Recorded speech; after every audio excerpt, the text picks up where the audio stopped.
but I'll ask him to. And then I'll just check and then you'll just give us a cue to say Will do. Okay.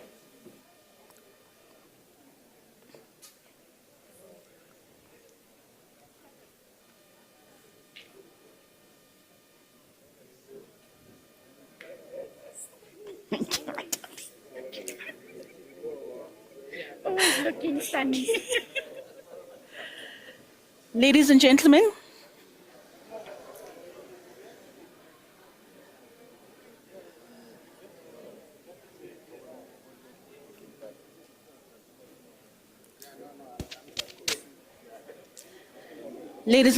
if we could please make our way back into the plenary, we're about to begin. If everybody could please kindly just join us. Welcome.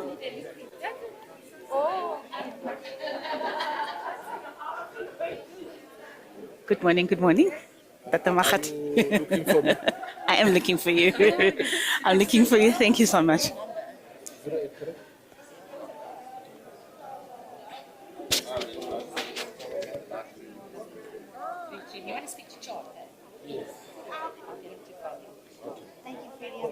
How are you, Tatan? Good thing, okay? How are you? Very well. Yeah, great to see you back. Very nice.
All right. Good morning, ladies and gentlemen. I'm sure we can do better than that. Good morning, ladies and gentlemen. Okay, because of that, I think we need a little warm-up. Mr. DJ, let's get everyone on their feet. Let's have a little warm-up for this Franchise Association conference to kick off on a bang.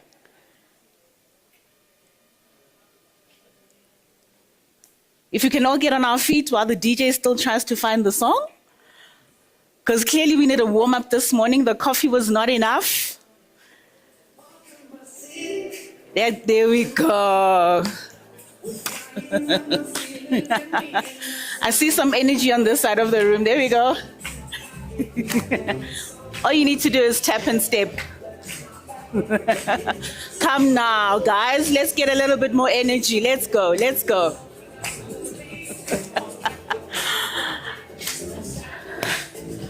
Okay, so I'm going to get a few culprits in the house. It's fine, DJ.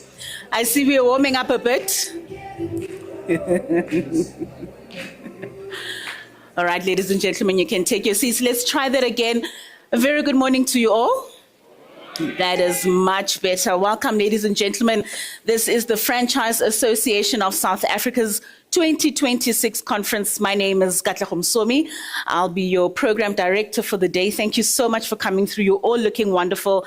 I certainly do hope that we'll all start off this day with good engagements, because certainly this is one for us to be able to share in best practice and also ensure that we're growing our franchise sector in the way that we need to. As we stand here today, ladies and gentlemen, a very vibrant heart of South Africa's business landscape, we reflect on a story of innovation, a story of resilience and opportunity, A story that begins with visionaries who saw potential when others saw challenges, entrepreneurs who dared to dream beyond the borders, and communities that thrived because of their unwavering belief in the power of franchises. So over the years, franchising in South Africa has been more than just a business model. It truly is a catalyst for transformation. It's a way that we empower entrepreneurs, we create jobs, we drive sustainable growth across all the diverse landscapes of our nation. So from bustling city streets to our rural towns, franchising is rather weaving a tapestry of economic progress, one franchise at a time. So this year's theme, ladies and gentlemen, at our FASA 2026 conference and expo is building the South African economy through franchising. It's a call to action that reminds all of us that together we are architects of a brighter future, that through collaboration, innovation, and shared commitment, we certainly can harness franchising's full potential to uplift our communities, strengthen our economy, as well as position South Africa as a global leader in the franchise arena. So today, we'll be listening to a number of inspiring speakers. We will all engage, and I'm certain we will all engage in meaningful conversations and explore the innovative opportunities and remind each other that each franchise started as an idea, and every one of us here has the power to spark that idea into a blazing fire of economic prosperity. So let's embark, ladies and gentlemen, on this journey as we open our minds as well as our ambitious hearts to build a stronger, more resilient country, one franchise at a time. So let's give a round of applause to the very first opening of today, welcoming you all to the FASA 2026 National Conference and Expo, where the future of South Africa begins right here. A round of applause, ladies and gentlemen. We have a few house rules. Anybody looking to take a comfort break, we've got the bathrooms as you exit from the back. To your right, on the far end, that's where you'll find the bathrooms. We also have the Wi-Fi. It's free. You can enter because we really want you to engage on our app. It's called the Menti app. All you need to do, we're going to put it up on our screens. There'll be a QR code. You'll simply download, send us a few of your messages. But really what the app is meant for, ladies and gentlemen, is for your engagement. So send us your comments, send the speakers and the panelists the questions. And from the app, we will be taking your questions for our speakers throughout the day. All right, are we ready to get started? It's my great honor to introduce our very first speaker. This is someone who is known rather to be an incredible leader.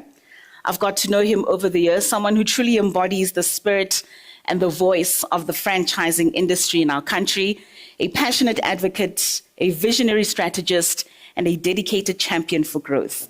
Ladies and gentlemen, please help me in welcoming the CEO of FASA, Ntate Freddy Makgatho.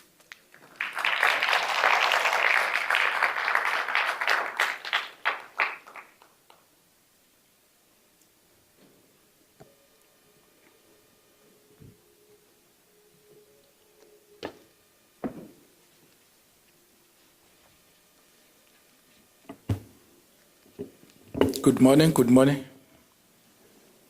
1, 2, 3, it's working. So I thought when I say good morning, I was trying to check if it's working.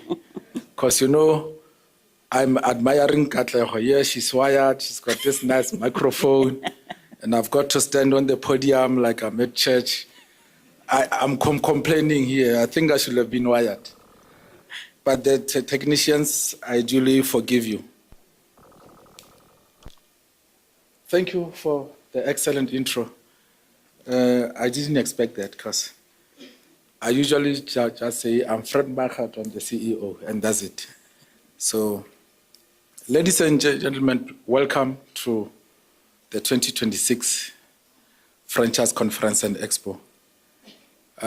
We have distinguished guests in the house. The MMC is here. We've been waiting for him. I was looking at the door if he's going to come in or not, because I left him in the holding room. We are waiting for the mayor. The chairperson of FASA, welcome. The board of FASA, James, I see you. There are some in the foyer there. Welcome. We appreciate your time. The delegates, I think without you, this conference wouldn't exist. I think we really appreciate you taking time to come and join us in the conversation that we want to have. As we look around in our country, we see there are activities that are happening. Some, they seem to be worrisome. Some, they seem to be encouraging. And we decided that instead of having other dialogues and having the commission of inquiries, as entrepreneurs, let's come into a room and talk business, because business is the one that actually runs the economy. We see the politicians are meeting all the time in some areas in parliament, having sonas and all the stuff, but they are there because of businesses. Without businesses, there won't be politics. Politics is an alliance to business, to economy. So when I joined FASA in 2021, it was quite a difficult time because we were coming from COVID. We were not used to meeting physically and all the stuff. So we decided that we're going to test waters by having conference once in 2 years. So we had one in 2021, we had one in 2023, and now we are having one in 2026. But I can assure you that our focus is to have it on an annual basis, because it is important that we meet regularly, because it is important that we also identify opportunities. As you can see, the world is changing very fast, so we cannot wait 2 years to come into one room to talk about issues. Let's look at the focus. Why are we here? We, as the association, we have the franchisors, we have the franchisees, we have the supplier members, we have the service providers, but we also have aspirant entrepreneurs who are out there who wants to get into business. We have different entities that are all operating right now, and the focus is with geopolitical issues that we are seeing all over the world. Where are we? Because all those issues, they affect us on a daily basis. We have the youth that are going through the educational system, whether bad or good, but we still have them that go through the system. Then how do we create the market for them? We have businesses that need access to market. The conference of today is to engage on topical issues that, as South Africans, and I believe we are all patriotic. As South Africans, how do we build our economy? We looked at where we are, especially as FASA, to say we have a very compelling system that is working. How do we get this to the next level? We were not happy with the rate that we are at. Is my time up? I did indicate that, if it was according to me, I would request that we have 2-day program, and today is dedicated to me, because then I know I can speak the whole day. So our thinking is that as much as we currently contribute 15%, looking at international trends, we shouldn't be that happy. We should work more and put more effort into moving the needle from 15 to 20, maybe in 5 years' time to 30%. We have to be ambitious and we have to be intentional, because we've got a system that is working.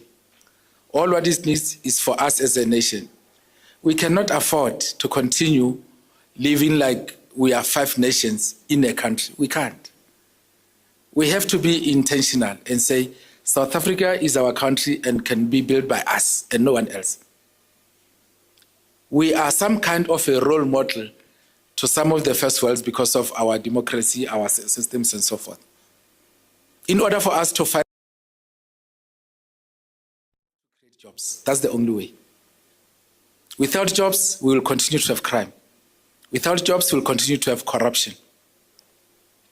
So I think from where we are as the association is to say, let us get everybody who is interested in building a business to consider a franchising business model. The speakers that you are going to hear, they will tell you about some of the journeys that they travel through, the hard work that their families have put in.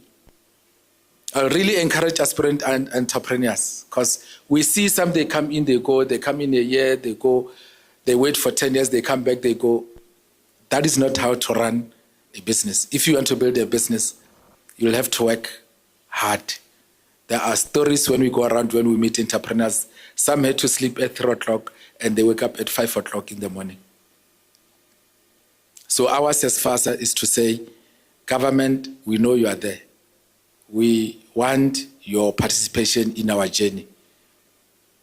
We know you don't have money, but we've got the capabilities to create jobs. Give us the environment that is conducive for job creation, for entrepreneurship successes. We have enterprise development. We have businesses, entrepreneurs that don't even know what to do. As we go around, we are opening a space for you to engage with us. We know some of the challenges that we are facing as a country. Skills development is one of the big issues that we are facing. But you'll hear from entities that deals with that. The WNR, CETA, Service CETA, CETFA, and so forth. I think at the end of the day, what we want to see coming out of this conference, in the past conferences, we didn't have resolutions. But out of this conference, we want to see a resolution coming out of this journey. What is it that we want to do as a country? Where I'm standing, I'm thinking that this is a launch of South Africa into new eco-economy. And our new eco-economy is franchise economy. If we don't take up this opportunity, I can assure you, we are bound to fail. If you look around the energy sector, for instance, that sector is moving from coal to new innovations. And now you look at the issue of water. So some of the businesses rely heavily on water supply.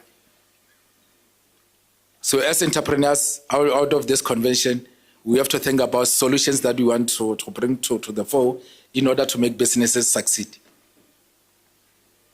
One of the issues that I'm thinking about is that we need to embrace each other.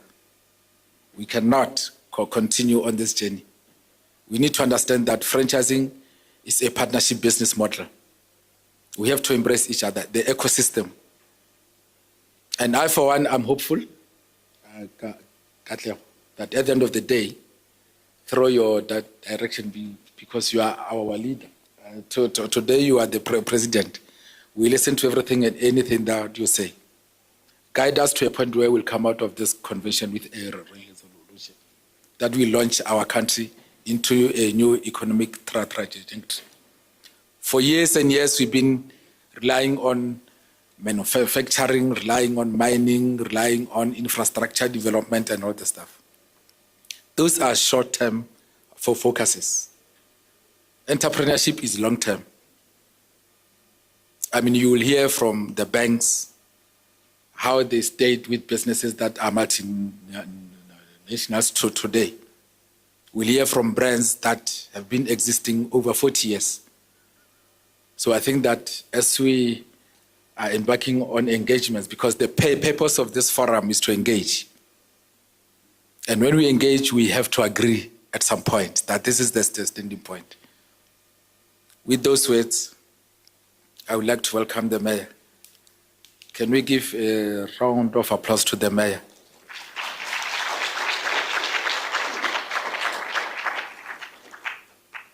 Let me say we thank the city of Ekurhuleni for partnering with us, for understanding when we put the proposal forward, that this is the vision of FASA, and we are aware of the vision of Ekurhuleni City. And Ekurhuleni said, you know what you are talking is what we've been looking for. So, Mr. Mayor, we are looking for a long-term journey with you. I can declare that we have a 3-year term agreement with Ekurhuleni. They will give us the venue. It is for us to work. Then let's work. Thank you very much.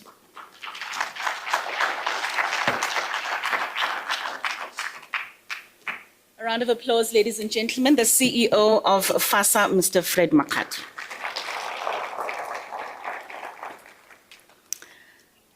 So Fred said that I'm the leader today, and that was so coincidental because he literally said it as the mayor walked in. So, Mr. Mayor, as the president of this conference, we welcome you. Thank you so much for joining us today. We are, ladies and gentlemen, in the city of Ekurhuleni, also known as the workshop of the country, a city that's well known for its manufacturing, a place where a lot of jobs really can be created. To introduce to you now the keynote speaker of today is someone who is very well known in the city, of course, an distinguished visionary whose commitment is to shaping the future and the greatness of this particular city. He has been at the forefront of driving economic growth, fostering sustainable development, and creating opportunities for residents in this very dynamic region. He's also known for reshuffling and been giving ultimatums of 12 hours. Those that are not laughing were not listening to the news last night, but that's all right, the joke will miss you. Ladies and gentlemen, without any further ado, I'd like to introduce our keynote speaker, whose principles truly resonate with our theme for today, being building the South African economy through franchising. So if we could all please give a very warm round of applause to the Executive Mayor of the city of Ekurhuleni, Mr. Alderman Nkosindipile Xhakaza.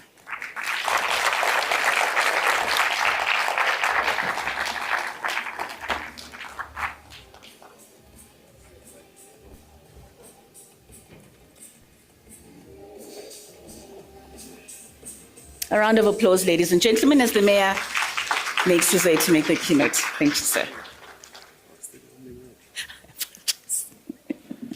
Thank you very much.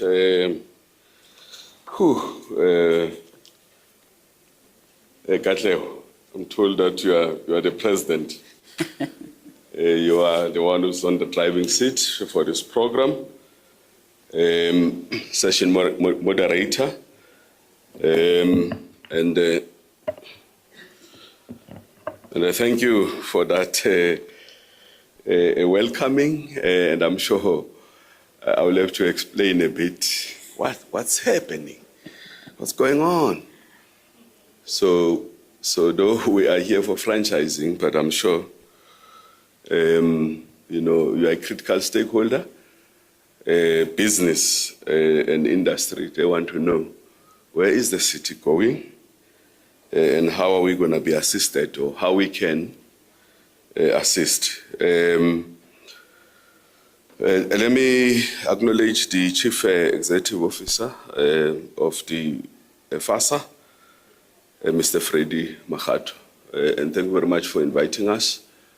And all the distinguished guests. I was trying to go through the program to see who are the panelists.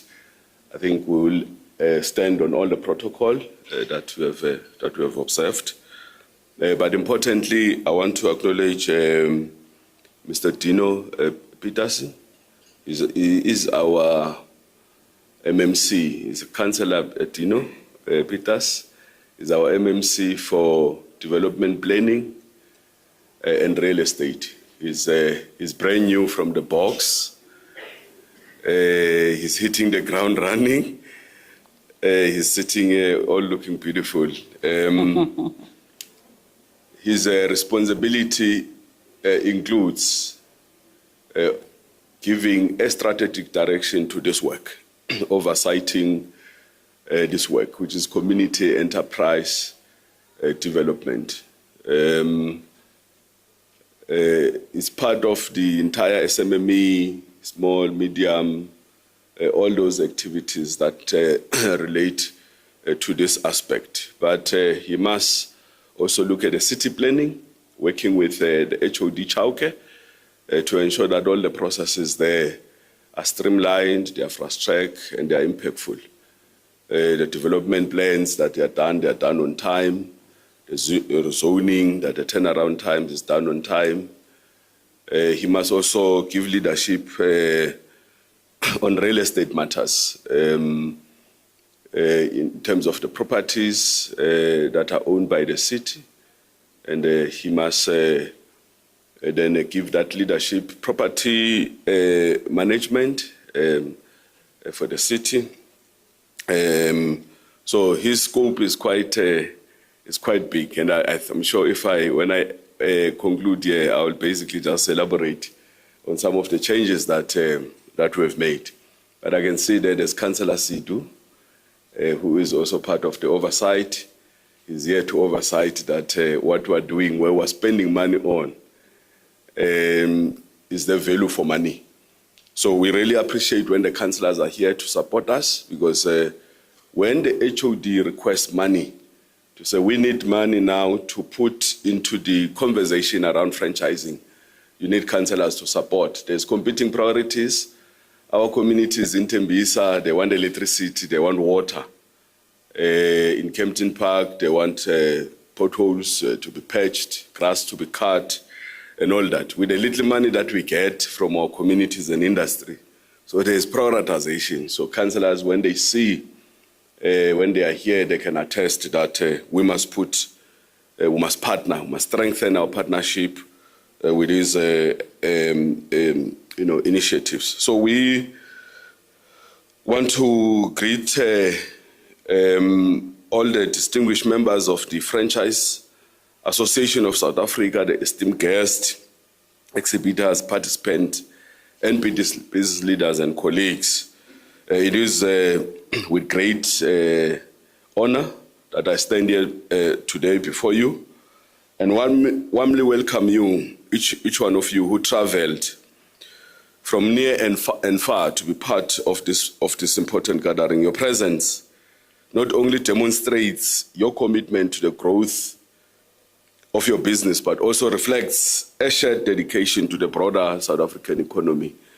And I want to take a moment to acknowledge the leadership and the tireless efforts of the Franchise Association of South Africa. Your contribution or your work in supporting franchise businesses, nurturing entrepreneurship, and creating opportunities for communities across our nation is truly commendable.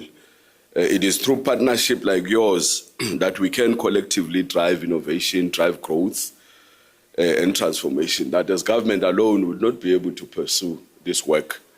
As government alone, Chauke, the HOD and his team requires, support from, entrepreneurs, from activists in business to actually drive, this growth, this transformation forward. So today, as we come together, we celebrate the spirit of collaboration between government, industry, and entrepreneurs. And this is vital to building a prosperous and inclusive economy. So here for us in Ekurhuleni, we pride ourselves that we're a home of opportunities, we're a home of franchising. And I was saying to Chauke, the 102 business sites that we have, it's important that we speak about them here. So that, because those sites, they are meaningless to us without yourselves. We must appetize you. We must say, these are the business sites in different locations. This one could be for a filling station.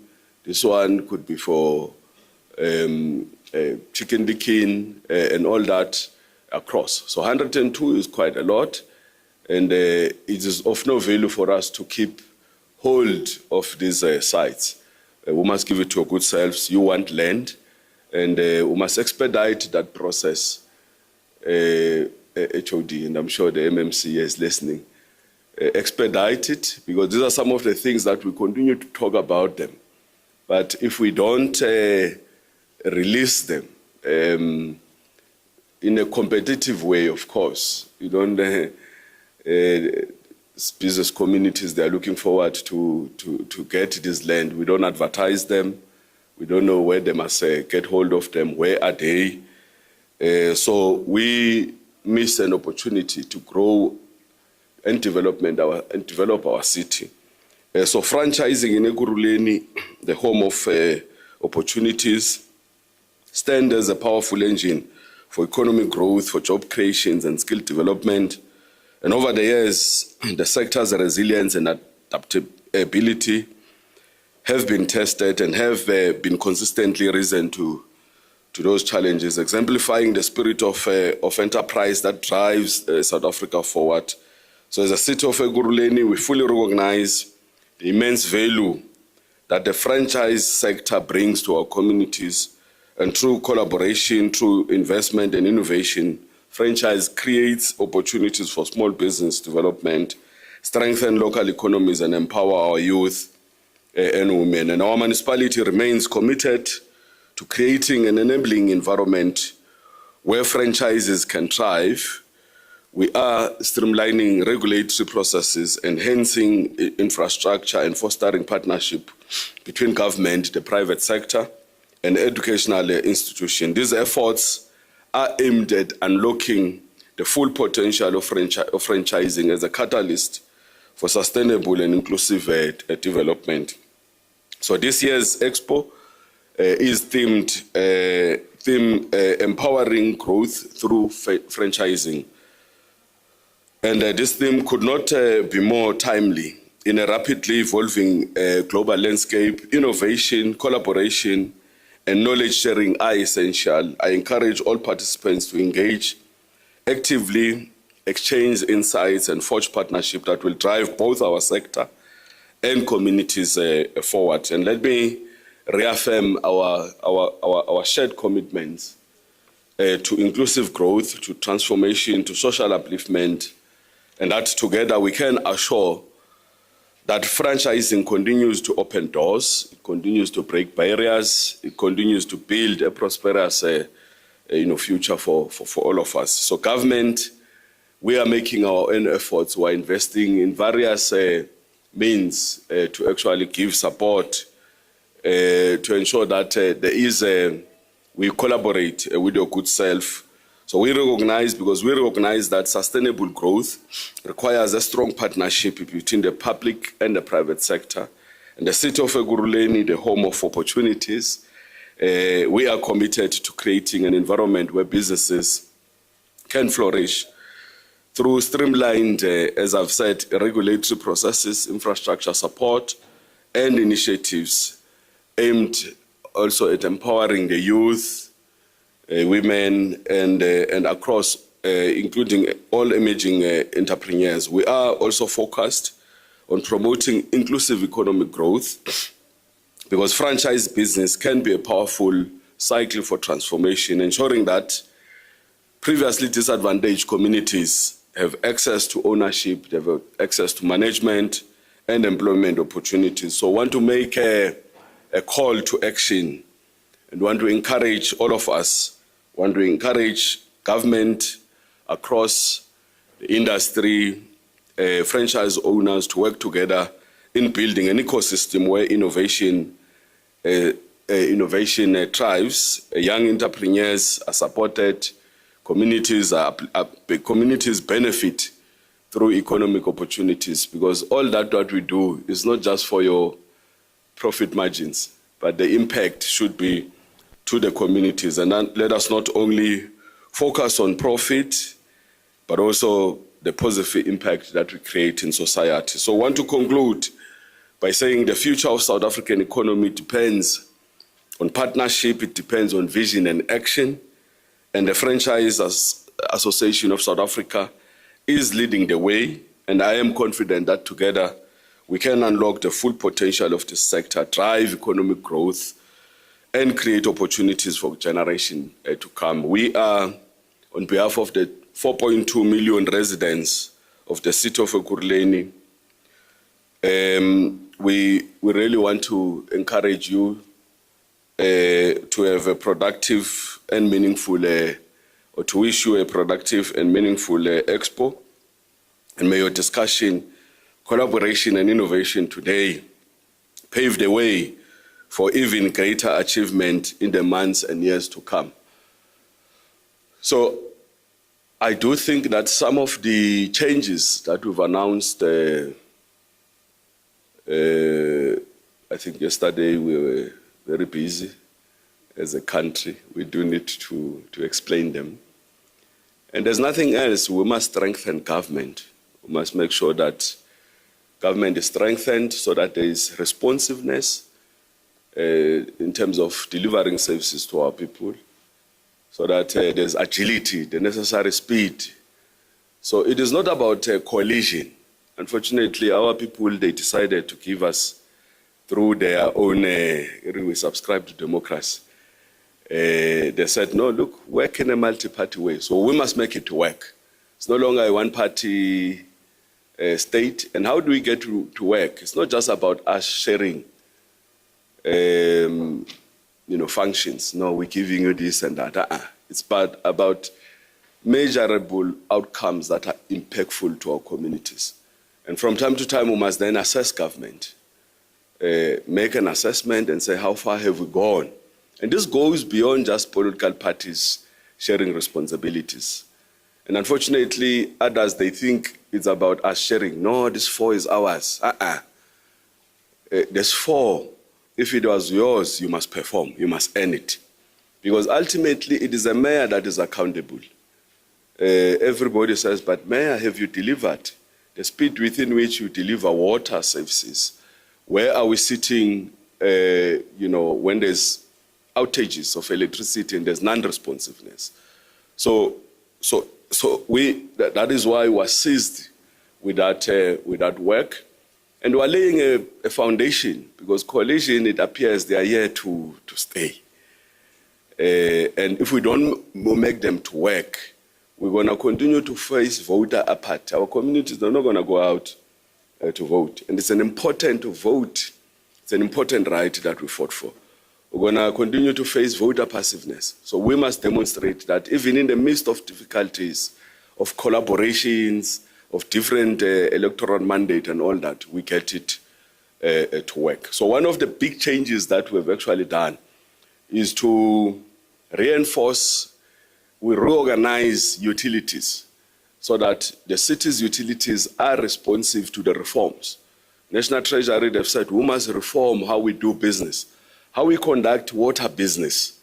We must, it's not just water business as like how we've been doing it. We must be mindful how we ring fence the monies that we get from water business and invest it back in the water infrastructure to cater for growth, to cater for development, so that we make sure that we've got enough storage capacity.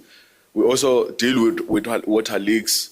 We deal with non-revenue water. That's just one aspect. Even if we're not going the route fully of how Johannesburg is organized. Johannesburg, they've got city power, they've got Joburg water, they've got pick it up. We must organize them and do what we call business unit. We don't just operate with departments, but instead of having the cost centers, we now have profit centers. Okay, in other platforms, this is difficult because when we talk profit in our communities, they say, yeah, you are now want to commodify basic services and so forth. But I'm sure here we're sitting with business people. They're saying, let's run our water services as if we're running business. Because it's important that which our communities pay, they know that you reinvest it back, you invest in the renewal of the water infrastructure, you cater for growth, and there's a work that we've done so well in the city, but we need to structure our business well. So we are responding to that in one end. But the other end, the other area that we've looked at is this area. Real estate, development planning and real estate. And we've now also set up a portfolio that looks at the regional economy, while the other one is internally focused in terms of city planning processes, real estate and all that. We're now setting up what we call an Ekurhuleni Development Agency. And the agency must drive the regional economy, must drive a metropolis. We must make sure that the land parcels that we have released, we've got a lot of strategic land parcels, we've released to our communities, both brownfields and greenfields. If you go to Jimiston Lake, it's a beautiful land parcel. But we are government. Our role is to, discharge, water services, electricity, collect waste, close the potholes. We need partnerships to sweat that space, to come and build as a golf estate up the road. If we've got people who can develop a hotel estate, why can't they come and develop here? in Ekurhuleni. So that function will be looking at that to say, how do we drive the Retropolis development? And I'm sure all the land parcels, including the business sites that we're talking about, they must be released here, and then we must release it for that portfolio to actually drive it. Because we believe that in Ekurhuleni, we are critical in driving the economy of the country. Our contribution to the economy of the province, we contribute about 29% to the economy of the province. We are a home of manufacturing.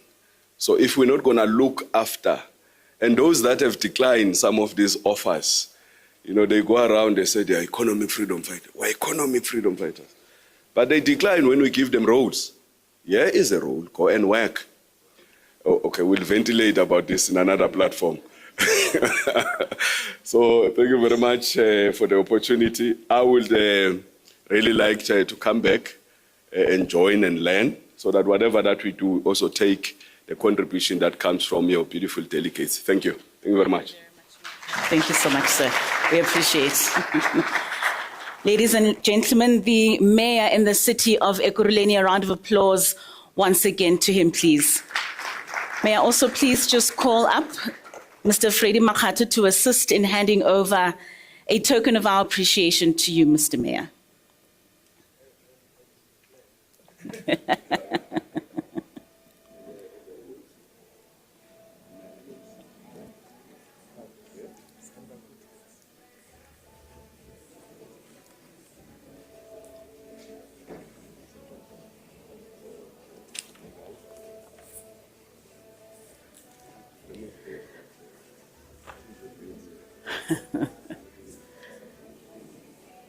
And I think, Mr. Mayor, you were very correct in saying that the city is a place of opportunities. And I think the city of Ekurhuleni is fast going to be called the city of gold, especially from what we've seen lately in the Gugulethu informal settlement. Ladies and gentlemen, another round of applause for our mayor, please. So, ladies and gentlemen, we do have a very jam-packed program for today. So we'll be moving as swiftly as possible in order for us to be able to get through everything, but most importantly, for us to be able to engage. So I'd like to call upon our first panelists for the day. We're going to have a panel session that's going to be focusing on ecosystem support and requirements. And I think this really ties in very well with what the mayor has already touched on with regards to the contributions both by government and the private sector in assisting franchises and ensuring that we grow this sector. So can I kindly ask once again the CEO of FASA, Mr. Fred Makhato, to join us on stage? Could we also have the services CETA representative, Mamabele Modla, who's the Executive Manager of Strategy and Planning, to also join us on stage? The City of Ekurhuleni's representative, Madihlaba Masele. Mr. James Noble, Executive for the Wholesale, Retail and Franchise Sector at ABSA Business Banking.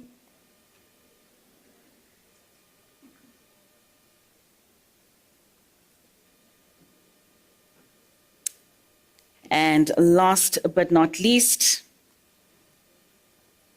could we also have Sipho Ngai, who is the Executive Business Development Services at SETFA. A round of applause, ladies and gentlemen, as our panelists make their way to the stage.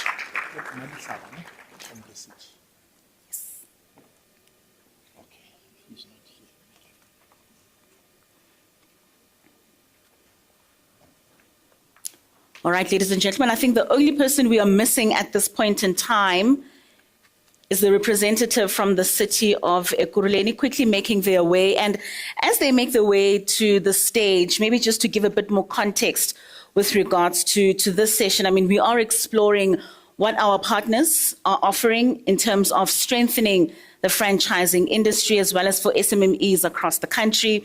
It's about collaboration, innovation, and building a support network that fuels growth. So let us all unpack the power of partnership through a thriving future. All right, ladies and gentlemen, let's get this panel session on the go. Thank you so much to our panelists for joining us this morning. It's an absolute pleasure. Do remember to download the Menti app. All the questions and comments, we would like you to pose them on the app. And then at the end of the session, we'd also like you to rate, especially when we've got our individual speakers that are coming on. I'm only announcing this after the mayor has spoken because we wouldn't want to rate the mayor at this point in time. All right, ladies and gentlemen, let's get it started. So thank you so much for joining us once again. Maybe let's start with you, Mr. Marcel. I mean, the mayor spoke about the city of Ekurhuleni being a place of opportunity. He also gave what was a commitment by government to ensure that franchises are growing, particularly in the city of Ekurhuleni. And the argument has always been that government should create jobs, but the reality is government should create a conducive environment in order for private sector to thrive, to create those jobs. So maybe talk to us about what are the low-hanging fruits for the city in creating what could be a flourishing and thriving environment for franchises to exist. I think you are on. Let me help you there. Is it on? Yes, it's on. Yes, you may speak. No, thank you. I'm audible. Yes, I think. Yeah, no, thank you very much. Let me take this opportunity to greet the Executive Mayor, my MMC HOD, and all protocol observed. And also let's welcome the opportunity to be participants. Indeed, our city is an investment destination. If you look at the city of Ekurhuleni, I think we are one of the cities that has major routes. You have your entry N1, N12, R21. The biggest airport probably in Africa is with us. So we spoke about the low-hanging fruit. On its own, the availability of the infrastructure is an attraction to investment, either domestically or foreign direct investment. So that opportunity is a low-hanging fruit, the availability of that infrastructure. Also, the mayor indicated 102 land parcels that are available for business. They are packaged, they are ready. It's not like you still have a work that must be done. It's up to the city to make sure that the business communities are aware of those opportunities. Government on its own cannot create jobs. That's why, as the city of Ekurhuleni, we have ensured that we have investment committee that deals directly with the private sector to make sure that we have investment so that we can reduce the unemployment, improve people's lives. So those are the low-hanging fruit. And I think of late you have seen that metros are struggling with issues of water. You did not see Ekurhuleni saying, hey, people in Ekurhuleni don't have. Hence, the city has built 29 reservoirs because we envisaged that we might have a problem of water in future. So we're proactive. So on its own is also an incentive for business to come and invest in our city. And I think also on the energy space, we're trying to diversify so that we don't encounter the problems that we encountered in the past. So all those infrastructural projects will help the city, and then we encourage business people to come and invest with us. Thank you. All right, and in that encouragement also comes the resources that those businesses might then need in order for them to be able to operate. So, Sipho, as SEDFA, in your view, what are the most critical ecosystem gaps that you think exist and need to be addressed in order for us to boost franchising success? Thank you for that question. On our side, we pride ourselves as being the funder of choice for SMEs that want to take part in the franchising space. This year alone, we've funded over 200 million in the franchising space, and a part of it is around the filling stations, your baby garages of this world, your shell garages of this world, followed by restaurants, which is your debonaires, your fisherways, all those stores, and chicken licking, which the mayor mentioned earlier on. We also big in retail, which is your Pick and Pays and your Spars.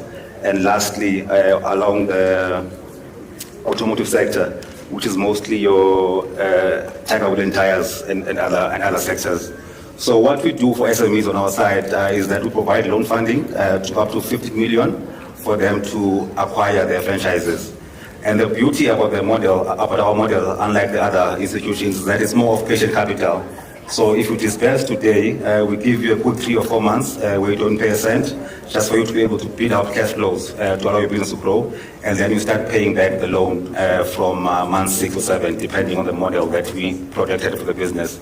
And again, in areas where we consider to be township and rural, we also offer what we call blended finance, which is a good mix of loan and grant funding, just to ensure that SMEs do indeed grow.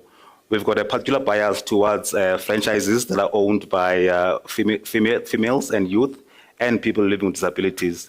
So that's it in a nutshell from our side. And I want to limit my discussion only to franchising today because it's a FASA event, but there's many other sectors that we fund as SETFA on our side. Thank you. And I was hoping you're going to mention funding banks. I'd like to open a bank, but maybe I heard debonaires and chicken licking. Let's get in our next speaker, which is James Noble from ABSA Bank. Maybe just talk to us about some of the support structures as a bank that you offer to franchisers as well as to SMMEs when it comes to tailored financial products. Thank you. Thank you for that question. And I think just before I jump into the question, I just also want to take a trip down memory lane because I was thinking earlier that since 1998, I've been attending every single FASA conference and expo. And over the years, met some great people. As I browsed over the audience here this morning, I see a couple of dinosaurs in the room. But also, I think yesterday we lost one of the big dinosaurs of this industry that used to promote our industry as well, in the name of Clem Santer. And he also attended quite a lot of our conferences and presented. So I think, just the condolences to his family. And I think, there where Clem now is, he knows all the scenarios. I think just from a ABSA banking perspective, and as I mentioned, I think since 1998, so ABSA has been involved in this industry for over 30 years. And we've identified franchising as a key sector to grow the economy of South Africa. And therefore, we've dedicated ourselves over the last 30 years and plus.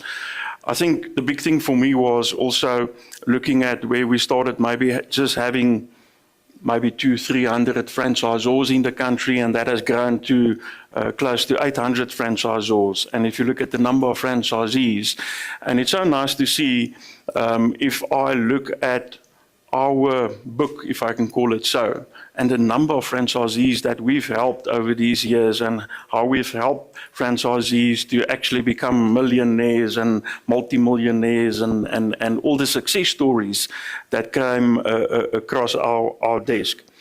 I think also when it comes to supporting the industry, what the big change over the years is that we started off with a lending solution, but it's no longer just a lending solution.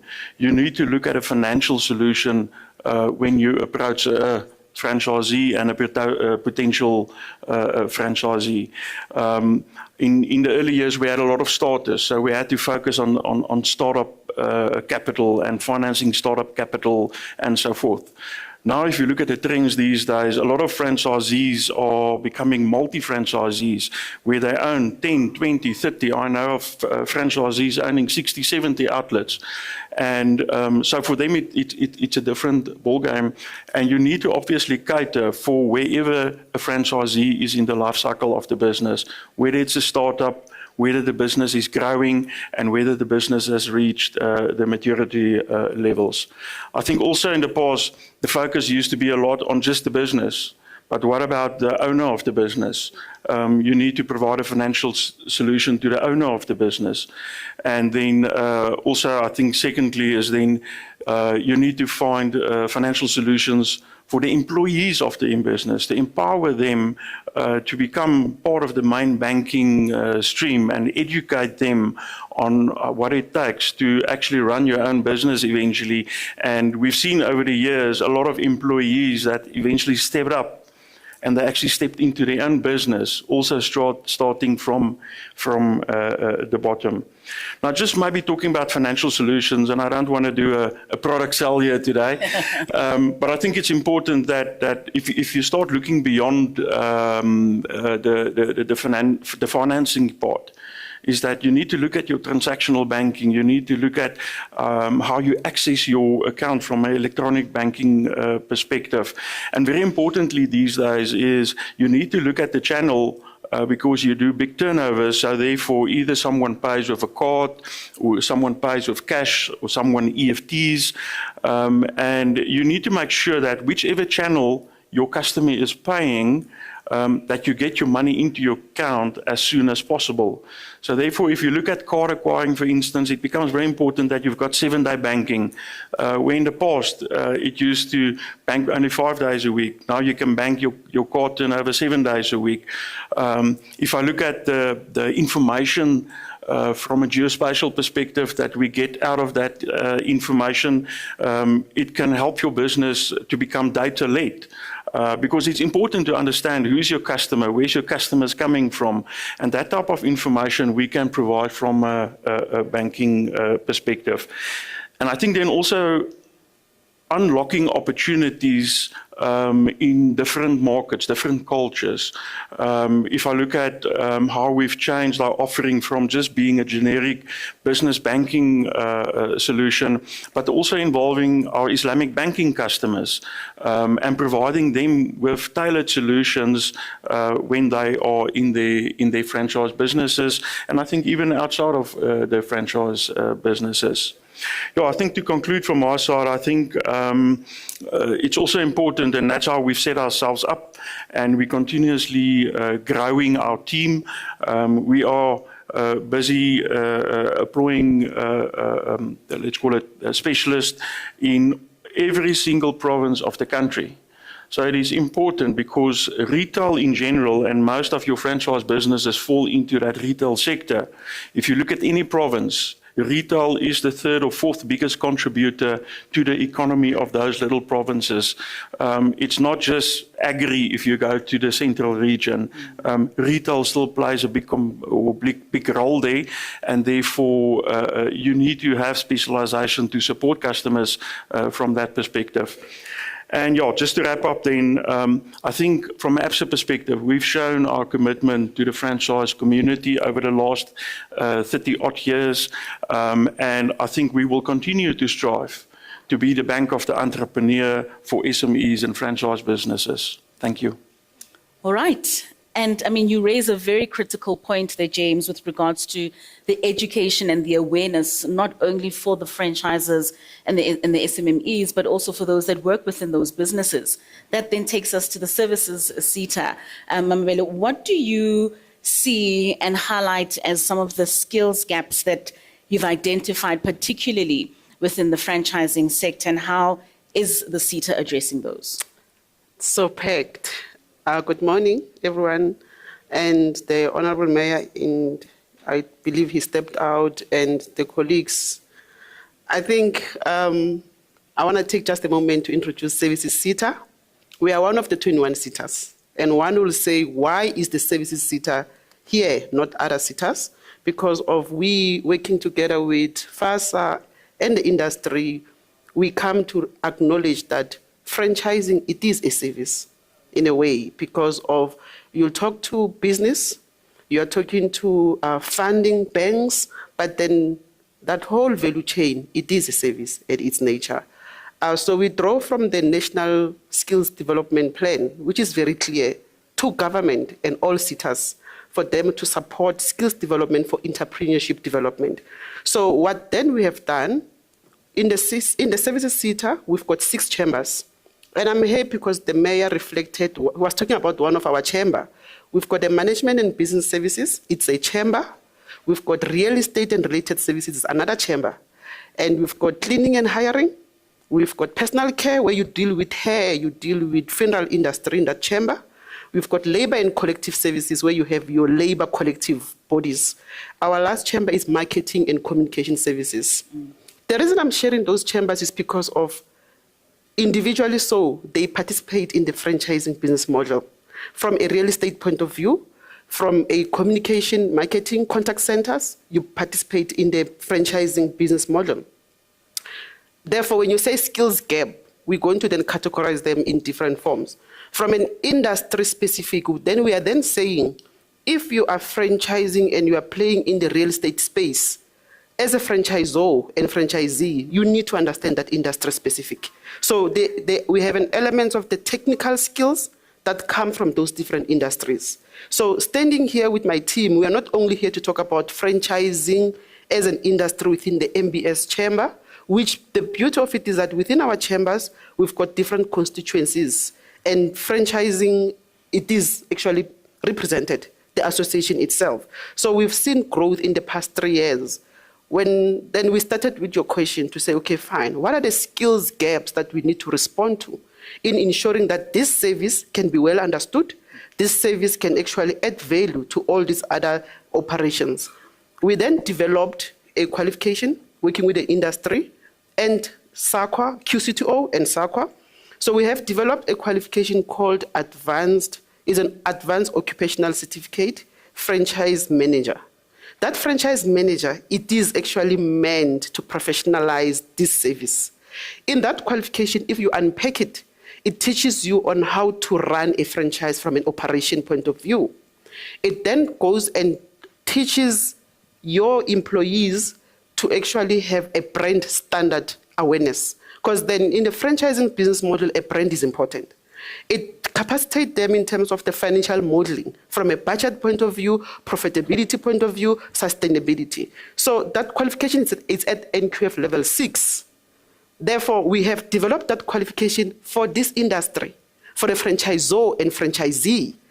Because of this franchise manager, is going to be the one who will understand what the franchisor needs, how to protect the franchisor brand, how to respond to what is required. I remember when we created awareness about this qualification, we said, you can get funding, but the franchisor protect their brand. So the question is that how do you then protect that brand? Then, as I said earlier on, you are talking about a franchising as a service. But then we are also saying, as we create this awareness on this qualification, it has less uptake. So the qualification is there, it's been developed with industry for industry. We are then calling up to franchisors and franchisees to uptake this qualification. It's at NQF level 6. You will then believe that either as a franchisor or franchisee or as a funder, as a bank, or as a government entity, if you've got this franchise manager, it can be an upskilling from your current resources. You're then going to have a person that deals with the whole service element. The second element of the skills, I think there was emphasis in terms of capacity building, awareness, creating awareness, because franchising as a business model, within the services sector, I mentioned that we've got other industries. I'll make an example with hairdresser as an industry within us, beauty industry, and funeral industry as an example, real estate. Those industries, they are growing more, they are using the traditional branching model than franchising model. So we are then saying, let's come home. Our vision is to actually capacitate our own industries, creating more franchising pipeline. We know that there's only few beauty salons that are franchisors and franchisees, but we know very well that beauty is actually one of the industries that is critical in the GDP. Real estate, we need to transform real estate industry in the franchising business model, but not, and we need to be intentional about it. So then we are then calling up and say, those niching industries that we know they play a critical role in the economy, can we then promote franchising as a business model than from the traditional branches? Lastly, in the call, when you are saying that what will be the skills, we then say that in those specific industries, there are different technical skills. You can then train your people from a real estate, give them a real estate qualification, but top it up, give them franchise manager. The combination of the two, I believe, then that will close the skills gaps. No, most certainly. And I think you've answered half of the question that I was going to ask, Freddie, with regards to the step-by-step process that one would then need to undertake when wanting to get into franchising. But maybe just expand more on FASA and the kind of support that you then give to franchisees. Thank you, Ms. President. I think that. my complaint is answered. I didn't indicate that I wasn't wired when I went up to the stage when I talked in the morning. Coming to your question, I think our approach has always been who are the stakeholders. And as you can see the panel here and the sponsors to this conference, we looked at partners that could actually add value to our vision. Our vision as FASA is to create a larger pool of franchisors who will open sites to create jobs. But not only open sites to create jobs, but also to make money. The mayor spoke about profitability. Being in a franchise business is to make lots of money. Our intention is to create more millionaires. James spoke about employees who became franchisees who are eventually millionaires. That's our focus, create more millionaires. We did mention in the morning about the issue of a skills gap, as Mamabele is indicating through the services, that without proper training and understanding of how to run a business is a challenge. We looked at a target market of current employees within corporate businesses. Some have made massive savings. Some are at the age of retirement. I'm not really looking at James. That they've saved so much that when they get out of their formal jobs, they want to go and own a business. And we have seen pitfalls in the past where entrepreneurs withdrew their savings to buy into a franchise business, but they end up losing the money because of lack of understanding of to run a business. A franchisor may train you for 3 weeks to a week, a month and so, but if you don't put effort, it becomes an issue. So the qualification that Mamabele is talking about is to instill discipline, focus, and culture of hard work within entrepreneurs.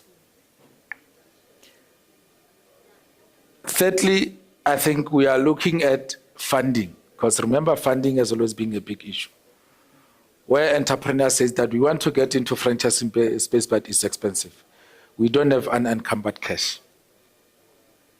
Our role is to look at how best can we create funding options through franchisors, because I think the unencumbered cash issue is a systematic development of how to secure your IP. Now we are saying, having all the necessary skills in place, how do we assure franchisors that you don't necessarily have to come up with 8 million to invest in a business? Now we see a shift, because as we indicated in the morning, and the mayor also indicated about innovative way of doing business, we have to be innovative. If the traditional method isn't working, what are other options that are available for us to make money? And we are saying to the franchisors, if you have 10 applications for franchise opportunities, you have 5 potential franchisees. And out of those 10, you have 5 that have franchise manager special training module. Would you rather leave those opportunities go because those potential franchisees don't have cash, but they are bankable? If they go to ABSA, for instance, ABSA will say, because you have this qualification, the same as being an engineer, a doctor, a lawyer, where you want to open your own business, we are willing to fund you. But we are also seeing a trend where franchisors now invest in the franchisee business. So I think for us as FASA is to create those kind of innovative ways to our members and to aspirant entrepreneurs who want to get into business. We have to make opportunities available. But it is for entrepreneurs to take up those opportunities. I think the team that you see here, it was well thought of, because these are the kind of resources that we need. I thank you. Thank you very much. I mean, you speak about those opportunities that really entrepreneurs need to take up when they are presented to them. It always will come back to government, it will come back to the city. But surely there needs to be some kind of realignment between the strategic plan that you would have it as a city with the national efforts that are to support small businesses, SMMEs, particularly within the franchise space. Yeah, from the city side, we work with different spheres of government. Like, for example, you know about the routing enterprise propeller. We have something called IGR, Intergovernmental Relations, that we attend on monthly basis. Just a week ago, we were with MEC Leboga Maili, because our portfolio falls under him. One of the reasons, even the minister indicated that there is 500 million for SMMEs. So our city is open for business.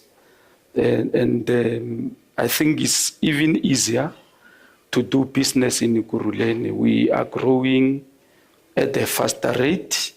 We also indicated that the red tape that has been there, because I think it's one of the hindrances of people doing business. We try to speed up applications, because you'll have people apply maybe for residential, others for business. So we said, if people apply for businesses, at least a 30-day turnaround time, so that you are able to respond to say, do you grant?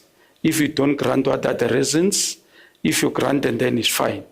So we said this thing of people applying for land, as the mayor has indicated that we have a land bank for businesses 102. It is packaged. And then we make sure that we move with speed. So we try to remove a red tape so that at least people can easily do business. But we'll just appeal, because the 4.2 million people on its own is a market, because I think whatever that you do, you need to go where there are people. But I've seen most of the franchises going automated way at a faster rate. It's just an appeal to say, let's move together. Because now if you go to, for example, McDonald's, you don't have to talk to anybody. And we have high unemployment rate in the city. The maybe correct definition might be, say, 31%, but the broad definition of the discouraged workers who are no longer looking, it might be at a range of 50%, which is huge, and which might cause crime, because you might develop somewhere saying, no, we automate, we don't care what people have. I'm happy that there is a qualification that has been cited, NQF level 6, to say at least people will be trained, they will be able to get skill, and then they must make sure that they move from penniless to millionaires. I think they have statistics of those people who started lower. But as a city of Erythropolis, airport city, we are committed. We make sure that the red tape has been removed, and then investment is welcomed in the city of Ekurhuleni. Thanks, Katla. Thank President. you. Yeah. James, and I actually wanted to bring you in there, especially on the issue of seeing the automation of many of our franchises, therefore then crippling the rate at which we are able to create jobs. I mean, we heard the mayor earlier on speaking about businesses not necessarily focusing only on making profits. How do you find that balance? Yeah, I just want to, before I get to that, I just want to comment on the educational part and the skills gap and the importance of closing that gap, because I think from a financial services perspective, I've seen over the last 30 years or so that the biggest reason why businesses fail is because of not having proper financial literacy, and also just general skills how to manage and run a business. I think that's a very key and critical role that the CETA is playing there. Even from a banking perspective, we've got our own enterprise development team, and we also run financial literacy workshops. But I think, yeah, very important is to need to understand those critical points in a business before you're actually stepping into a business. I always say that if you want to drive a Ferrari, you first need to start with a normal car before you can get into a Ferrari, and there's quite a big difference driving the two vehicles. Yeah, I think automation is, and we are in the digital revolution, if I can call it so. But I think one shouldn't also just shy away from saying, yes, we're trying to automate and that's taking job opportunities away, because with automation, it still creates other job opportunities again. So even if you look at, let's say in the automotive industry, before the car was invented, there used to be horses and carriages and so forth in the streets, and there were guys cleaning the streets. And there was a big concern with the vehicles coming in. Yeah, but they're going to be jobless. But it created so many other jobs with vehicle manufacturing. So I think it will play itself out. There will be job opportunities where maybe we reduce opportunities on the other side. And look, it becomes important also to, and I mentioned it earlier, to become digitally or data-led in your business. And you need to use the technology to your advantage. But yeah, look, I think in the short term there is the concern, but I definitely think that other job opportunities will come out of this, let's call it, digital revolution that is currently happening. Certainly, we certainly also need to move with the times in order for us to evolve as a people. Sipho, when we speak about small businesses and SETFA being able to give access to finance, what do you find are the most common mistakes, especially when it comes to the lack of mentorship? It's twofold. The first one is on the financial side, which is mostly around having that unencumbered cash, which is a big problem. And the second element is on the business side, which is a soft skill that's needed for one to be able to run their business.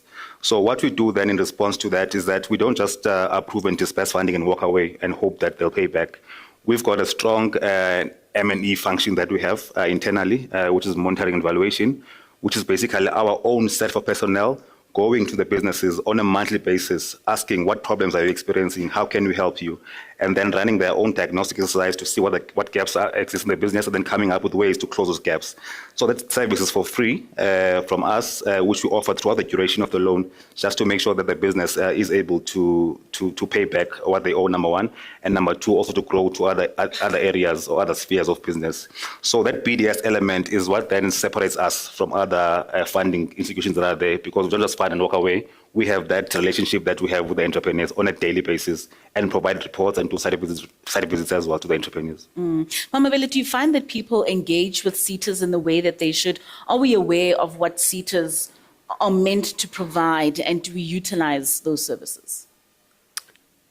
Not adequately, and more can still be done, specifically industry-focused engagements. Like alone, Services CETA, we've got 68 industries.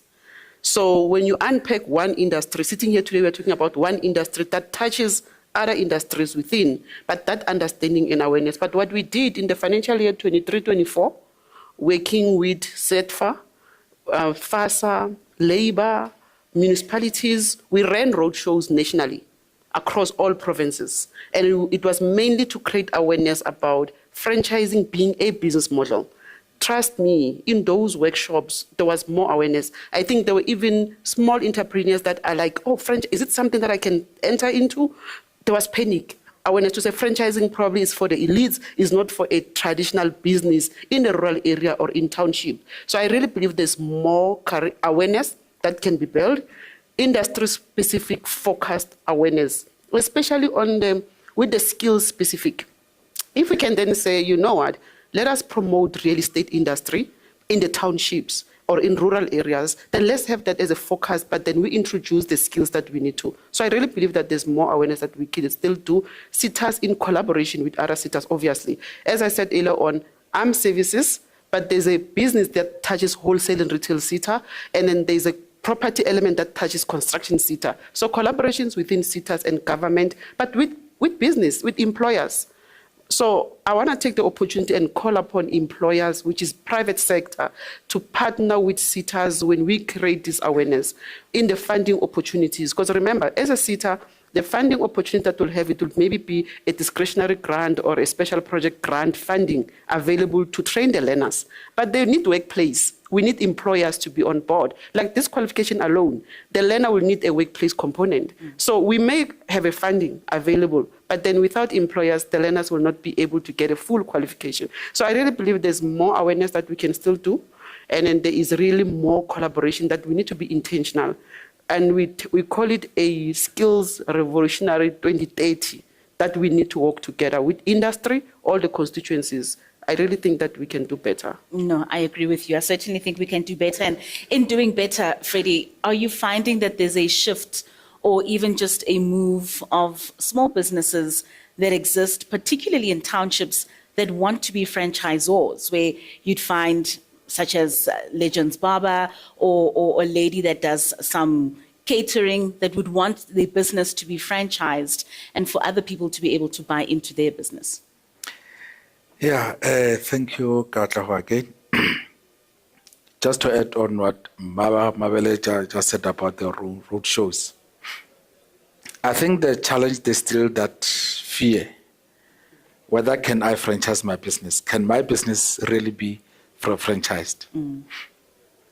I think we are at a stage where when you reflect, then you realize that so much has been lost along the way because of our education system. We have an issue whereby for the rest of your life, you have never been exposed to operating a business.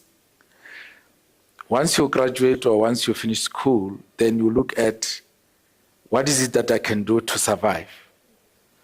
The majority of entrepreneurs at our level, they are more on a survival mode. It's from the desk to mouth. It's not about building the business. That is why we are talking about having a basis of starting or operating a business through the module. Because that teaches you resilience, that teaches you discipline. When you are within the space of FASA, you are exposed to mentorship, you are exposed to coaching. I see Larry's here, I see Ricky's here. So those are the guys that are driving the process of coaching and mentoring entrepreneurs to franchise their businesses.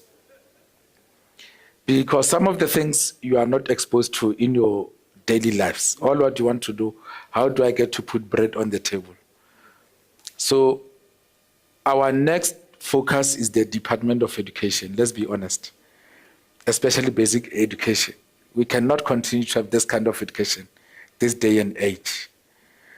As a country, we need to decide whether we want entrepreneurship state or we need the nanny state to continue. We are speaking about AI now, we are speaking about technology. We need to get those things embedded in our nation at young age. Entrepreneurship at young age. I think John, when he comes later on, he will tell you about the journey that he traveled through the business of a Romance pizza. Because that's what we want to instill in entrepreneurs.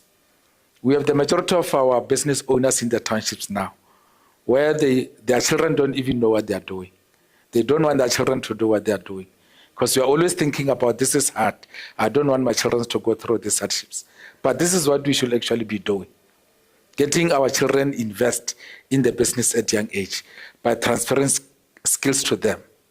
So I think as an association, the skills gap is a big issue for the country. We cannot be having our children doing AEOU in 2026. We cannot. You're giving away your age. Yeah, so yeah, so but I think all in all, as the association, as the industry, as government, we need to collaborate. Madiklava will tell you that in terms of the MOI that we have in place, talks about identifying opportunities within Ekurhuleni with specific focus to SMMEs.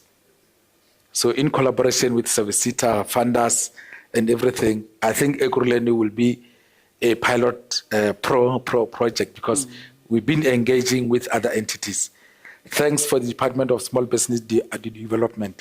We have an MOU with them where we say we need to drive a pipeline for SMMEs to be franchisable.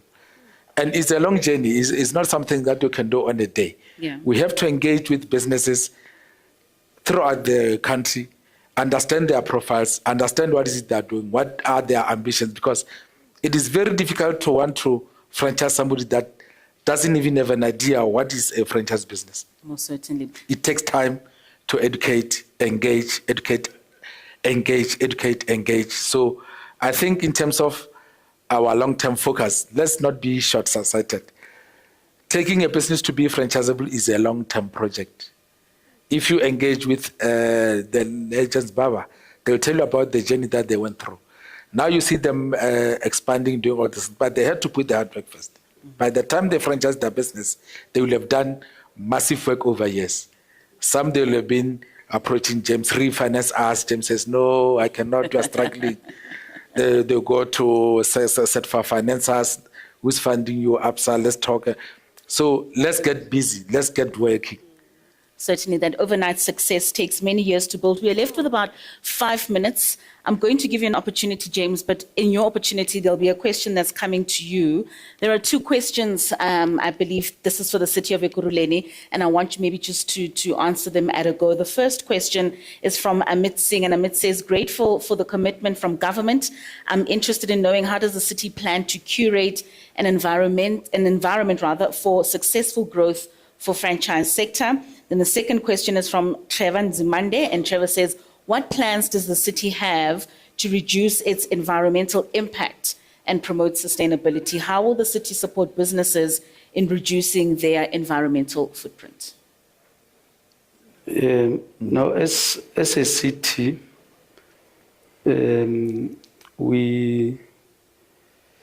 are aware that the city is almost 52% dolomatic, but not that is impossible for businesses to come and build because you require a certain kind of a material. And the other thing that we do, we have a policy of bulk, where if you want to invest, the city will provide the services for free.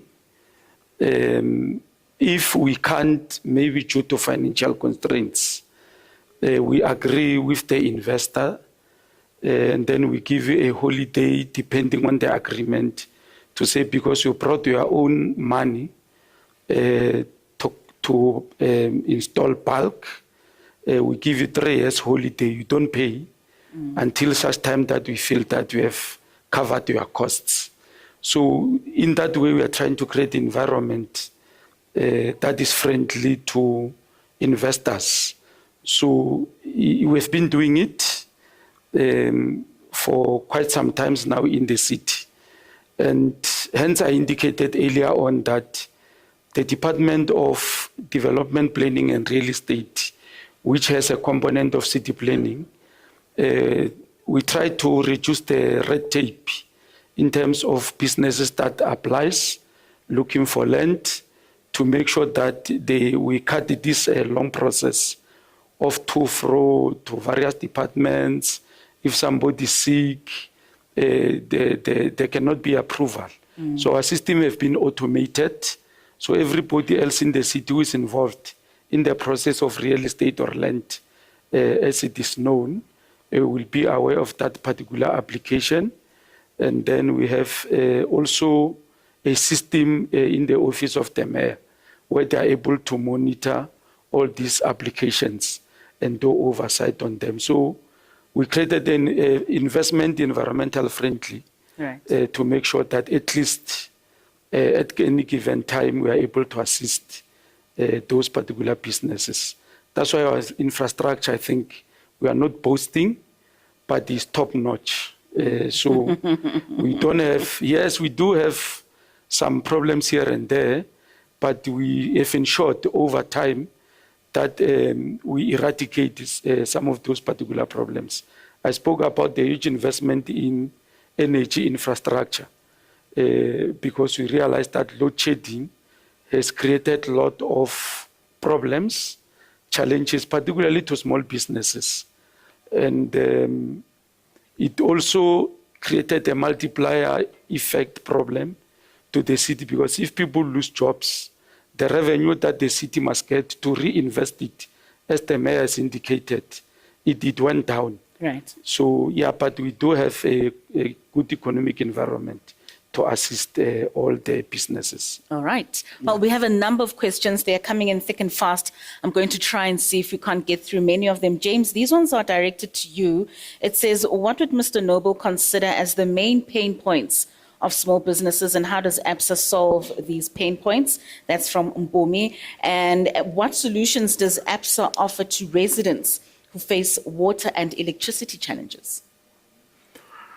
Okay. I know that took you off, right? We normally get the difficult You're questions. expecting it to go to the city. No, I think if you look at the challenges, and SMEs and franchise businesses in general, they face a lot of challenges. I think the one big thing that I've seen over the last couple of years, let's look at from a banking perspective. Access to funding isn't always that easy.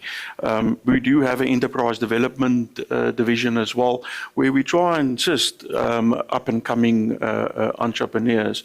But if you look at it from a challenges perspective as well, I think it becomes so expensive to operate a business that you need to start cutting or take shortcuts, and then eventually it's got a negative impact on the business as well.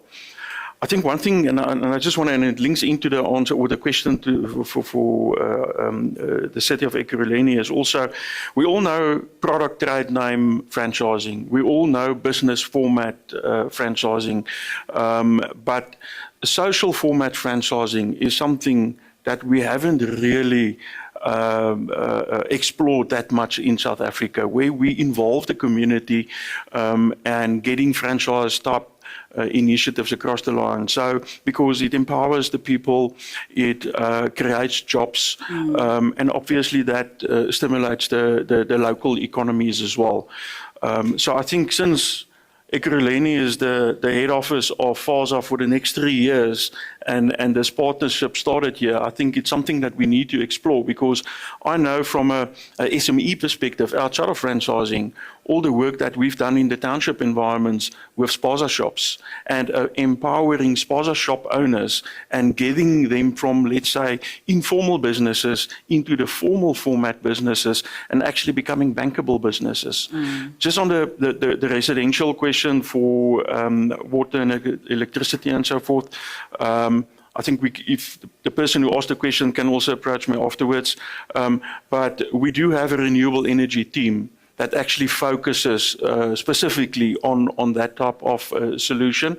And we do partner with them because obviously there is a big ask from business. How do we support them to be sustainable and to have the continuity in terms of electricity and water when operating their businesses? Oh, certainly. Well, we have run out of time, but thank you so much to even those that have sent their questions. We will be directing your questions to the panelists. I believe they'll also be here throughout the day, so you can engage with them. But thank you so much for this insightful conversation. We certainly do hope that the contributions from the different entities and agencies will really get our franchising sector growing and successful. Ladies and gentlemen, please a round of applause for all our panelists, the City of Ekurhuleni, the CETA, CEDFA, ABSA, as well as FASA. If you could kindly go to the banner for a quick photo moment and for us to be able to get to the next session. Another round of applause, ladies and gentlemen, for our panelists. We can have the picture moment here. All right.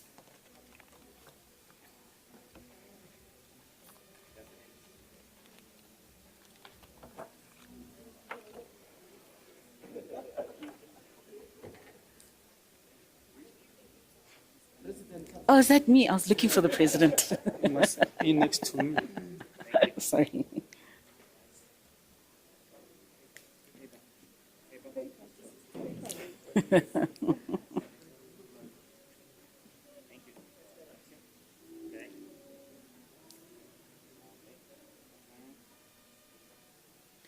All right, ladies and gentlemen, our next speaker is already on standby. A round of applause for our very first panel session.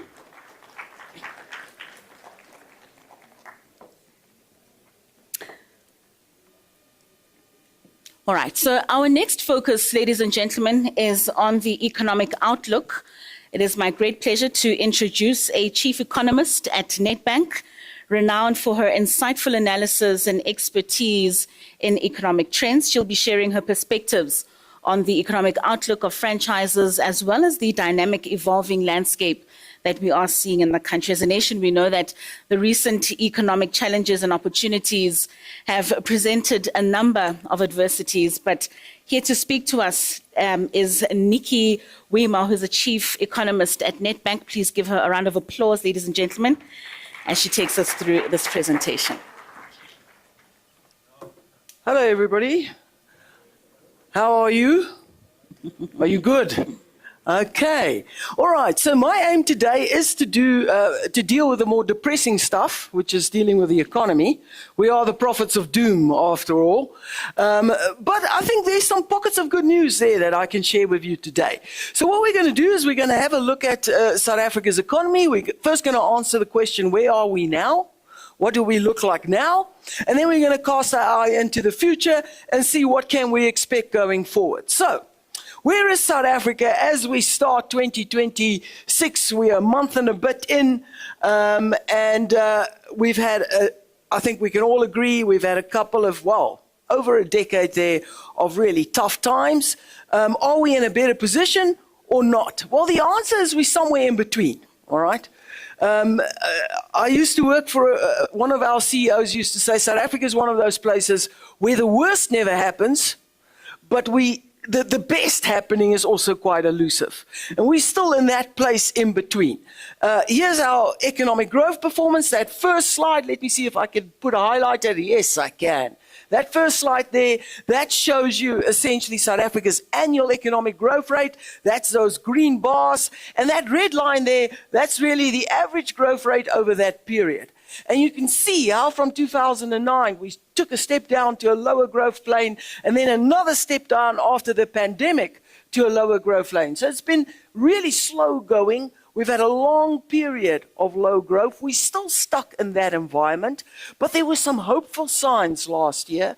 During the course of last year, this is the quarterly numbers, exact same thing, just now reflected at a higher frequency. And you can see how this red line starts to pick up. Can you see that, where it starts to lift up a little bit? And we've had a couple of quarters of not spectacular growth. It's not shooting the lights out there, but crawling up to higher ground all the time. And then in the second half of last year, we did see a noticeable acceleration come through in economic growth. If we look at it from a sector perspective, there's the third quarter GDP numbers, which shows you how each sector has performed over that quarter. And you can see a lot more of them are on the green territory than in the red territory. And here under electricity and water, this time around, it's not electricity that's the main problem. Of course, it is water. So that was during the course of last year, but most other sectors at least managed to grow. So that was in the third quarter, which is the latest set of numbers we have. Then, if we move and we look at it over the year as a whole, all right? So the 3 quarters of last year for which we have numbers, you can see it's not as compelling. You still have mining and manufacturing contracting. You still have construction contracting. Electricity and water is still a negative territory, but you can see some growth coming through. Agriculture making a very significant contribution. Finance, domestic trade, which is wholesale, retail, motor trade. I think that entails a lot of the businesses sitting here today, right?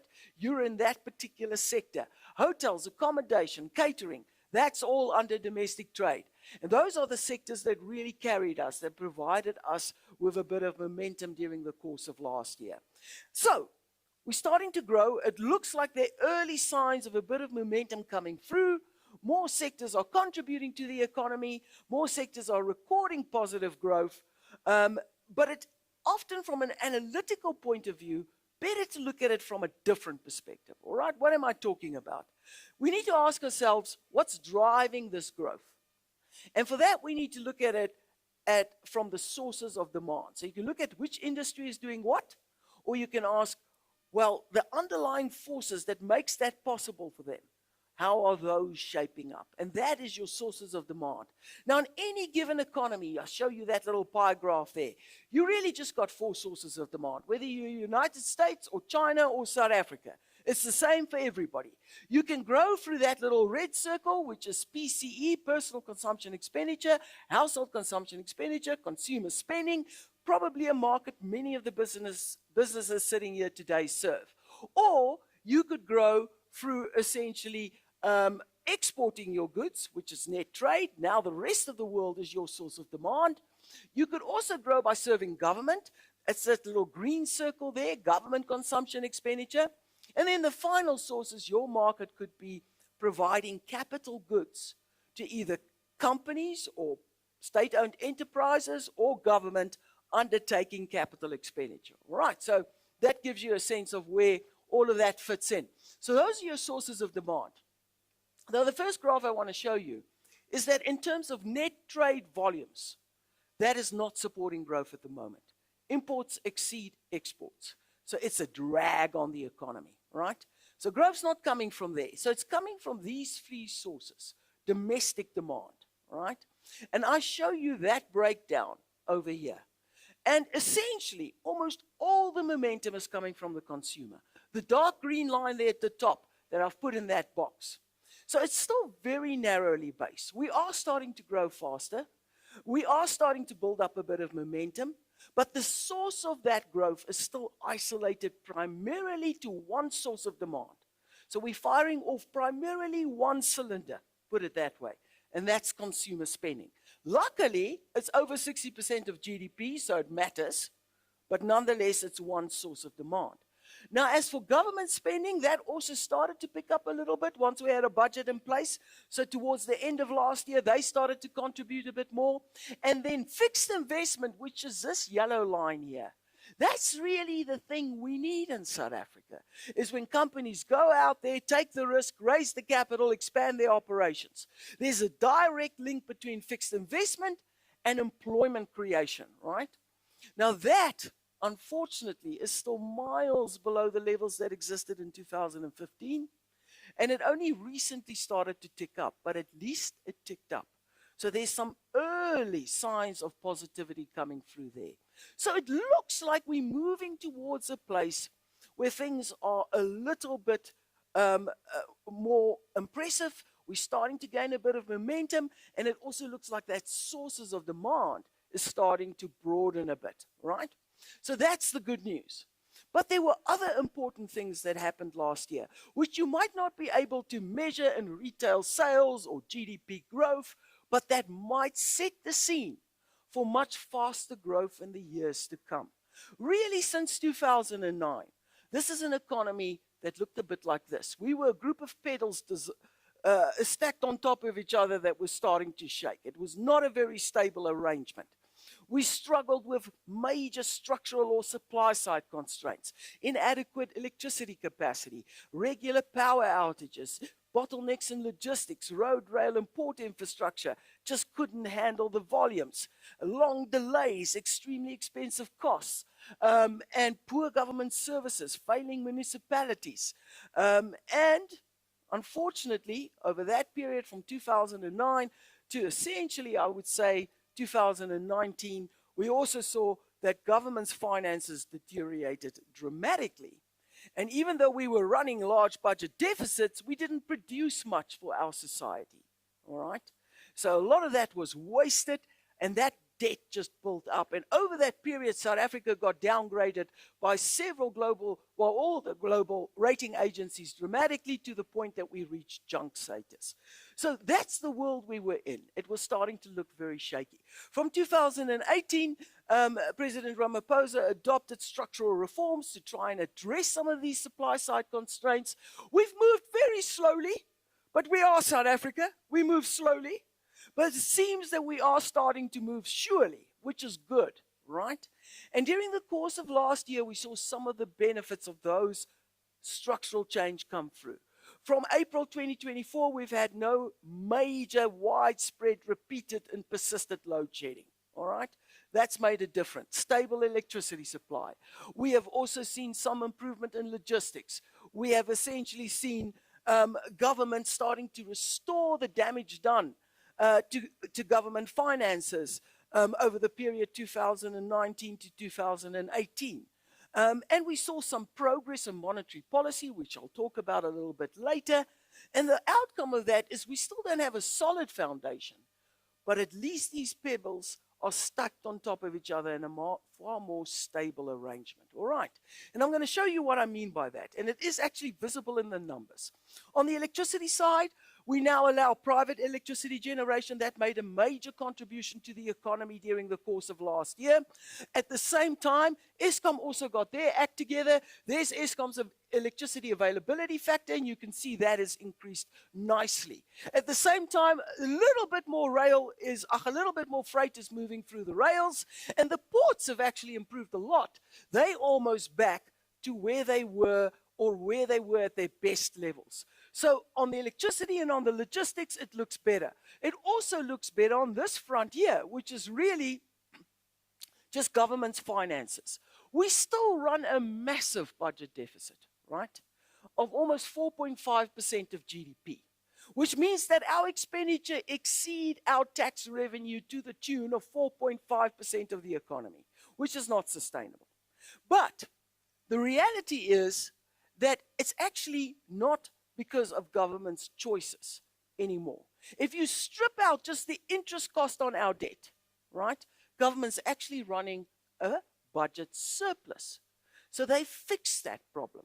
You can see that was not the case in the past, if you look at that green line, but now they're running a budget surplus. So the only thing that tips us into a deficit really is the fact that we have that mountain of debt built up between 2009 to 2017. Just to put it to you in some perspective, South Africa in 2009 had a gross debt to GDP ratio of 26%, among the lowest in the world. Jacob Zuma came in, he had a fantastic party, and he left us with over 70% of GDP debt burden. And that interest, just servicing that debt, is what gets us to this red line here. But government has done its bit. It's stayed the course. It's been disciplined. It's moved non-interest expenditure, contained it, and it's now running a small surplus. Now that, the markets welcomed that a lot. They appreciated that. The other thing that, of course, happened during the course of last year is that the Reserve Bank brought inflation all the way down, so that helped, right? And as a result, you got some interest rate relief. Okay, and interest rates got cut by 150 basis points. More importantly, the Reserve Bank adopted a new inflation target, right? And they essentially changed their inflation target for South Africa from, we had a range, which was a very broad range of 3 to 6%, and they targeted 4.5% there. And in July last year, they switched to 3%. Which is a much lower level, which was the lower end of that range. And in November, government officially adopted the new 3% target with a 1% tolerance band. In other words, we're not going to overreact if inflation goes to 4%. We're not going to overreact if inflation goes to 2%. That's kind of what we're talking about. Now that, just that small move, had an enormous impact. In the financial markets, almost immediately, all foreign investors, all local investors said to themselves, do we believe that the South African Reserve Bank will be able to stabilize South Africa's inflation at 3%? Everybody looked at them and went, yes, we believe they will. They're a serious bunch, all right? If you believe that, you have to lower the risk premium on all assets. And automatically, you saw government bond yields come down. You saw equity markets rise. And you saw the rand strengthen dramatically as the risk premium that had been built into the currency came down. We also got a bit lucky in that at the same time, that we did all of these good things, right? Stayed the course on fiscal discipline, dealt with our supply side issues, also adopted a lower inflation target. So that's the hard work we put in. But then we also benefited from the cycle. Across the globe, we've seen an explosion in gold prices, equally a surge in platinum prices. Look at that. That's absolutely absurd. All right? And as a result of that, even though our import volumes exceed our export volumes, on the price side of the equation, we've got a situation where our export prices started to outpace our import prices. And so that helped us because as a result, we could maintain a trade surplus, which fed further into keeping the rand strong, right? And that helped to keep inflation in check, and that set the scene for interest rate cuts. So we had the beginnings of what looks like a bit of a virtuous cycle developing in South Africa. And you can all relax. That's the good news. All right? That's the good news. So we're in a little bit of a better place. And so just to show you how that risk premium came down, this is the risk premium built into South African assets. All right? On a daily basis, look how it imploded. We've gone back to levels that existed prior to 2009. And as that happened, the rand strengthened. So we're in a better place, but I think it's worth noting that, unfortunately, we are also living in a very uncertain global environment, right? The world economy is changing. The world geopolitical arrangements are changing. You may ask me, what has changed? Well, the thing that has changed is that Donald Trump became president of the United States again, all right? And he has brought some combination of economic policies that are quite destructive and quite hostile to the rest of the world, right? High tariffs, inflicting damage on other countries, making life a lot harder. And why does it matter? Because really, America is the world's consumer of last resort, right? That's the problem. They are the world's major source of demand. And now they have piling up tariffs on almost all their trading partners. At the same time, they are changing the way they view the world. They are a lot more transactional. That is compromising the rules-based world order, right? They are far more hostile to what used to be their allies. And they are far more tolerant of what used to be their adversaries. So we are entering uncharted territory. We don't know how that can unfold, and that obviously brings with it a whole bunch of risk, all right? And I have only 3 minutes left, so I'm not going to take you through the rest of the presentation. You can have a copy of this, but I'll give you a sense of what we think will happen going forward. We do think that the pressure on our export sector will continue to build, right? It will continue to weigh us down. So that is going to be a drag on growth. But set against that, there are some positive developments. And those positive developments mainly relate to the consumer. So if you're serving the consumer market, for now, you're in a good place, right? What is helping the consumer? And maybe I'll just forward to that one point so you can see it. There we go. So you look at consumer spending. Look how it's accelerated, all right? We love to spend in South Africa. We love to spend. And we've seen new vehicle sales and overall retail sales grow at a very impressive rate. And what's been behind that, what's contributed to that, is this surge in personal disposable income. Household income is growing again. And the moment household income started growing again, consumers started spending again. And what made the difference for them, of course, is the fact that everybody got better wage and salary increases, right? That's part of the story. But the other part of the story is that inflation came all the way down. So your real income, right? Your real income, in fact, started to grow. Your real purchasing power improved. And that made a difference to the consumer, and that came through in consumer spending. And then at the same time, the Reserve Bank reduced interest rates by 150 basis points, and that lowered the interest portion of your debt servicing, right? So just servicing the interest on your debt now consumes less of your income. You've got more money in your pocket, you're more comfortable. We think this situation will continue. You'll see continued growth in real disposable income. In the private sector, you're looking at wage settlements between 4.5 and 5.5%. In the public sector, you're looking at the lowest level being 5.5%. So everything depends on what inflation will be. In our view, yesterday inflation came out, it was 3.5%, right? That was in January. So inflation at the moment is at such a level that real income is still in positive territory, right? So that's a big plus. We believe that will continue. In fact, we see inflation staying a little bit around that 3.5, 3.7% level in the first half of the year, and then it starts to take a dip down. Let me take you there. Then it starts to take a dip down towards the Reserve Bank's 3%. What's going to help it? A pretty steady rand. Why will the rand remain steady? Partly because of the hard work we've put in ourselves, the fact that we are improving government finances, the fact that we have a lower inflation target, the fact that we're starting to grow a little bit now. All of that's going to help us, that we've stabilized all those supply side issues we have. So that's going to help the rand. And then the other thing that we believe will continue to help the rand is the fact that globally in the markets, there is a shift at the margin away from the US dollar. All right? Increasingly, you see central banks are buying gold, stocking up on gold. In China, it's reached astronomical proportions. All right? They're buying Swiss francs, they're buying euros, but they're not buying dollars. And even in Europe, you see a drift away from the dollar towards other types of assets and other types of currencies. So if the dollar remains range bound, we don't think it's going to fall much further.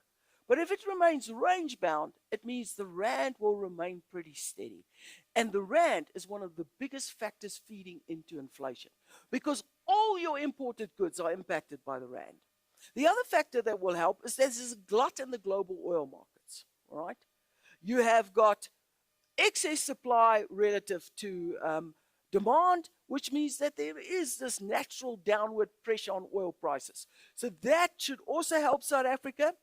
And then across the globe, you have good rains. In South Africa, we've had good rains. The farmers are set to produce good crops, and that supply will also bring prices down. All right. So we think inflation is less of a challenge this year. We think it will head towards the Reserve Bank's 3% target. And so we do think the Reserve Bank will give you another 50 basis points, another 0.5% in interest rates cuts before the end of this year. That brings you down 2% on interest rates, okay? And then, of course, the Reserve Bank is now investigating the prime rate relative to the repo rate. That's another story. And that I think the aim there is to force banks to compete more actively, all right? If they succeed in doing that, rates could also come down as a result of that. And then we do think even next year, once the Reserve Bank stabilizes inflation around that 3% level, there will still be space for another rate cut. So if I had to put it all together, and I'll take you to the last slide, there's our forecast. We think South Africa's economy, there's our GDP growth, will slowly and surely gain momentum, will slowly and surely move to higher ground. It would be great if we could clock 2%, but we are still a constrained economy. We haven't solved all our electricity issues. We haven't solved all our logistical issues. We certainly haven't solved all our water issues, all right? But slowly and surely, we will move in the right direction. We'll get close to 2% growth by the time we get to 2028. And the biggest driver here, which is going to provide most of the momentum, in our opinion, will be the consumer.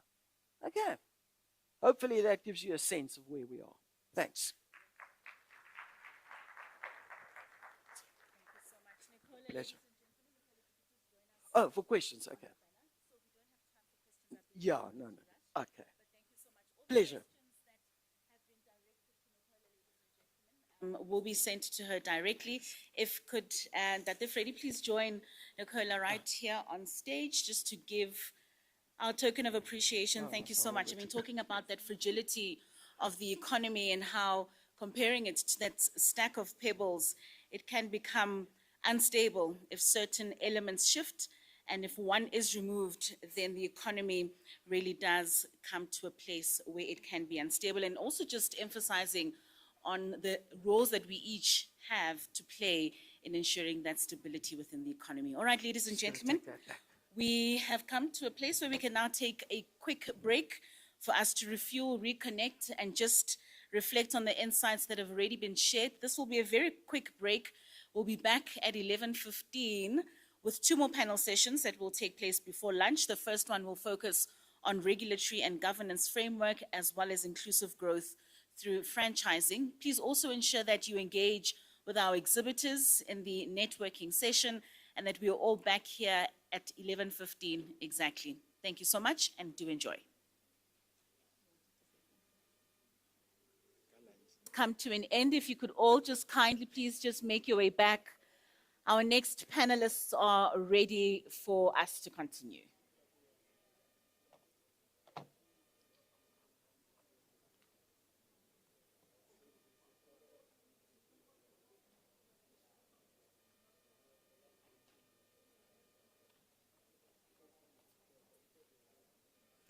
Please take your seats, ladies and gentlemen. We're about to begin.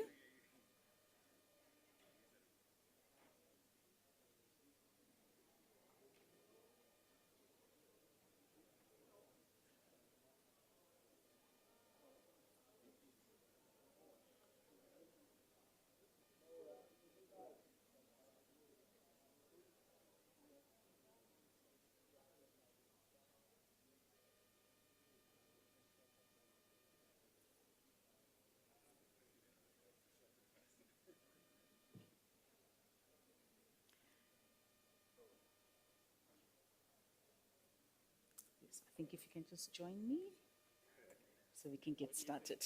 You can take the second and the third seat. Yes, please. Let me get waters for you.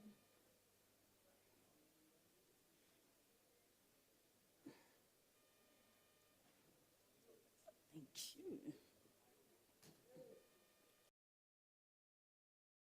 Our next speakers are ready and rearing to go. If you could kindly take your seats, please.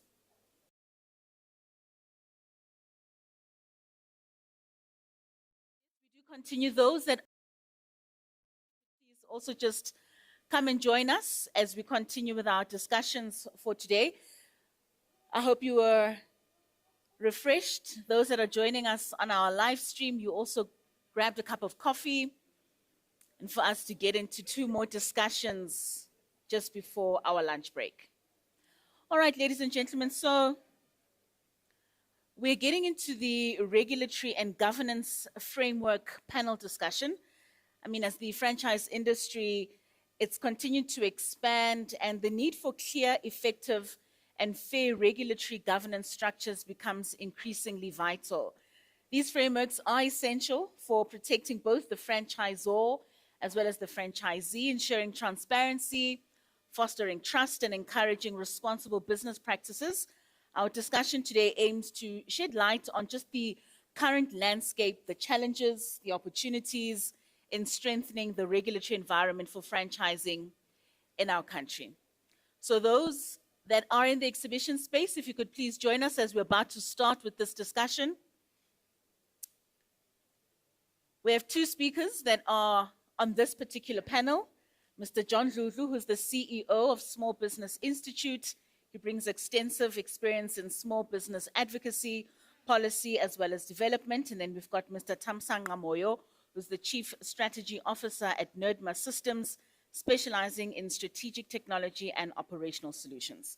All right, we'll have our discussion take place. Remember, you can send us all your questions and comments on the Menti app. Those that haven't downloaded it will have the QR code up on the screen, and this is where you're able to engage with our speakers. We're going to try and make this more engage with you guys as opposed to us having to ask more questions.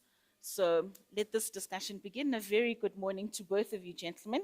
Thank you so much for your time and for joining us. So we are talking regulatory governance as well as the frameworking for franchising. Maybe let's just start with the Small Business Institute.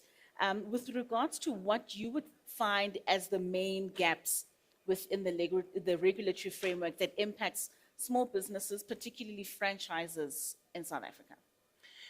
Thank you very much, and good morning, everyone. And I would like to congratulate FASA for a world-class event.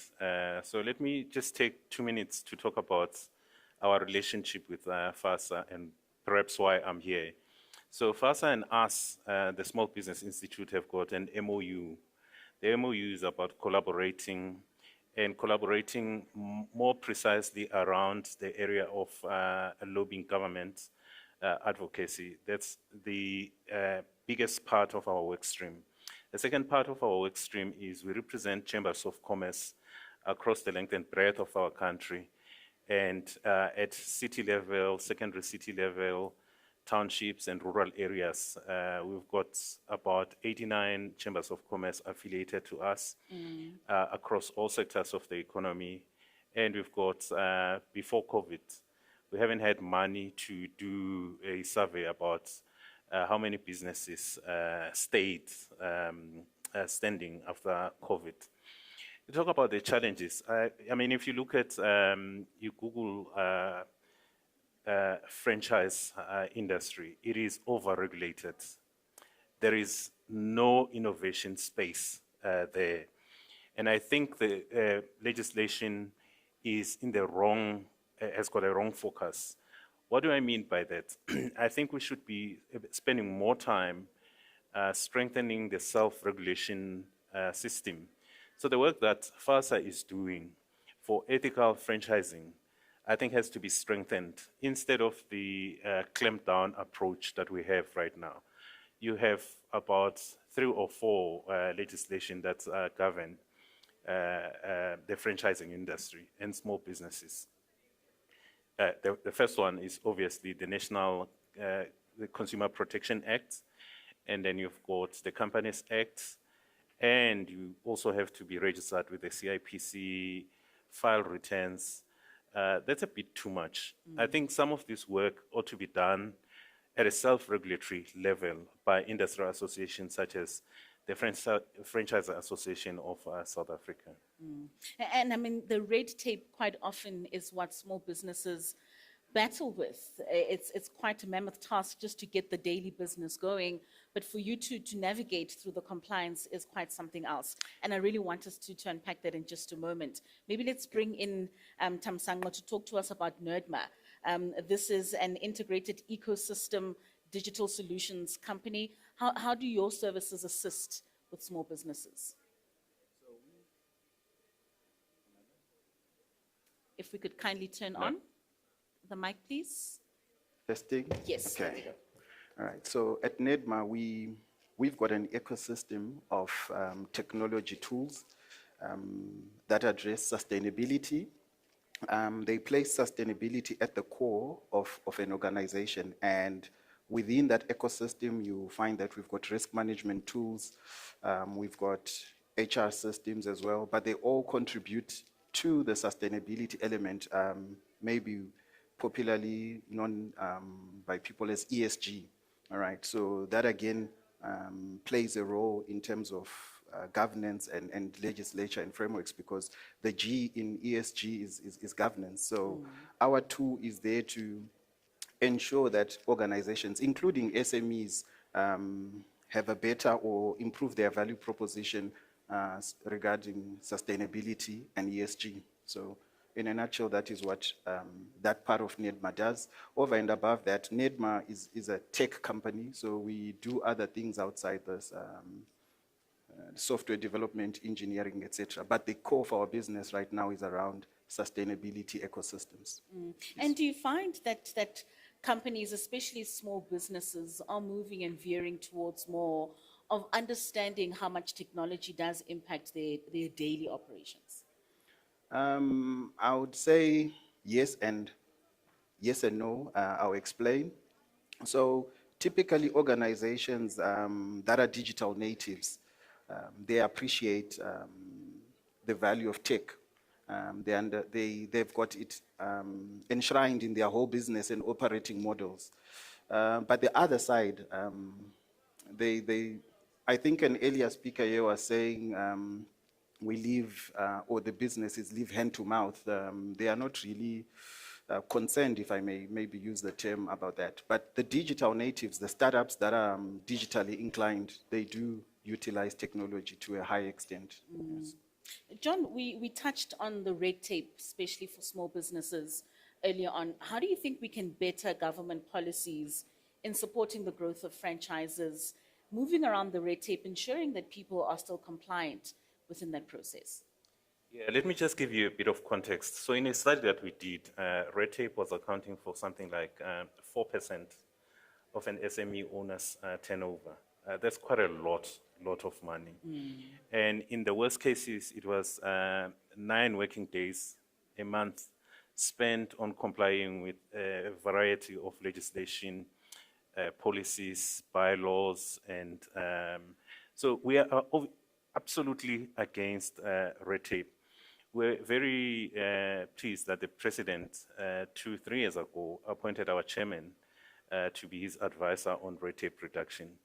But I think the pedal has moved right now.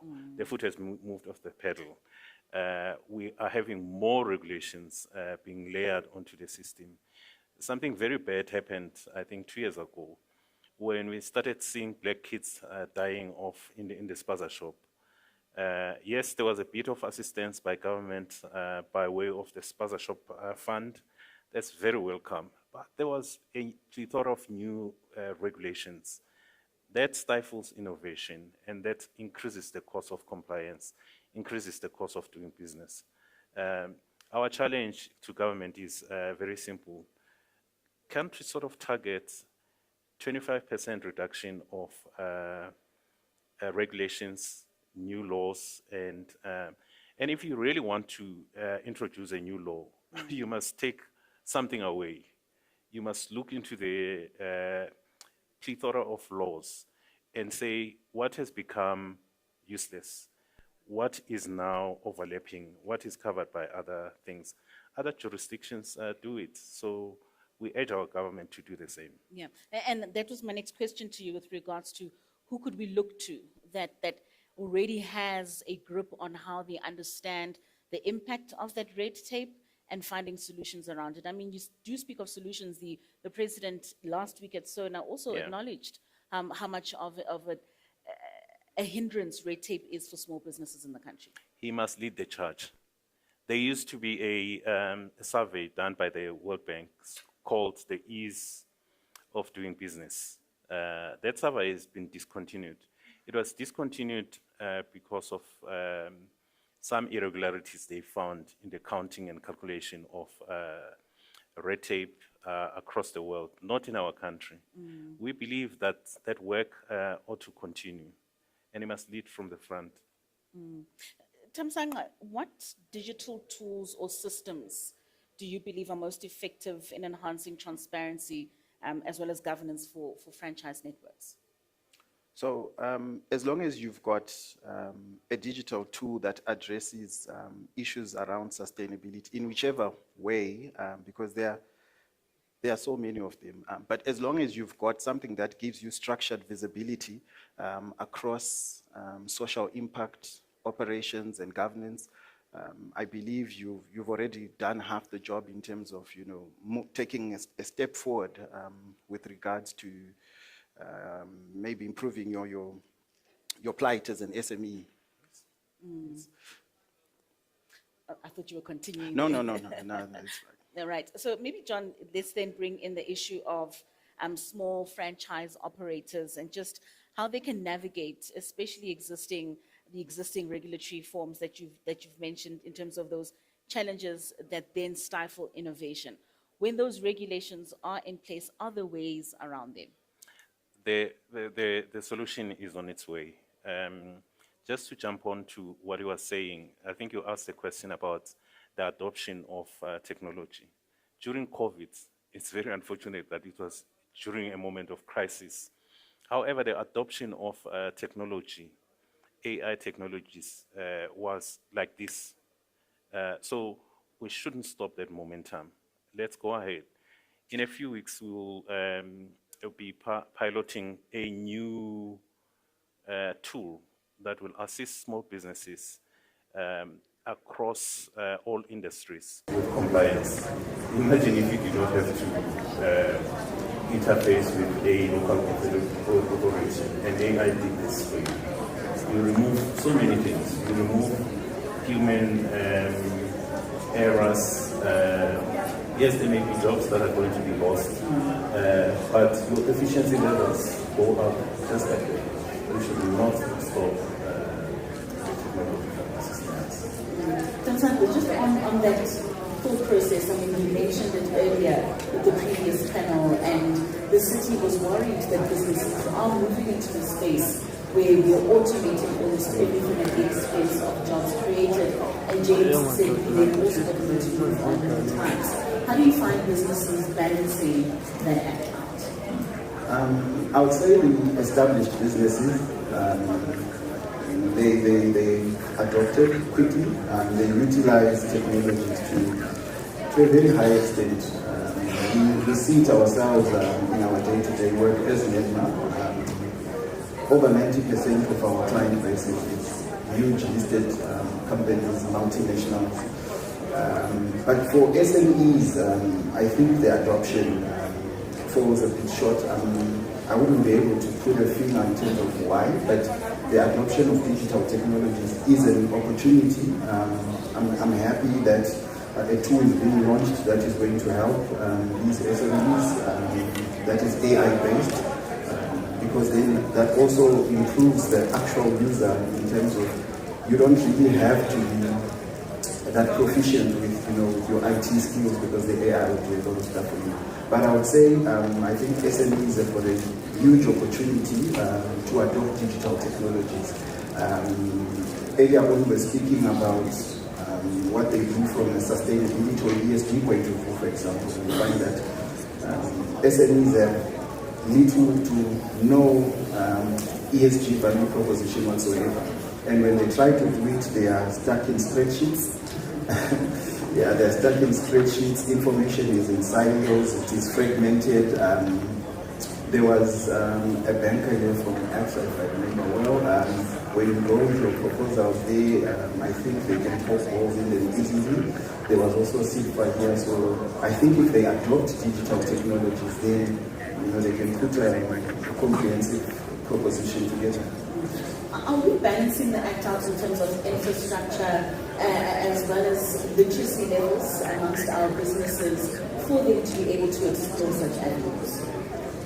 I think there is quite a bit being done, to be frank. There is quite a bit to be done, but there is way more. There are still more opportunities. I think, look, our digital literacy as a country obviously still needs to catch up. So there are massive opportunities to step up without even getting into complicated systems, maybe like the ones that we use, for example, things like mobile money in deep rural areas, etc. Those are basic things that can improve the livelihoods of people and SMEs. So I think there's a way lot more to be done in that regard. Right. Okay, I'm going to open the floor up for some questions. If we've got any of our delegates that are rearing to ask, maybe just to find out, especially your own challenges that you've had when it comes to the red tape that you experience in your own businesses, or just the technological advancements that you're looking to tap into. We do have a roving mic, I believe, that is going around. So if there are any questions in the room, kindly put your hands up and the gentleman will be happy to answer. All right, we do have two questions right in the front.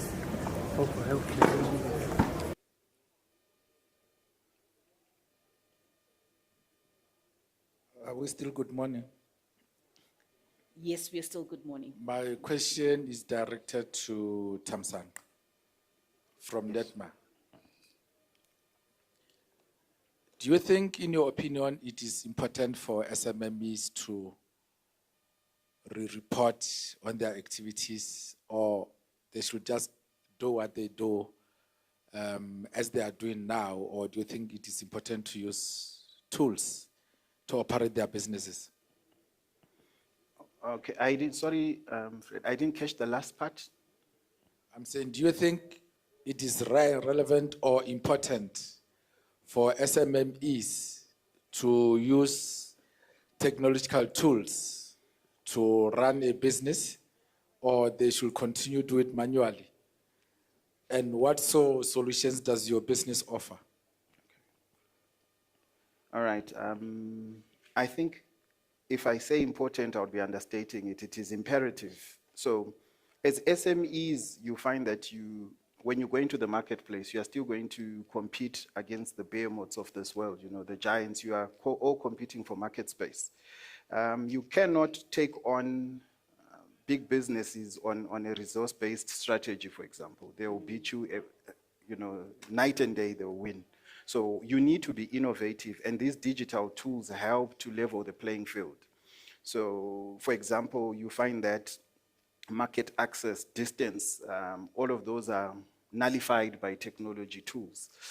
So it is important that they report or use digital tools to report. But most importantly, what are you reporting?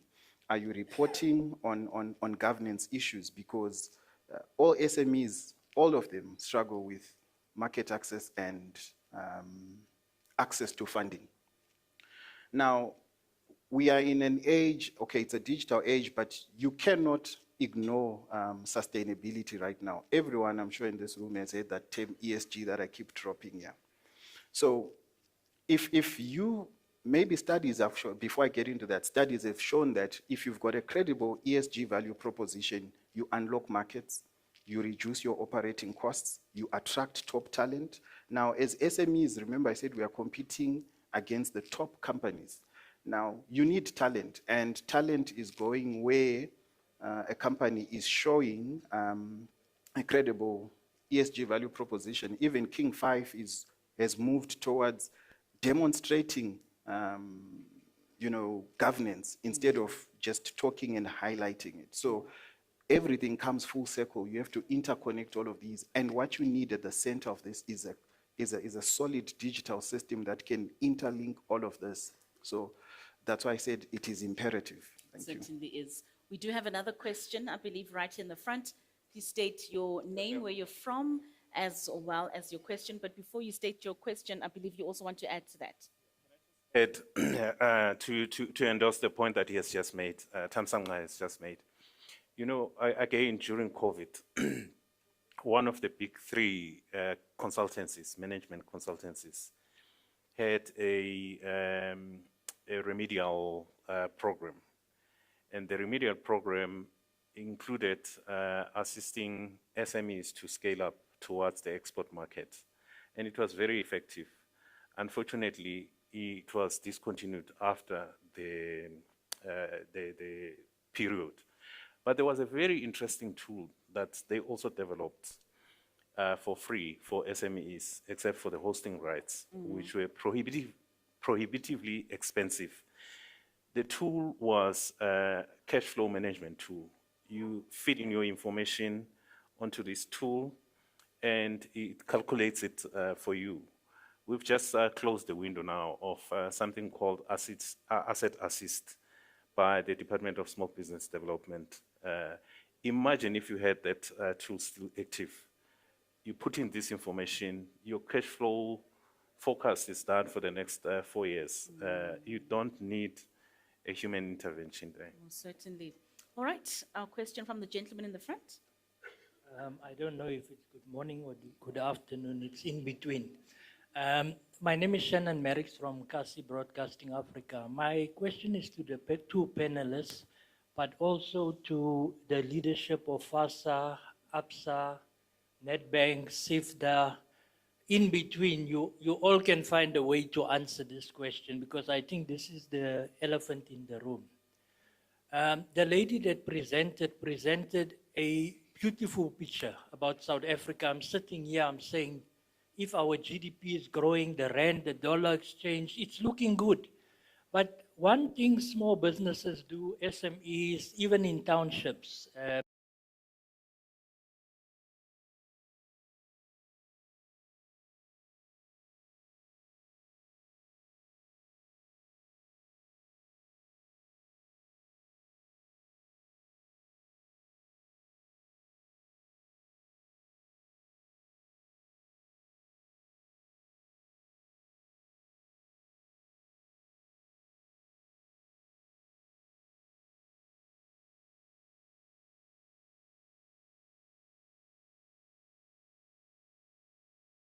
are you going to advertise into townships the same way that Coca-Cola does? I know you don't have the money that Coca-Cola does, but how are you going to advertise for all your franchisees, the 200 plus and so on? Thank you.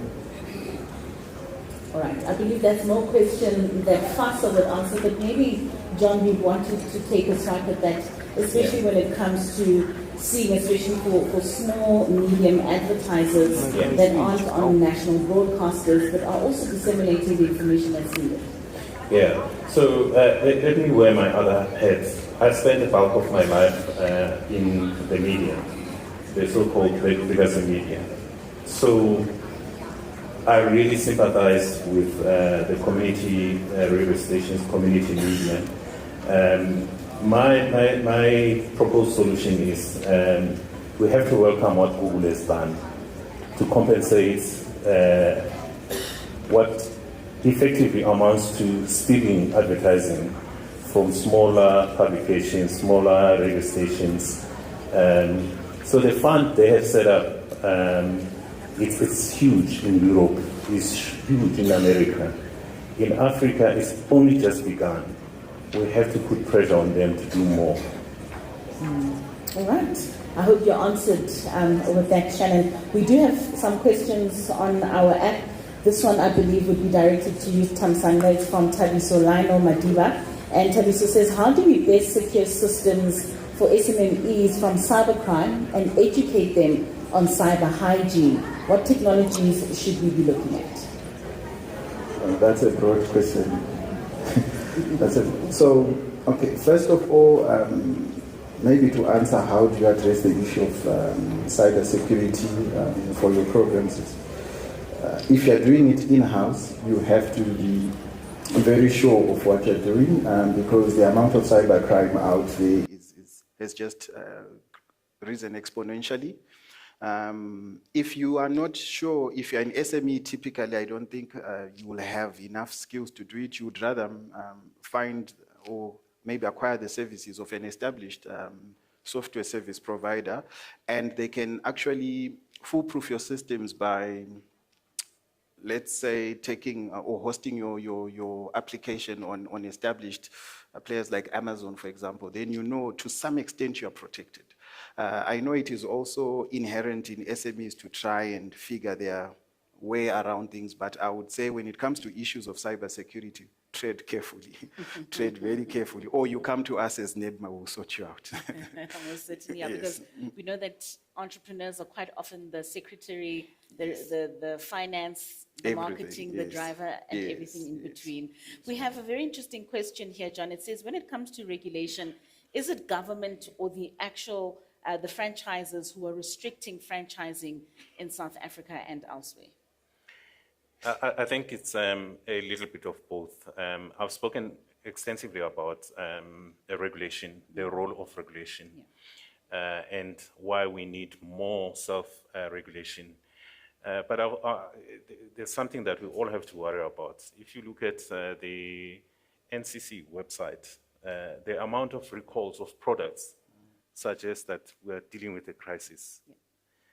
So I wouldn't really blame the franchises themselves, but there is something that's not going right in the system. Where is SABS? Well, most certainly. Gentlemen, we are right on time. Thank you so much for your insights and engaging with us this morning. I certainly do hope that you will be sticking around and that if any more questions do pop up throughout the day, you'll be able to take those. Ladies and gentlemen, please give a round of applause for Tamsanga Moyo as well as John Lulu. Thank you. If our FASA CEO could please also just join us in front of the banner for you guys to have a picture moment and to just accept our tokens of appreciation. A round of applause, ladies and gentlemen, for our panelists.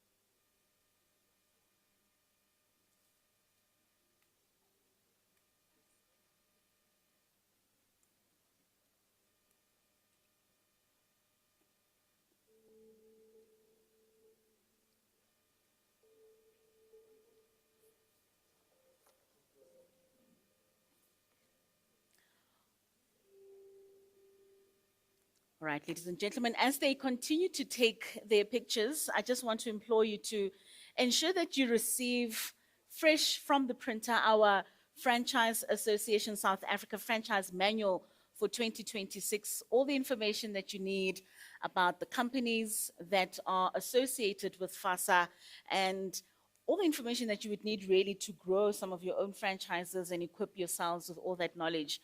Make sure that you grab a copy of that. Okay, we're moving now on to our next panel session, ladies and gentlemen. And here we're focusing on empowering underrepresented entrepreneurs. These are women, youth, and SME franchise opportunities. I'd like to call upon the next speakers to join me on stage as we have this conversation in ensuring inclusive growth through franchising. I'd like to call upon Mr. Bia Hakula, the president of Africa for Africa Women Empowerment, George Sibulela, who is the president of the African United Business Confederation, Eustace Mashimbie, who is the CEO of Proudly South African, Sisa Mbangla, who's the founder and president of African Panel Beaters and Motor Mechanics Association, as well as Bulelani Balabala, who's the founder of Township Entrepreneurs Alliance. If you could all just give them a round of applause, encourage them to quickly come to the stage, ladies and gentlemen, for us to have this conversation on inclusive growth. Good, thanks, and how are you, sir? Good to see you too. All right, if our other panelists are also making their way. Good morning.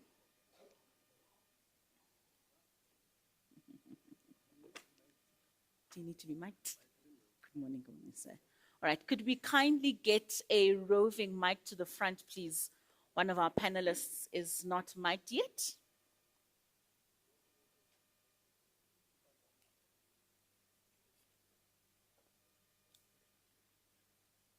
All right, so I will implore that you also just send us your questions as well on the app as early as possible so we can get to them and don't waste too much time on us speaking up here. Maybe let's start with you, Mayor Hakula, just with regards to franchising, and how do you think, what are the opportunities that we're missing, especially in creating businesses that women can participate in and growing the sector?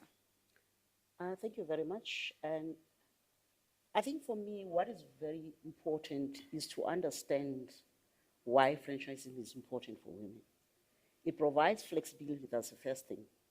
The second one, in terms of access to finance, there are challenges in terms of women being approved for financial support in the normal financial institutions, and therefore franchising minimize the risks that they always associate with funding women-owned businesses. I think the other thing is that indigenous knowledge. I'm looking from the perspective of saying it's not only being a franchisee, but I'm looking from the perspective of women providing opportunities to be franchisors. Because if we look within the African context, women are the owners of the indigenous knowledge.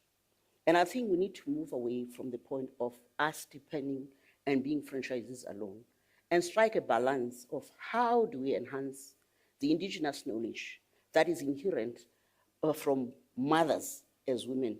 It starts from your normal, meals that we know who does the best pap and flies, to the medication that we can easily cure any kind of flu.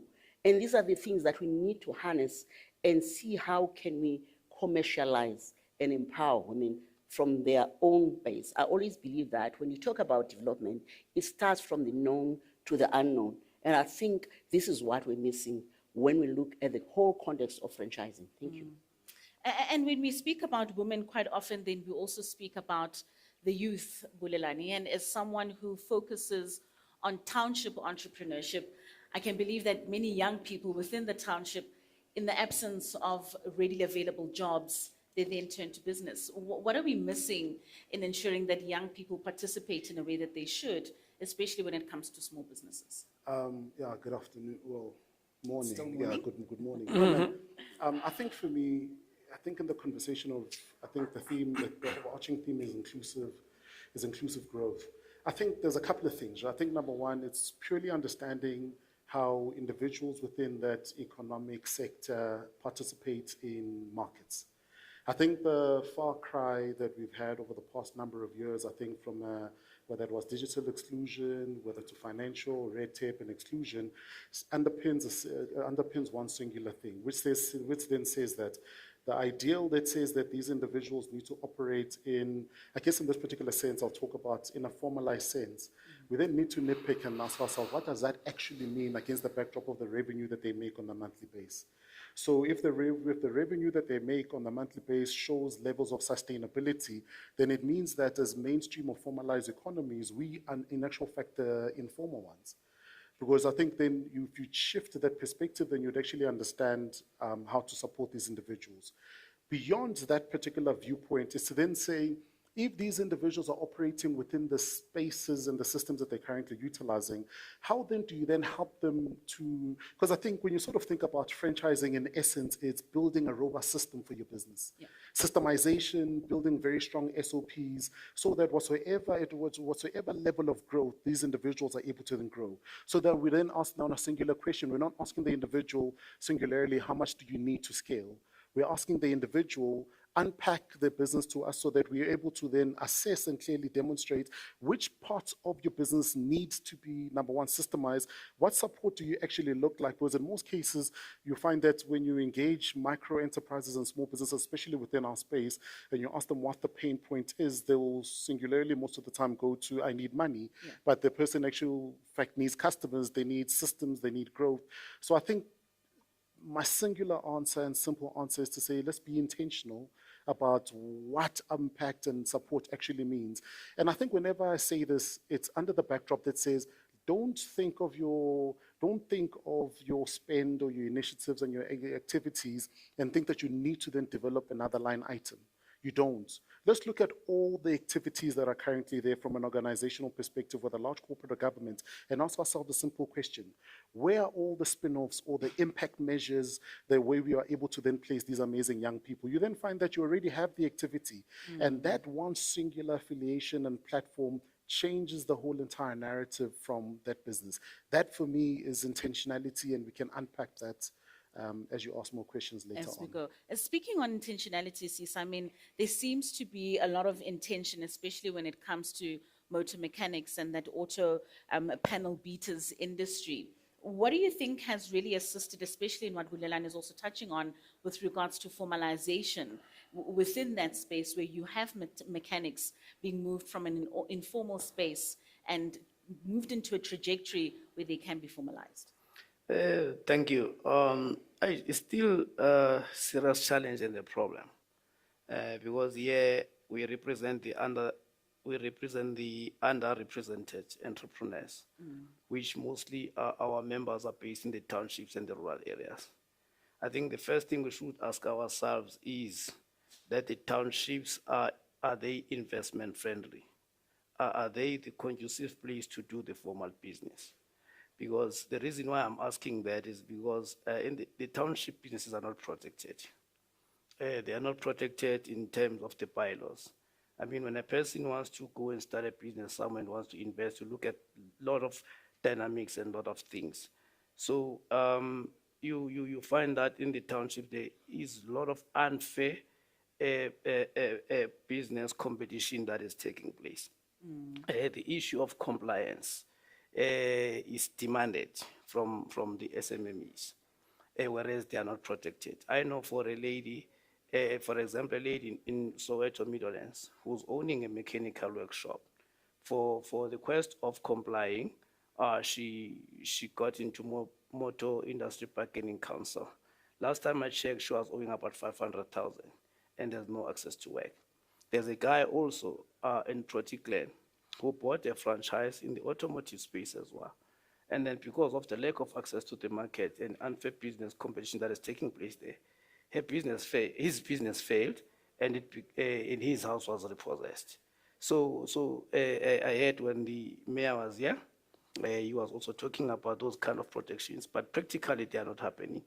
especially in the automobile sector. We are operating in a very, very highly monopolized space, where in the north we are competing with the dealerships, and the south we are competing with the illegal and informal workshops. So then we need to be intentional, as Bulane has said, as to how to, yes, franchising is the best model, but it also depends on the environment, how the environment is. So you also ask yourself as the franchisors as well. There are unscrupulous franchisors. They will offer franchisees business for the sake that they can access money from SETFA and whatsoever. They don't really care if you are going to be successful or sustainable. So what we've done as an association, in 2014, we went even into the Competitions Commission. We lodged a complaint against the multinationals, a case which we won in 2017, now known as the right to repair, that the independent workshops must be allowed to service the in-warranty vehicles without the consumers losing the manufacturer's warranty, and the consumer's right to choose as well. So I think before we can intensify and talk about those things, let's try and see to it, how best can we level the playing fields? Most certainly. Eustace, I mean, just picking up on all of this with regards to those that are left outside of the economic flow and ensuring that we don't leave out the young people, we don't leave out those in the townships, we don't leave out women. With Proudly South African, how do you think brands can really benefit from promoting locally in order for us to have that economic inclusion, particularly in franchising? Okay, thanks. So with us, how we've been able to drive inclusivity is not in the obvious way in terms of how people think of franchising. We come in on the other side, and by that I mean, what we have done is we've said franchising presents an access to market opportunity for all of this women-owned, youth-owned, disability-owned, and all of those businesses that are owned by designated groups who are considered to be previously disadvantaged. And how we've done it is we've created portals, and in the back of the agreement we have with the Franchise Association, we present a base of companies on an annual basis to FASA and to many other institutions, but the partnership with FASA also has a localization commitment that FASA has made to Proudly South African, where they have undertaken to ensure that their franchisors and franchisees will get to a point where they start giving preference by way of procurement to entities owned by these designated groups. Because what we've seen is that a lot of the franchisors and franchisees have preferred suppliers who stay in the system for generations and generations, and which makes it difficult for new entrants to come in and participate. And so as the brands that you refer to join Proudly South African, indicating what products they have at their disposal to take to the markets, we then work with the Franchise Association to determine who is best placed to buy from them. We've created a portal where each of these franchisors and franchisees, the buyers thereof, can register there. You can do a search. In the same way that in government you can utilize the CSD to go and do a search to find a supplier as a public sector official. In the private sector, there was no portal that sought to help buyers in the private sector find suppliers who will not only supply them with higher quality, vetted, locally made products, but when you do that search, you can even specify to say, I want to buy this type of product from a woman-owned business, from a youth-owned business. And as you drill down, based on your search, you can even narrow it down to the province and the town and the region that you want to buy in. And the intention is really to make sure that inclusive growth that we're looking for starts with inclusive participation and an ability for everyone who has a product and a service that deserves a chance to be able to compete. And what we bring as Proudly South African is that assurance that we give to you as a franchisor or a franchisee that you can trust this company because we vetted them. We vet all our companies. So every single company that is on that portal has been vetted. And so it takes away that trust deficit that exists between big businesses and small businesses, where big businesses continuously say, but what if they don't deliver on time? What if the quality is not right? With the base of companies that sit on market access platform, which is our portal, you know that you don't have that problem. George, when we hear, such discussions of small businesses not necessarily finding that inclusion locally, do you find that there are businesses that would just take the leap and find themselves trading continentally without necessarily having a footprint locally? Okay. Firstly, let me say thank you to the CEO for the invitation, the chairman of Franchise Association of Southern Africa, who are very good friends of AUBC, the African United Business Confederation. I do believe, in fact, let me provide a context. And in the context of franchise, franchise can create wealth. There's no doubt about that. And when I say wealth, it's because this is a business in a box. So a business in a box, in a sense that it is a system. So it is a complete system. When we evaluate businesses in investment banking, we look at the processes and the system to say how much risk this system can provide. And often we have realized that franchise provides a 10-key system. A 10-key system that says, immediately I get into the business, I've got the market. I have the system to run the accounting books. I have a system to run logistics, and so on and so on. So what are the biggest challenges that we face in the franchise industry? And I always like to raise, topics that challenges those that are within that industry. One is there is a serious exclusion of female participation in the industry. That's number one. Number two, there is a serious exclusion of the youth in the industry. And the only people who make it, and I would like to raise this controversial question, is that you have to have the networks in order to succeed in that particular, to get those franchises. And I had a number of engagement with some of the prominent franchisors in the country. And when you start to look, let's take an example, KFC as a typical example. The system is world-class. The system is literally no risk, no risk. It could be, as I say, no risk. I don't mean 100% no risk, but the risk is so minimal. But if you look at the people that own the franchises in KFC, it's out of a typical population. And one person will own 19 franchises within a certain demarcation. Now, where is anti-competitive? This is seriously anti-competitive, because you basically have excluded those that want to participate within the system. So I think there's a big challenge that need to be addressed within the franchise, and I put it back to the organization itself. Access to capital. We always talk the same language for a number of years, and this is where government, when we start talking transformation, particularly in the townships areas, is to make funding and seed funding that is available to the franchises in a bigger way, because it is the fastest way we can create jobs in this country, because the risk is minimal, employment is guaranteed, and that's the challenge that we are facing. And we don't see those practical solutions being implemented, and I think that's where we need to do that. And we want to see the young ones. Remember, the digital opportunity has been made available for the youth to participate in the industries. For us to capture the new market, only the youth have innovative skills in order to do that through digital platforms. And that's the market that we can be able to open. So when you go Africa, you go internationally, you would see that a lot of these franchisors are beginning to shift, and bring the new players in the industry. And that's really what we must always insist on.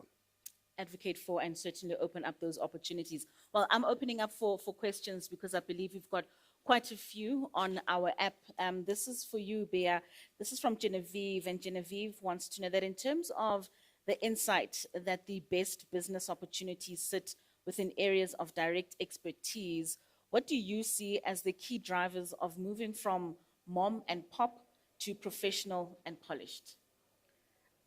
Thank you very much. I think just being a mom provides an opportunity. The first thing is that who decides? I think I'll pose another question. Who decides on which car to drive? Who decides on which house are we going to stay in as a mother? And therefore, having women in those franchises, it actually promotes one, the sustainability, but also the passion that goes with that, because you understand that. I also look at the entire value chain when I look at this. I've picked on 3 franchises that I think they would fly if they would be in the hands of women. The automotive industry. We've tried as Africa for Africa Women to get into that space, but I don't think they really understood, and we're really up for that, because every car that is being driven, the mother has a voice. The second one is the beauty industry. There are so many programs. I want to latch on the input from a colleague next to me here of saying how is government funding used. So if you look at a hybrid model that would say grants and loan, which SETFA provides, then you go to the Department of Social Development, they provide pure grants. So I've looked at the beauty industry. You've got young women that are known, that are producing the skincare range. So if you get into the beauty industry, you have your beauty clinics. You look at the entire value chain. Who are the most users of that service?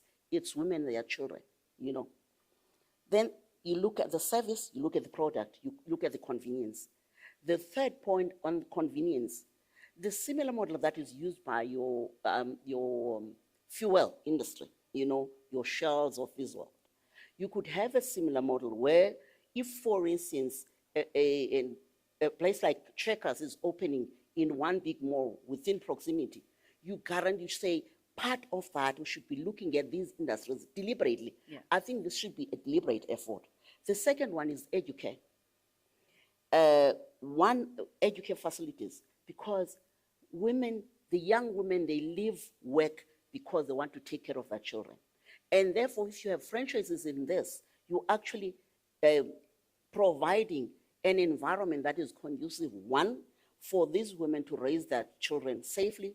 Secondly, you're also looking at the quality, because most of the time people, they take their children everywhere. You guarantee to say you want quality in here because you have your children in here. That's the educare facility.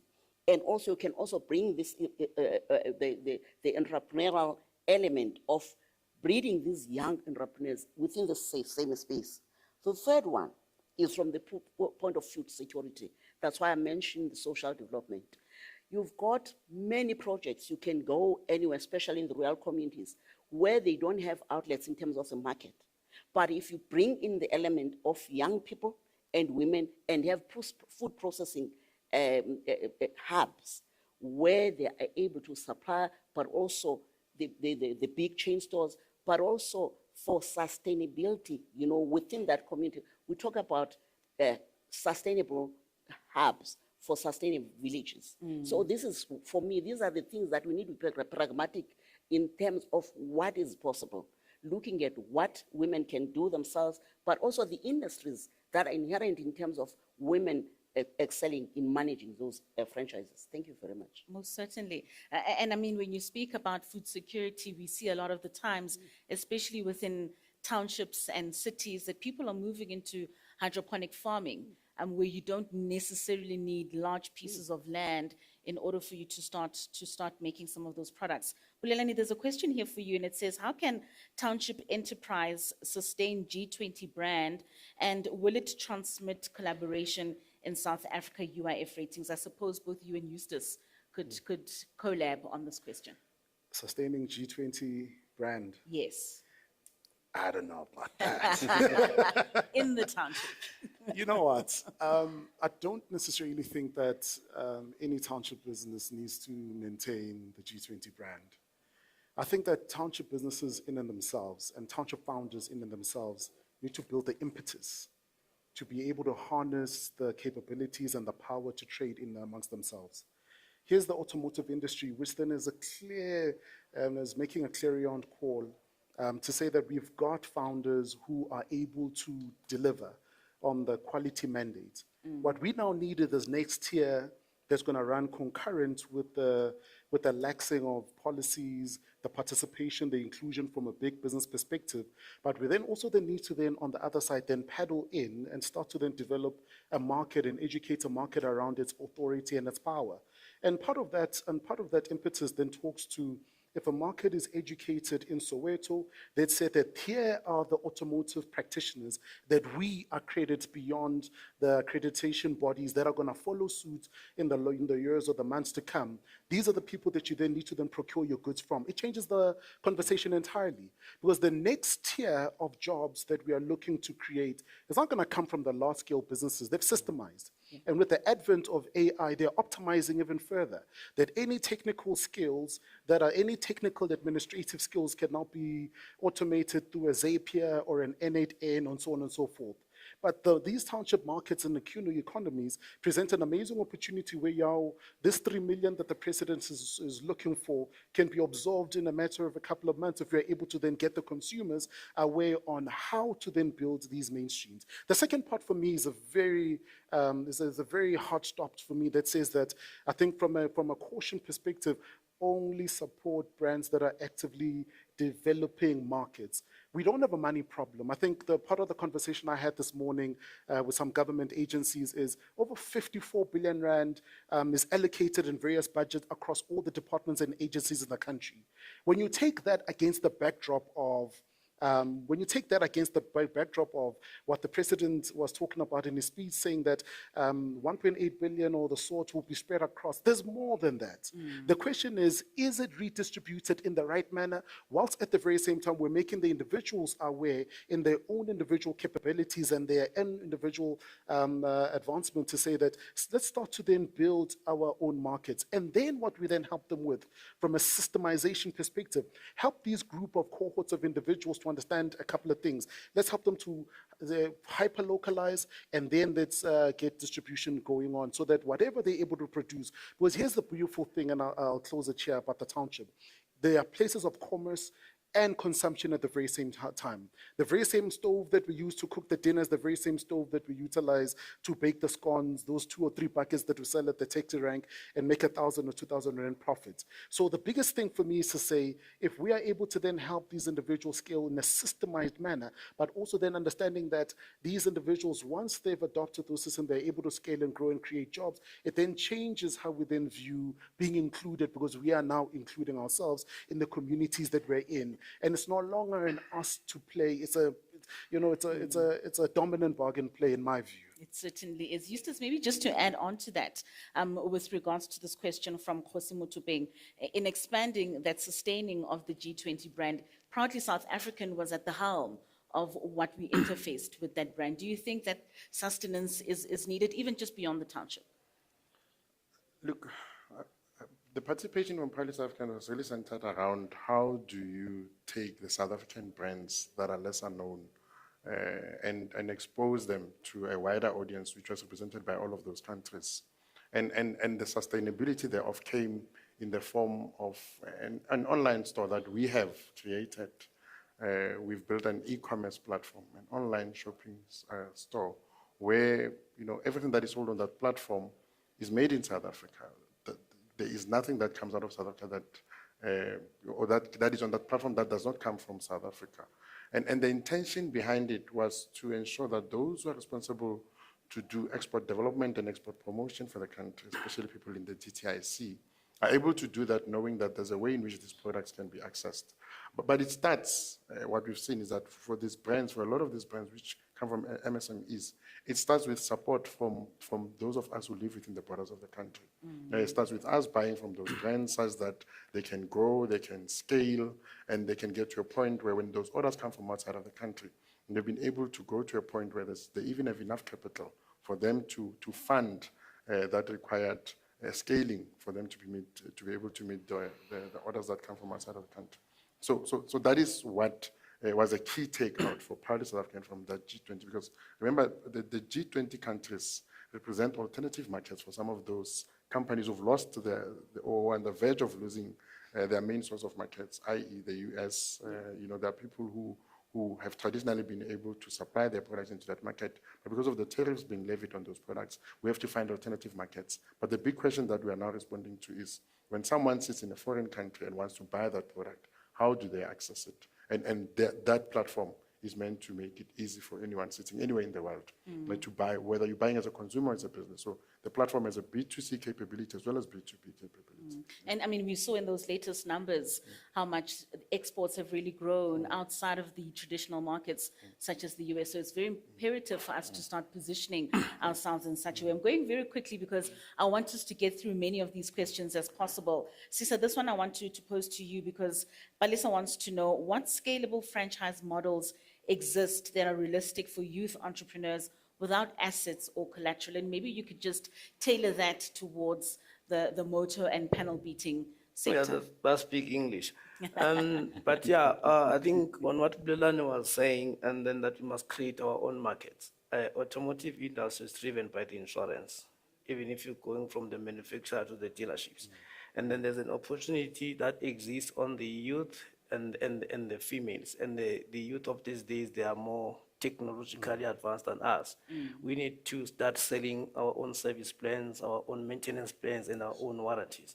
So then that will be able to sustain the workshops, whether panel beating or mechanical or tire fitment setters within the townships. So we need to create our own markets, not only talk the politics of entitlement and rely on other people to do things for ourselves. I can see the clock is going down, then I'll stop there. Thank goodness.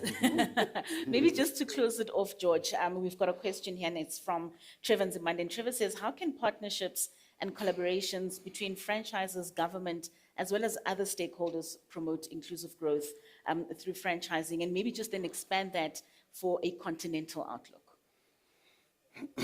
Look, I mean, firstly, as I mentioned, the challenge, and the challenge comes from the leadership. It is how seriously we tend to understand what are the best pillars we can utilize in order to grow the economy of the country. And as I said, if franchising is going to be in the center of those plans, then the innovative strategy should be put in place to say what are the relevant aspects that we need to focus on. And as I said, one of those is going to be what sort of financial instruments we're going to have. Because if you go into the private sector uses a term sheet, and that term sheet has got a mandate inside the bank. And if you are not able to de-risk that term sheet, you're going backwards. Only the people that are going to come to be able to put in those initial fees to be put in for setup fees, only the ones that are going to benefit. But what about the ones that don't have the initial fees? And this is where then government comes in to de-risk the private sector. And they can act as a guarantor on the franchisee that wants to come in, or the intended franchisee that wants to come in. And I think that's where the challenge is. I need to share this case study just to understand what I mean by the risk of government, particularly the leadership, in understanding this. If you go to Russia, for example, Russia was badly punished by the US with sanctions. And when those sanctions became so heavy, almost all the big franchisees that were dominating Russia were pulled off. McDonald's, Mercedes-Benz was forced to do it through Germany. All the big franchisees, the majority of the stores were left empty, which means the impact on the consumers and the jobs were impacted. Russia had to speedily bring the local production to take over those stores. And today, when you go to Moscow, you will not find any US or Euro brand. It's all Russian brands. Produced locally, supplied locally, run by local people. Now, this is a visionary leadership that we want in government to understand, that in case of something happening, because the majority of the franchises that are even here and successful here, they're not from South Africa. And that's something that we need to think very carefully. And this is where leadership comes in. Well, certainly, ladies and gentlemen, a round of applause for our panelists. That was concise and to the point. If we could take our picture moment. Thank you so much for your insights and for joining us. Thank Another round of you. applause, ladies and gentlemen. We really need to take the baton onto our own hands, and it's up to us as a society and the leadership that leads us for us to be able to make this turnaround. Could Freddie Mahato please join us for our picture moment, as well as our tokens of appreciation to our panelists this morning.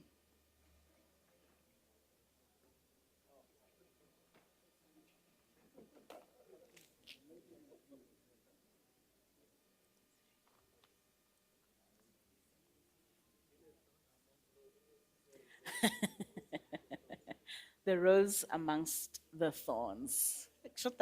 Yes. First take yours.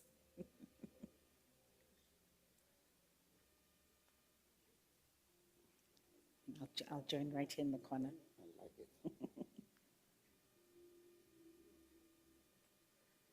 All right, a round of applause once more, ladies and gentlemen, for our panelists on inclusive growth, which we need to drive for franchising in the country. Thank you, Mr. Sibulela.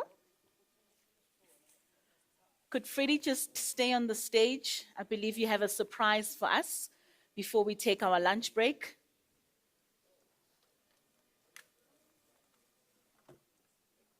Over to our FASA CEO, ladies and gentlemen, for a quick announcement. It's still good morning, yes. No, it's afternoon now. It's after 12.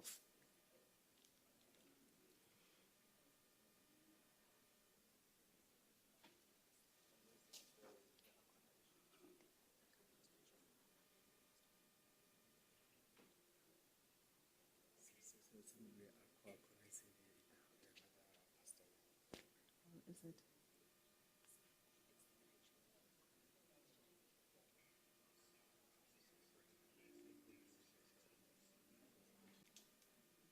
In life, we come across people who impact our lives.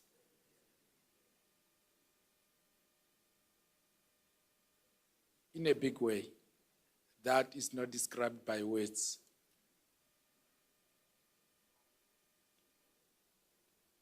And I think this moment for me is critical in my journey. I met people who made the difference in my life, and at a very difficult time in our history. I met them during COVID in 2021.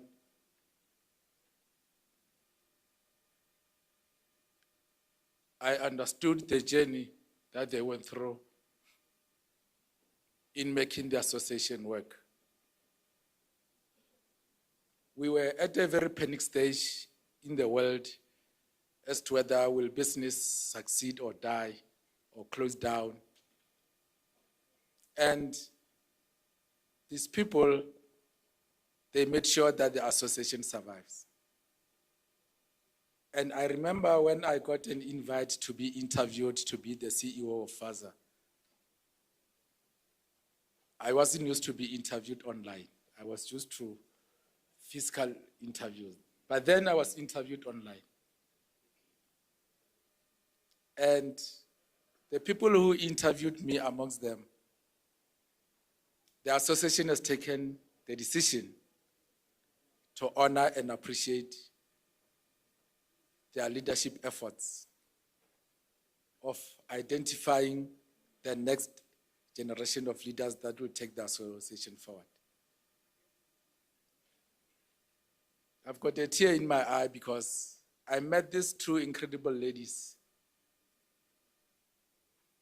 when I think I was just launching a business that I thought it would take me to a higher grades. But then they invited me to an interview to become the CEO of FASA.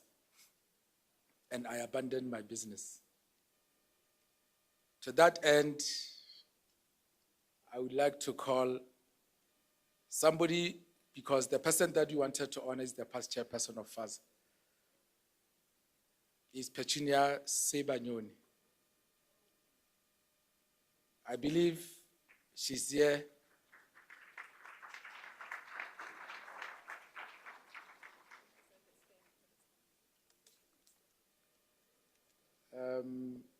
I think she's still busy with the stands, so they didn't whisper into her ear because we wanted to surprise her. And we are the surprised ones.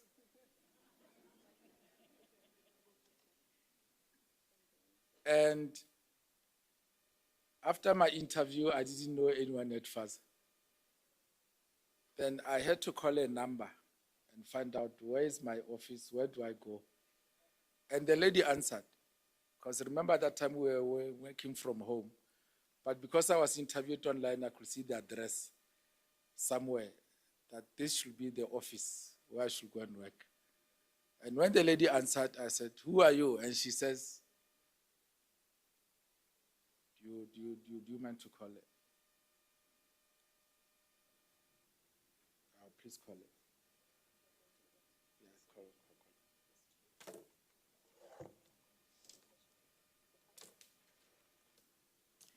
So what we decided to do,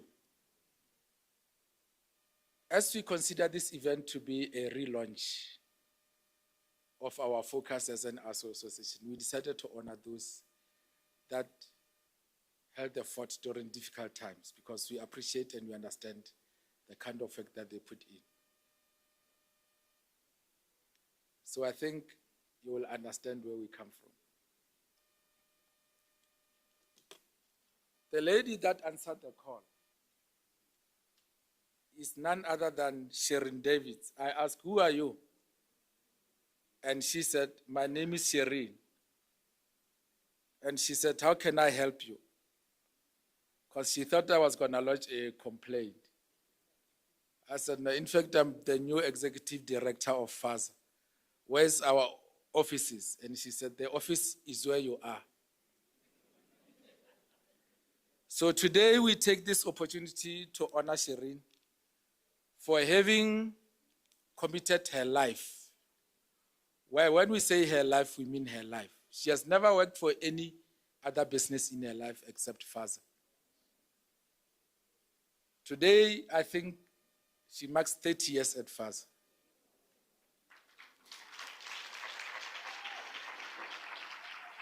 So this is an appreciation for Sherin to have made sure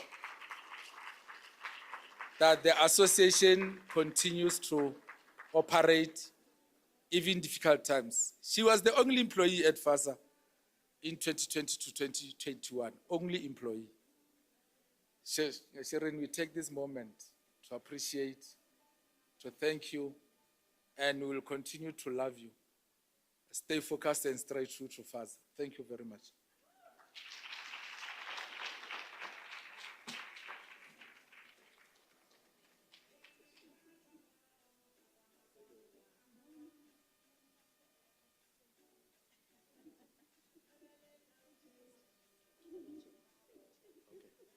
So she's gonna cry. I won't let her cry. That's not my job. My job is to make her happy. So I think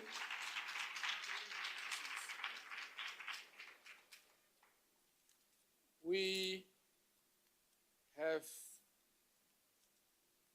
an honorary appreciation for Akona Nganga from KFC. She was the chairperson of FASA 2020 and 2021. As they were interviewing me, her term was coming to an end. She was the chairperson of FASA during that difficult times. We have a representative from, so where's the guy, where's the lady from which? So we will honor Akona in absence. We understand this tragedy that hit her family. So we will hand it over to her. Thank you, KFC and everybody who supported FASA during difficult times.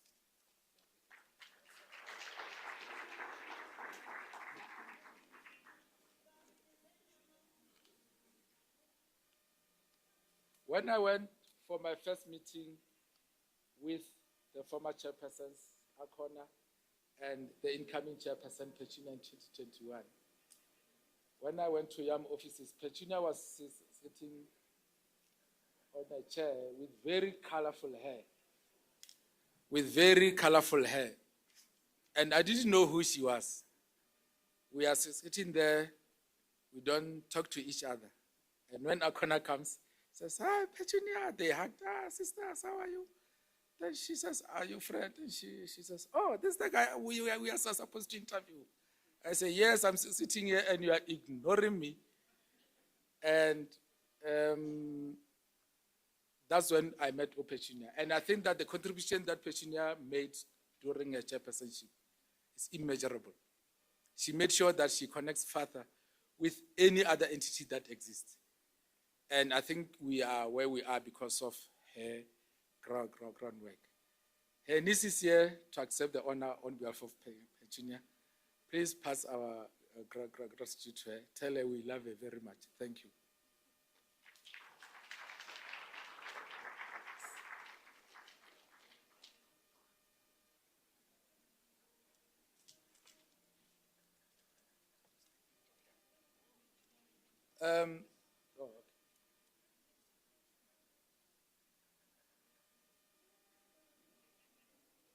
Lastly, I think with the kind of support that we see from our members, non-members, the industry, the country, we are more encouraged to do prestigious events that we think it will also benefit entrepreneurs. Continue to support our events, and we might as well have the awards for everybody and anybody that played their role within the industry. So this is just a teaser to see how it looks on your face when we hand over these things. So if you continue to participate, we may have the franchise awards, but that depends on how if you want them or you don't. Thank you very much. A round of applause one more time, ladies and gentlemen. This really is quite a very special moment, especially those that give of themselves so much to associations such as this. The work, the connections, like you say, Fred, I certainly can attest to the former chairperson being Petunia Sibanyoni, how at any opportunity she will try and connect any person, any entity where she finds synergies existing. All right, it's exactly 12:34. We are breaking for lunch. Lunch will be served at Serengeti. If you could all kindly please just make your way there. We also still have the exhibitors that will be there. So once you finish with your lunch, make sure that you engage with them. But also please don't leave any of your valuables in the room as we're having lunch outside of the space. We'll all be back here at exactly 1:30. We've got more panel sessions that are going to take place. I think you're going to be quite excited by those that are going to happen after the lunch break, because we'll have some of you guys sitting in these chairs just talking to us about your own personal experiences. Enjoy your lunch, ladies and gentlemen, and those that are joining us.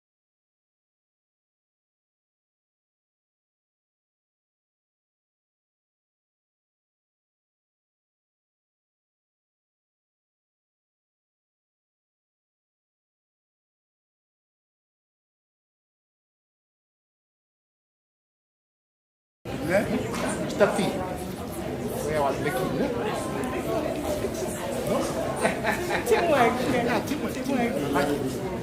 All right. Who are we waiting for? The sign from there. The sign from the... Tendai? Are we good? Yeah. We're good.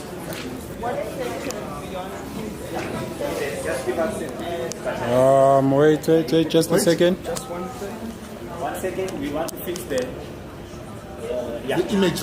Yeah. If the agreement we want FASA, yes. When the main sponsor, the business one. Okay, we can go. Yeah, we can go. We are live. 3, 2, record as well. 3, 2, 1, action.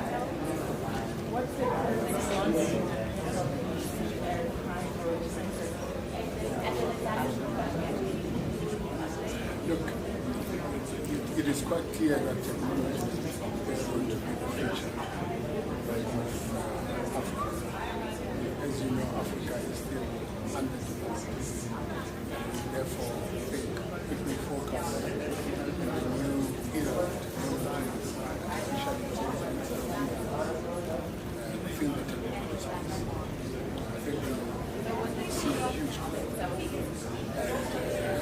markets are created. Social marketing. It's a really good instrument to create new markets. And Africa is still very young, so we want to see a lot of opportunity. The second one, automotive will always be there. There's no doubt that we are going to end up only with buses. So we are experiencing, even though within the franchise network, we're seeing now new Chinese brands coming into the market.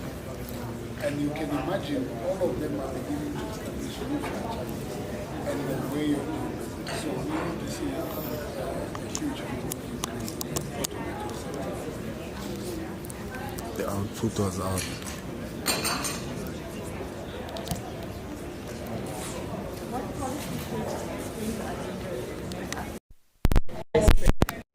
For both local and international investors?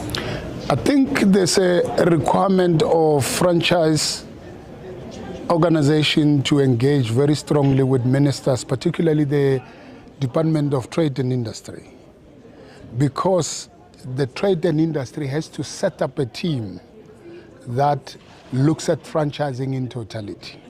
And when we say in totality, we're talking the entire value chain. We're talking the industry sectors, the funding, the opportunities that exist, and map it out in a manner that it becomes one of the key growth areas of creating jobs. Because today is being treated as just an industry, that industry. When they talk about economy, franchise is not mentioned at all. And I think that's the challenge, not only in South Africa, in Africa. So we want to see a lot of engagement with DTI, national trade, let's say the economic cluster, to start bringing it into the fore. It must be in the best agenda of the economic debates and discussion of the country. And what's one thing you'd like our listeners to learn or to know from today's conference?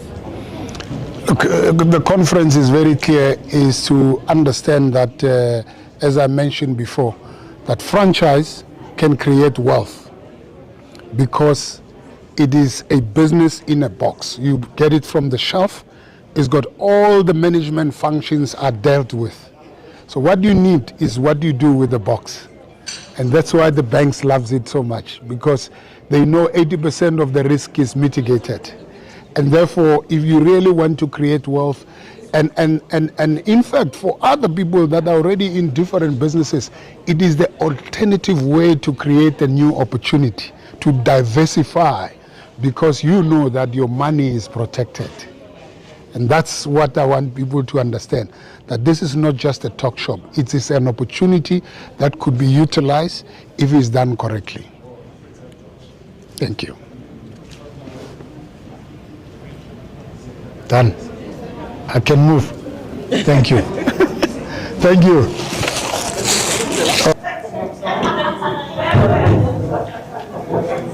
Going live in 3, 2, 1. What is Proudly South Africa doing to support the franchises in South Africa? Which camera do you look at? I look at you, or I look at the camera? I look at you. Yes. Oh, okay. Again, I was looking there. Okay. What is Proudly SA doing to support the franchises in South Africa, and how are you collaborating with the Franchise Association? Yeah. So together with the Franchise Association of South Africa, we have come up with a model that focuses on ensuring that those who can form part of supply chains and value chains within the franchising system are given an opportunity in the form of procurement support.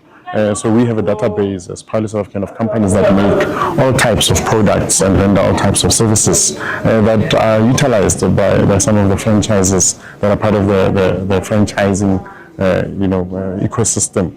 And so what we have sought to do with Franchise Association is to ensure that we expose the base of companies to the buyers and procurement decision makers within the different franchisors and franchises, such that they can start finding those companies and buying from them, so that we give an opportunity to new entrants to come in and get supported by the franchises and franchisors, because a lot of money is being spent in that space. And if you aggregate the procurement from all of these franchisors and franchises, we are able to then get real support given to businesses on the ground. I mean, if you have a franchise that operates in the township, why can't it buy from a business that supplies whatever it is they require in the township? And so we've created a portal known as a market access platform, MAP. If you go to map.proudlysa.co.za, you will be able to log in as a buyer, get credentials, and that is what you utilize. Not only to search for suppliers, but to even advertise procurement opportunities that can then be found by businesses that we have vetted as Proudly South African, that you can then ultimately buy from, and in that way drive inclusive participation from businesses that come not only from the traditional suppliers that have always been used, but new entrants and new suppliers that can benefit from the procurement spent in that space. Yeah. Is there any for those that don't know, are there any franchises under the Proudly South African banner? Yeah, so you can share, just for curiosity. Yeah, so some franchises that are members of Franchise Association do affiliate with us. Companies like OBC. OBC is a member of Proudly South African, together with all of their stores that are all over the country. And in fact, part of that commitment from OBC includes how they then ensure that their respective stores sell products that are made in South Africa. So not only on the chicken that they're traditionally known for, but it extends beyond the other fast-moving consumer goods that are sold in their stores and butcheries. And so that is a good example of a commitment made by a franchisor together with its franchises to support the local economy and drive the inclusivity that we're looking for as Proudly South African. Thank you so much. Thank you, ma'am. Is it short or solid? Solid. He's a CEO. Is it not? What's up? Very sharp, ne? Very sharp. Very sharp. Ladies and gentlemen, welcome back. Thank you so much for returning from that lunch. Did you enjoy it? Was lunch not that good? Oh, it's a yebo. All right, ladies and gentlemen, let's settle down as we're about to get into a very exciting part of our panel sessions. I've been really looking forward to this particular panel session. So this afternoon session is going to focus primarily on innovation and future readiness.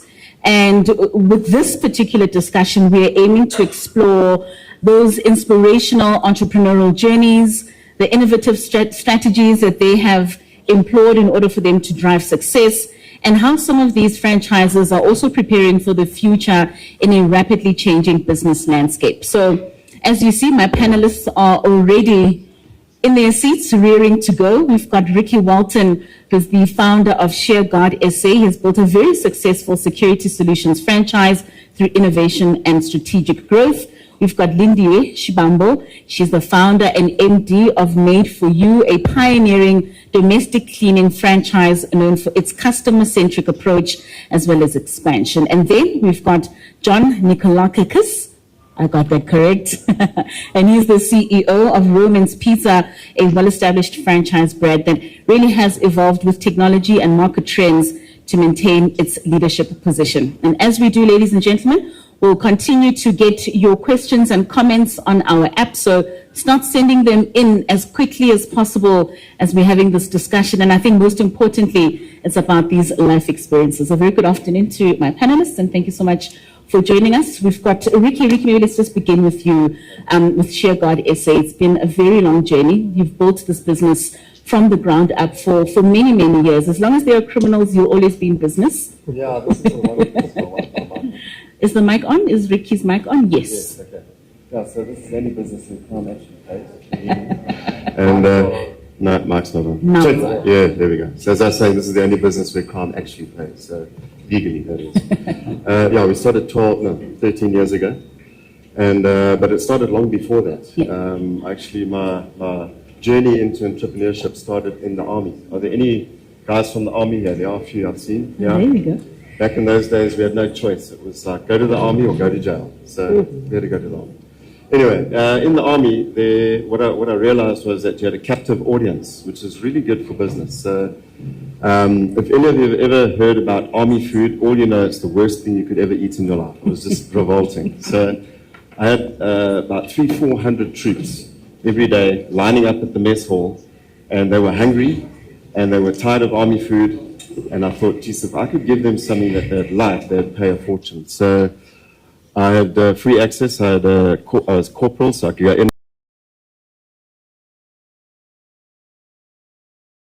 That I really capitalized well on was the Freddy and Charlie pack, which was a kernel burger, Coke and chips, and I'd buy 100 of them, come back to the camp, the line where they were lining up, and I tell you what, they spent, I'd sell 100 in about 10 minutes, because they just loved the smell of KFC, and I made R1.40 per pack. And at that time, I think I was earning 140 Rand a month, so I'd earn in one day from selling KFC, what I earned in a month as a salary. So it made me realize something. Rather learn to make money than earn money. And after the army, when I got out, my parents said, listen, you're going to get a job. So I thought, okay. Now the army had taught me discipline and endurance, didn't teach me much about working out the business. But anyway, I went off and I got a job, and I'll tell you, that had to be the hardest 3 days of my life. Because these acts were trying to tell me stuff. I'm like, no, this is not for me. But luckily, Army taught me endurance. So I managed the 3 days and I got out unharmed. Anyway, a friend of mine across the road was in this TV repair business. And part of his job was installing TV aerials. And I thought, well, let me go help him on board. And went across and I helped him install. And I asked him, how much do you make for this? He said, well, I don't know. I work for the guy, but you know. So I thought, okay, well, let me investigate. So I went to the local hardware store, found out what it cost for a kit for a TV aerial, and it was like $200, and I found out what he charged at $350. So I thought, okay, I can make 150 Rand, and back in 1990, that was quite a lot of money, and then I can surf for the rest of the day, because I originate from East London. So I thought, this is a great business. I go buy an aerial, put it up, go surf. Wonderful. The only thing is that it didn't have any sort of future. So I thought, okay, how do I make money without having to actually do the work myself? Because putting up a TV aerial is hard work. You're in a hot roof, there's dust, there's rats, there's bats, it's horrible. But I enjoyed it for a bit. So I hired people to do it for me, and I ended up building up a few teams. Hard work, but it was worthwhile. So that was a really great lesson for me, because obviously with business, you've got to work hard. There's no other way around it. You have to put in the hours, you've got to put in the graft, but you've got to work smart too. So try and get people to do things that you don't like doing and make sure that they do it better than you do. So it was a great lesson for me, and I took it forward with me. I sold that business and I started a new business as an audiovisual production company, similar to what these guys at the back are going. Well done, guys, by the way, great job. But it was quite a grueling job. So it'd be up at 3 in the morning, packing vehicles, off to work, setting up, doing tests. You guys know the story. And then you're back at 4 o'clock in the morning. So it was grueling, made a lot of money, but it was very tough. And I had to move from East London to Joburg. I started a business here. I opened up a branch in PE up in Cape Town.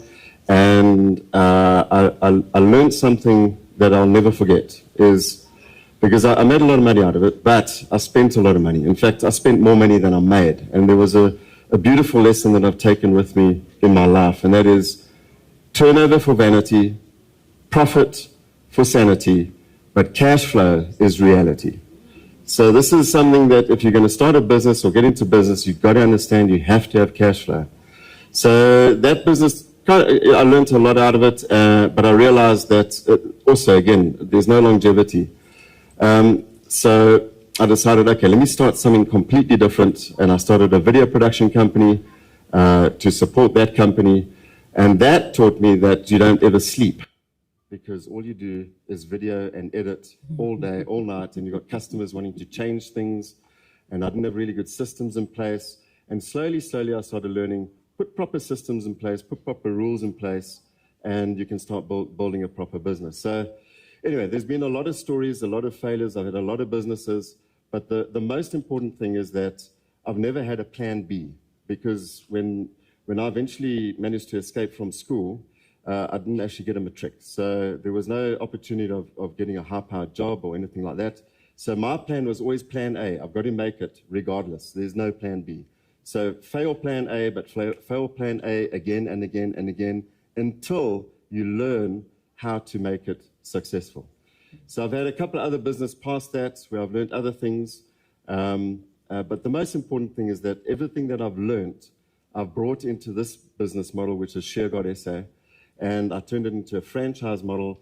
And all the lessons that I've learned, I've put into the model so that people who want to come on board can, straight off the bat, can actually learn how to run a business without having to pay the school fees, banging their head on a wall. They can just follow the system and make money fairly quickly and grow fairly quickly. So that's kind of my story in a nutshell. You're welcome to ask questions, but I've tried to keep it as short as possible. Have I gone over? Am I No, right? you have not. Okay. You really have Cool. put it in there. And I think it's quite interesting how you speak about never having a plan B, so that you Yeah. know that you constantly are working towards it no matter what happens. That then brings us to Lindiwe's story, Made for You. Getting into a business, especially during a time where a lot of moms and mothers find themselves in the corporate space, needing for certain services to be given. Maybe just talk to us about the birth of Made for You and how this then transitioned into a franchise. Oh, thank you so much. I must firstly say it's quite intimidating to be sitting in the middle of these two gentlemen, because they are indeed giants in the sector. I look up to them. I'm in Romans Peace, Shearguards, and I'm motivated by such initiatives. Coming back to Lindiwe, Lindiwe is a child who was born in Soshanguve, north of Pretoria. I worked as a domestic worker at 18, 19 because I had no money to further my studies after my matric. During those years, just shortly after democracy, there was no NASFAs and TEFSAs and all these nice things that my 2000 have. So you had to make it work somehow. And coming from a township, the only choice that I had was to either date a thug or really focus on what my dreams are. I mean, that's wow, that's a fact, right? I was pretty. I mean, I was very hot. So I had to really focus on what I wanted. And one day I was watching TV, and just to take everybody through this, I saw a guy called Tony Robinson, who is a white, tall guy. And those years, we never listened to white people. The generation I come from, we just thought white people were devils that are there to kill us and all these things. But this guy came on TV in 2 minutes. He said, you know what? You have the power to change your future. You have the power to make a choice of where you want to be. Oh, I actually want to tear up when I think of that. Yeah. And I kept on fighting between myself and my subconscious, because this white guy is speaking, and he's speaking something to my spirit, yet he is white and he's the devil. But he's speaking something that is resonating with my spirit at the time. And I said to my mom, listen, I can't further my studies. I can't do anything. When we used to go to town from Soshanguve, we used to pass a place called Chantel Orchards, Amanda Sef in Pretoria North. And I used to look at those suburban houses and the roads and how clean they were, and I wished to stay there. And that was my dream. That's what Tony Robinson challenged me to look at. What is your dream? What do you want to do? And I said to my mom, there's no money to further studies. There's nothing. What do we do? My mom said, look for a job. I did that. I did not look the part. I didn't speak the English I'm speaking now. I went to all your OKs and your Cuthberts and your Edgars. They looked at me and thought, she looks too poor to be here. So my auntie said to me, listen, there is someone who's looking, there's actually the company that's looking for a cleaner at CSIR in Pretoria in Silverton. Yes, and I went for the interview. They looked at me, she looks poor, she's young, we're not taking her, she's not going to manage. And when I left that interview, one of the colleagues who was interviewing me said, but I love your attitude. I have an opportunity for you to be a domestic worker. And I said, what do domestic workers do?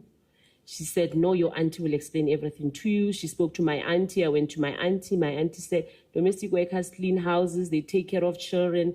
And I said, and she said, you're going to be sleeping in this house. You're going to be doing all these chores. They're going to buy you toiletries. And I said, I am taking this opportunity. It sounds amazing because I clean my mother's house. I take care of my siblings. She doesn't pay me. So that was my attitude towards it. And I started working as a domestic worker. My employer was so interested in me. It was an amazing, beautiful family in Sunnyside when Sunnyside was still posh. And she asked me, you young, what do you want to do? I said, I want to study BCom accounting. And she said, let's help you save money. You're too young to be here for this long. This is about 2 years. I'm not going to give you an increase, but I'm going to ask my friends to use you to babysit so that you make money on weekends and on holidays when you're not working. And we saved money and I registered at TET. I studied internal auditing. Now, fast forward, At TUT, I also had some initiatives. So my story is on page 33. You can, Google my name. I'm Googleable. So you'll see the interview as to how I survived at tertiary, having no bursary, having no money, having no plan B, having to make it on my own. But fast forward, I started working for a bank. And when I got to the bank, the bank was also dominantly white. So they knew Lindiwe, who came from Soshanguve, the township. So everyone who had issues with domestic worker, needed a domestic worker, at Lina, a babysitter, they'll go to the girl from the township because the assumption is she knows somebody who's unemployed. Probably her sisters and cousins and everybody are unemployed. So that was how they looked at it, but I embraced it and I would help them get domestic workers from the township. However, when I moved on, I worked for the stock exchange, HSBC. It was the same kind of approach until such time I had my first child in 2004, and I struggled to get a good domestic worker who is trained, who's vetted, who's clean, who's respectful, who understands their scope. I then was forced to look back at my own journey. Why did I love domestic work so much? What were the challenges that I had when I went into becoming a domestic worker? One of the biggest challenges was that I had to work in this beautiful house in Sunnyside. They had electricity, they had microwave, they had vacuum cleaners. I come from a home that had no electricity, but yet my employer expected me to understand how to operate a microwave. All of us take that for granted. That's why you're sitting here quietly. Because when you hire a domestic worker, you're not taking into account that she's from Lesotho, in rural, deep rural Lesotho. She has no idea what is a kettle, what is a microwave, what is a vacuum machine. I realized there's a huge gap in terms of skills development and preparation of domestic workers. I then founded in 2008 Made for You, which is now a franchise, which has now won 8 awards, which has now employed and trained and placed over 10,000 women in jobs. That's that. So that's my story in a nutshell. Truly inspirational, truly inspirational. And I think what ties both yours and Ricky's story is attitude and discipline. That through all that adversity, you were still able to say and see how this that you've learned could also tie in for other people. And for you, John, the lessons came from your own family. I mean, you're looking very debonair, sorry to say. But we'll let that slide. I didn't like that joke, obviously not. But with Roman's Pizza being a family business, something that was started by your father, there must have been a lot of lessons learned in that journey. Yeah, a completely different journey. Very difficult alpha male. I started washing dishes at 8 years old, so nothing was handed to me on a plate. My father was demanding, and he said, if you want it, you need to work for it, which was fully understandable from his background. He had a grade 4, came from a little village in Greece, uneducated, with no money. So he did what he could and what he understood. My father, he's still alive today, 84, he's got dementia, unfortunately, but I mean, he's still my mentor. Although it's difficult working for an incredibly intelligent, high-performing alpha male and having him as your father, the lessons I learned were incredible. So, and not only the lessons in business, but the values in my life. And I think that's allowed me, I mean, one of the primary lessons was treat everyone who works for you with respect. The day might come that they might be your boss.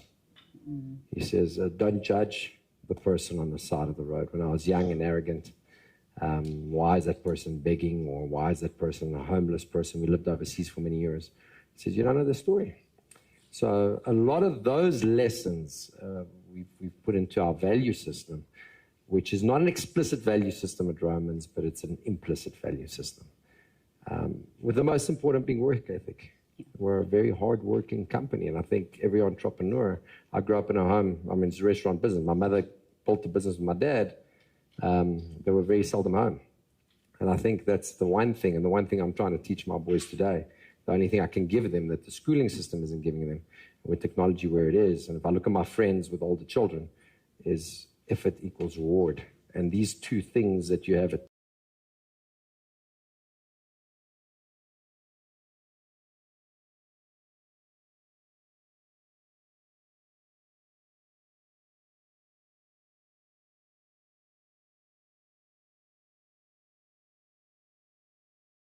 So there's, like every story, there's a large element of luck, in my opinion. I went into banking, studied finance, I went into banking. 9/11 happened, I wasn't going to trade overseas. My father wanted to sell the business, 2001, and I said to him, don't sell it, let me join you and take over. But from 2001 till 2010, there was very little to be wrong in the retail landscape in South Africa. So whenever you opened the shop, the market was completely open, the economy was flaming hot. Guys made money just by putting a key in the door. And that helped our journey considerably. And along the way, I've got a very high risk appetite, as a lot of entrepreneurs do. And that allowed us to scale very quickly. I was signing 30 leases a year. We had 28 stores when I joined. I was signing 30 leases a year because South Africa was getting riddled with new shopping centers with no franchisees. But thankfully, there were all new developments, and there was a pipeline, and there was 12 to 18 months to find the franchisees. But I didn't know what I didn't know. Had I seen the risk at the time, I would have never done it, and would have never enabled my growth the way it did. So we managed to find franchisees, thankfully, and it all worked out. And luck played a big part, but it's also tenacity. You need grit. You need to fight. It's humans. The most difficult thing about my job is humans. Like, it's the most complicated thing. It's humans. We've got 1,750 people take on our direct payroll. And managing human beings every day is the most challenging part of managing franchisees who are entrepreneurial, who are their own business owners, brings its own difficulties and challenges at times. And its own rewards, regular stuff. Of course, of course. All right, we've got some questions here. Alisa Mabuse wants to know, what were the biggest mistakes you made with your first franchisees, and what did you change in your model because of that? I'd say the biggest challenge is, okay, so let's start in the beginning. So when you want to start franchising, you don't have, so a franchise is a product that you want to sell. You want to sell a franchise. So you don't have one to sell. So you kind of have to take on whatever you can get. And at that time, I didn't actually have my own store. I did do it for a year, but I fell off my bicycle, injured my arm, long story, was in hospital for 7 days and couldn't feed my family for the next 2 months, so I thought I better start franchising because I can't do this myself. So I made the mistake of just taking on anyone, and I think that's probably one of the franchisor's biggest mistakes, is don't just take on anyone. Make sure you've got the right fit, make sure you've got the same values, make sure they've got a passion for what it is that you're providing. So if you've got a admin clerk who wants to come in and do share guard, it's a bad fit. You know, it's not going to be good for them. They're going to get bored and they're going to get frustrated. So find someone who likes what you do, have a similar value chain, and, you know, that's the way to go forward for me. That's the mistake I made from the beginning. There's lots of others, but that's one of them. And we learn from these mistakes. And we learn from them. There's a question here from Trevor Nzimande, and Trevor wants to know, underrepresented groups are looking for inclusion. What subcontracting programs does the franchisor have that are promoted by FASA to increase opportunities and equip entrants to build investor confidence? Okay, so I think one of the things I neglected to mention to speak to that question is that how I got introduced to franchising was through a program which was done by DTI. It was called the micro franchising, and it was focusing on township businesses that are doing very well, however can be replicated as franchises. And I was onboarded on that program with FASA and SA Franchise Warehouse at the time, where I was tasked to attend 9 months to understand the depth of franchising, understand what the role of a franchisor and a franchisee. And I think that's one of the most amazing initiatives that I got to be exposed to, because without that particular initiative and without FASA involving me, I wouldn't have known about franchising. I would know that I have an amazing businesses that helps a lot of women, but as to how then I can maybe have a national footprint, create a national footprint through franchising, I wouldn't have known. So I feel like it is important that the Department of Small Business Ministry, in partnership with DTI and organizations like FASA, must continue on such programs where they go around and scout and really actively look for small businesses that has high impact, however, can be replicated and are easy to purchase. I mean, a made-for-you franchise is 750K. So you have a lot of women, a lot of people that really want to get into franchising. However, sometimes limitation is funding. It certainly is. Ricky, sorry, John, we've got a question for you, and this is from Khosi. Khosi says, what maintenance does Roman Pizza target market promote to the community, and what transparency will it benefit to the client's expectations? That is a very complex question. Sorry, what maintenance? What maintenance does Roman Pizza target market promote to the community, and what transparency will it benefit to the client's expectation? Maybe Khosi can expand. Yeah, Khosi, if you can, I just don't understand the maintenance part. Is Khosi in the room? Or is Khosi joining us online? Remotely. Oh, there. There's Khosi. Khosi, maybe just expand on your question for us, please. I can come get more detail quickly from you. It's easier. Okay.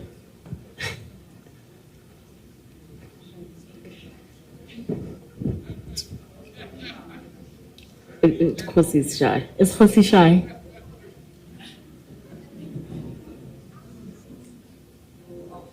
Maybe just explain it how you can. Yes. I don't quite, sorry, just repeat the question one I'll more repeat time. it again. What maintenance does Roman Pizza target market promote to the community? That seems like one part of the question. And what transparency will it benefit to the client's expectations? Maybe. If it's in terms of community involvement and community support, so you transition through your journey and your business and where you are. And I've discovered with a personal coach that one of my biggest purposes now is impact and giving back. So we just hired impact executive who will focus specifically on local community drives and initiatives, which executed correctly. I'm not doing it for the marketing side, and the company's not going to do it for that necessarily, but it's to enable all our corporate stores. We have a lot of corporate stores, company-owned stores. About 40% of our system now is owned and managed by us. The balance is franchised. It's to find initiatives that for the franchisees, because a lot of times franchisees don't have the same need. So for them, it would be to benefit their stores as well, but the intent needs to be right. So it's driving community initiatives within your local community, which indirectly does create marketing and builds loyalty within a community, because ultimately it takes the community to establish your business. So we're placing a lot of focus on that going forward in terms of activating investment and involvement of the branches. Relating back to the target market, well, our target market is the whole of South Africa. We target all LSMs, everyone, every color, every race, every ethnicity, whatever it may be. So for us, it's again, it's the target market. I imagine would appreciate that if I interpreted the question. Yes, no, hopefully Khosi got the answer that he needed. I know we've run out of time, but I just want to squeeze in this last question. It's also to you, John. This is from Larry Hoodis, and Larry wants to know, for franchises who've invested significant capital into the brand, how critical is the capability and the bandwidth of area managers to protecting their return on investment and ensuring engaged franchisees? Huge. Huge. When you're starting up and you're a smaller brand, I don't think it's as important. It's important, but if you've got 5 franchisees, 10 franchisees that have direct access to you as the CEO, the founder, you can communicate telephonically. Obviously, after you hit a certain size, it becomes more challenging. And that is when your area managers become vital. The problem with franchising and a franchising model is that an area manager is competent, who's not properly trained, but his technical skill is good, but on the EQ side is not properly trained. There's always this animosity between head office and the area manager. The area manager is doing his job and he's noting it, but then the franchisee's like, yeah, but you're a speed cop. You're just coming out here to target me and show me all my wrongdoings, and you're not motivating us enough. And I put in place a franchise advisory council, franchisee advisory council, our strongest franchisees who are the best sample to represent the brand. I handpicked them myself because I didn't want to waste my time or anybody else's time, because I thought they would add the most value. They weren't yes boys and girls. They were going to challenge me at that level. And it came out over the last 2 years that we were going through, we had become lax on our standardization of processes and systems and enforcement at store level. So to get the standard and the level back up, we put a lot of pressure on our AMs.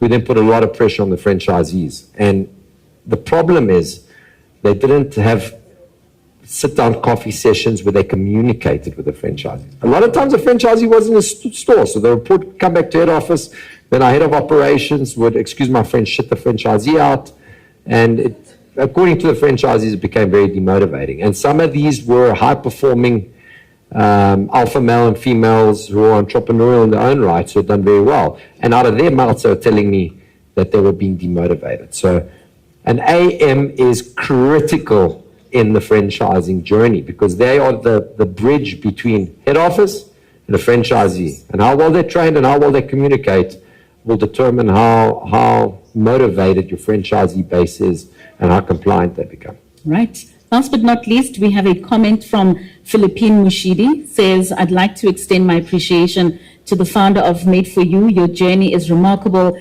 and continues to inspire many of us. Thank you for leading with purpose. Ladies and gentlemen, that's how we wrap up this panel session.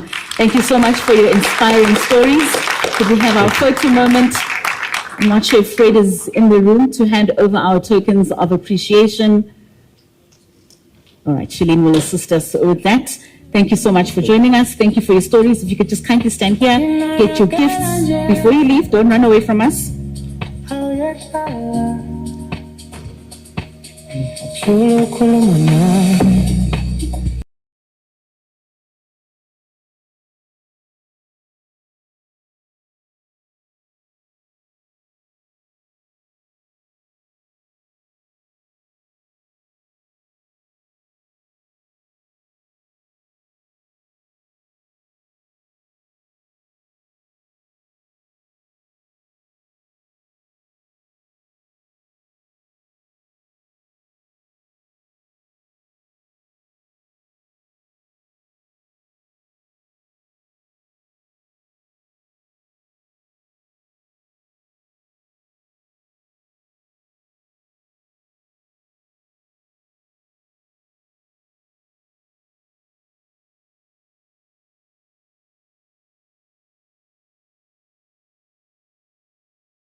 would take a production team just to put together. AI is doing it in seconds at this stage. It goes back to the point that says, and I'm going back in reference to the movie The Matrix, that says, are we going to take the red pill or are we going to take the blue pill? And the red pill in this context is, are we going to adapt to AI before we become something else, right?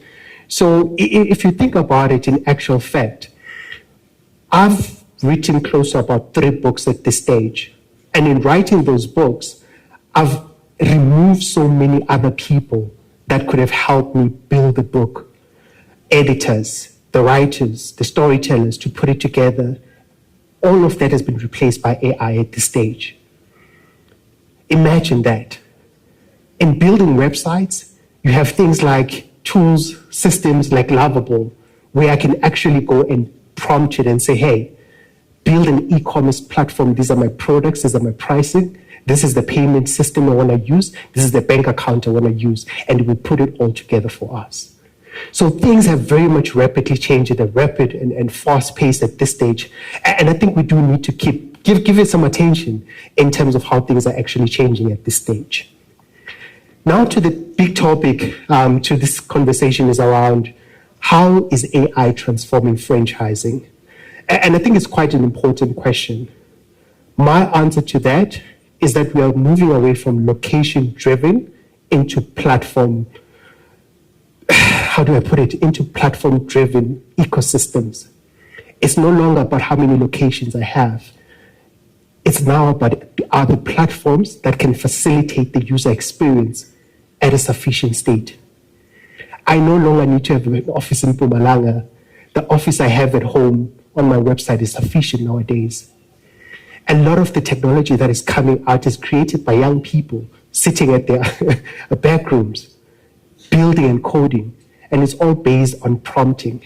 Hey, please make sure that you create ABCD for me, and it creates it for you, and I pay for what I use. And if you think about it, it's now cutting the production cost of a lot of things very, very thinly, making profit margins extraordinarily big. And all it takes is us adopting to technology, making use of technology, and seeing what are the possibilities that are out there from a tech perspective. I must say I'm clicking here, but nothing is happening. So I'm going to keep clicking. And I guess just based on the time that I do have, there's a piece that I just want to showcase, which is just around some of the tools that are available for us to actually use. This video, let me just go back to it. It is playing. So this took me close to about 5 minutes. I was watching the Arsenal game last night, and I just thought, let me just create something when I'm just sitting and doing nothing. And initially, I'll need a designer to put this thing together. They will tell me about systems that they need to do, polishing, cutting, and etc. But this was done in a matter of seconds. That's simple. And that's the space that we are living in at this stage. How do I take my data, put it in a platform, and let you tell me what's happening in real time so that I can make the right decision from a growth perspective? That's the role that AI is playing nowadays. That is the role that AI can help us in terms of scaling. Scaling, as I said, is no longer about us building locations, but it's about us having platforms that can scale our businesses. Case in point, take, for example, ShopRite with 360. I no longer need to go to the stores, wait in a queue, do groceries. I do that sitting watching TV. That's a form of scaling. And those are the things that we need to start envisioning and looking our business at. How do I take what I have today? How do I build a platform that can help me scale so that I can actually go and test it out in the market? I know what I'm about to say is quite controversial, that entrepreneurs don't need funding. We need ideas that we can actually scale. We need to be in a position where all the technical capabilities that AI has made available for us to actually adopt them, see what works for us, and see how best we can actually leverage them to grow our businesses. This is just a slide just telling us about some of the capabilities that are quite available at this stage. From a learning perspective, we do have a lot of tools. Claude AI. Claude AI, it blew my mind, guys. I felt like a child when I started using that tool because it can create a business case in just a 2-line prompt. Imagine that. Business cases used to be spreadsheets that frustrate a lot of us, but nowadays everything is just prompt-based. If I want to look at from a productivity perspective, there are tools that can help me do that. Data and analytics, there are tools that can actually demystify the current problems that you are seeing just by you dumping your data into a tool, prompting it and say, tell me what's happening in my business so that I can make the right decisions. Technology is at that state. That's the times that we're living in. So I must say, the best thing about where we are moving is that when we go back to the theme of the red pill and the blue pill is that I do feel that a lot of us are not exposing ourselves enough to these tools. We need to actually start finding out what are the tools that can actually help me grow my business. And a lot of us are probably just familiar with ChatGPT. There's other systems out there. Like I mentioned, I don't no longer need a developer to build me a website or prototype for me. I just go to a system called Lovable and put in a prompt and it will build a website for me. It could even create the images for me. It could even do anything that I'm asking it to do. So how then do we actually start pulling in those tools into our businesses? We do need to have the exposure. We do need to play with these tools. And I'm not talking about the freemium model, guys. 400 Rand. That's all you need to spend. Just select one, pay that premium amount, and actually start making use of it. And trust me, it's going to actually expand your thinking in terms of what you can achieve at this stage, right? With that being said, I must say from a banking perspective, we are doing a lot of things to help entrepreneurs grow their business. The first thing is around compliance. A lot of us are looking for credit. For us to get credit, we need to be compliant. Compliant, it means that when I go to the credit bureau system and score you, I need to make sure that you qualify. When I go and score you as an individual, I need to make sure that you qualify so that I can give you the funding that you need to grow your business. But if you don't meet those criteria, from a banking perspective, you're not going to get anything. It's a system. So how then do we actually build and get ourselves into a state where we are stable, scalable, in order for us to grow our businesses? And that is really where AI plays an important role. Tell me from a data perspective, tell me from a productivity and efficient point of view, how best can I actually leverage these tools and channels to actually grow my business? I won't cover everything. Like I mentioned, these slides solely created from an AI perspective, only by a single 2-line of code or prompt.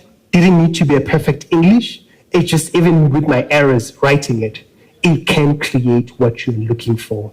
So I'm encouraging each and every one of us to start exploring so that we can actually get to a state where we can know which of these technologies can help us grow our businesses. Thank you so much for your time. Appreciate it. Thank you very much, Brian. You will be receiving your gift when you join our panel, so we'll have you back up again. But thank you so much. I'm sure many of the business owners in the room hearing you say that they don't need funding and yet you work for Absa Bank. If I were you, I'd leave 5 minutes before the end of the conference. They'll be waiting at the door. But you certainly make a very good point with regards to us being able to scale those ideas so that when that funding does come in, it certainly is worth the while of our franchises.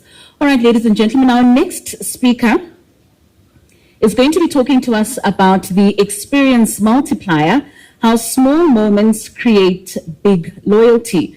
Here we explore the powerful impact that memorable customer experiences can have on building lasting loyalty and driving franchise success. Already rearing to go as well, ladies and gentlemen, the CEO of Fresh Eyes, Peach Olive, to speak to us about those customer experiences. A round of applause, and thank you for joining us. Thank you so much.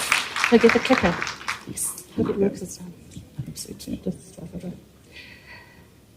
Good afternoon. Oh, can I have a bit more energy? Good afternoon. Hey, that's it, you know. What happens at a session like this, I get what I call the mere cutter. They're all like, yes, yes, teach me more. And then the wildebeest are like, just need an afternoon nap. So I hope no wildebeest. Just to get it off the table, yes, my name really is Peach Olive. Out of all the men in the world that I meet, it's not like Peach Labaskachny, Peach Jones, Peach whatever, you know, Mr. Olive, the universe is having a laugh. But anyway, and I do own a company called Fresh Eyes. I don't fix your goggles glasses. We work with brands big and small to have a look at what are you doing that's fabulous and how can we elevate that and help you be even more fabulous. So disclosure, I did not use AI to put my presentation together. I'll be better, Brian. But I speak at loads and loads of events and we work with a lot of customer experience thought leaders, and everyone's talking AI, and I love it, and it is important, and please adopt it. But the reality is we focus very much on the human-to-human space, because you can AI me into a coma, but I still want to talk to someone, or there's still someone flipping a burger or putting cheese on a pizza, or handing me my pizza or taking me my money, right? So that's what we're going to speak about today. Just a question, can I have a show of hands? Who in this room thinks that customer experience is important? Oh, some of you, where do you work? The ones with their hands down, where do you work? Asking for a friend. Yes, so just can I say that again? Who thinks customer experience is important? Absolutely. So please tell me why comedians like Kevin Fraser and people like that are making things on Instagram about why the service in South Africa is so bad. We also, yes, it's very important. Such an interesting survey was done. They interviewed 80 companies, and some of the companies might be in the room today. And they said, do you think you're offering great customer experiences? Guess what the answer was? Yes. 80% of them said, yes, we are. They then went and interviewed those companies' customers, and only 8% of the customers thought those companies were offering great experiences. So we actually developed a whole training program after that called Mind the Gap. Because some of us have this false sense of fabulousness about the experience that we're delivering, and as a franchisor to our franchisees or at franchisee level, but the question is that what our customers are seeing, feeling and experiencing? And that's the beauty about franchise.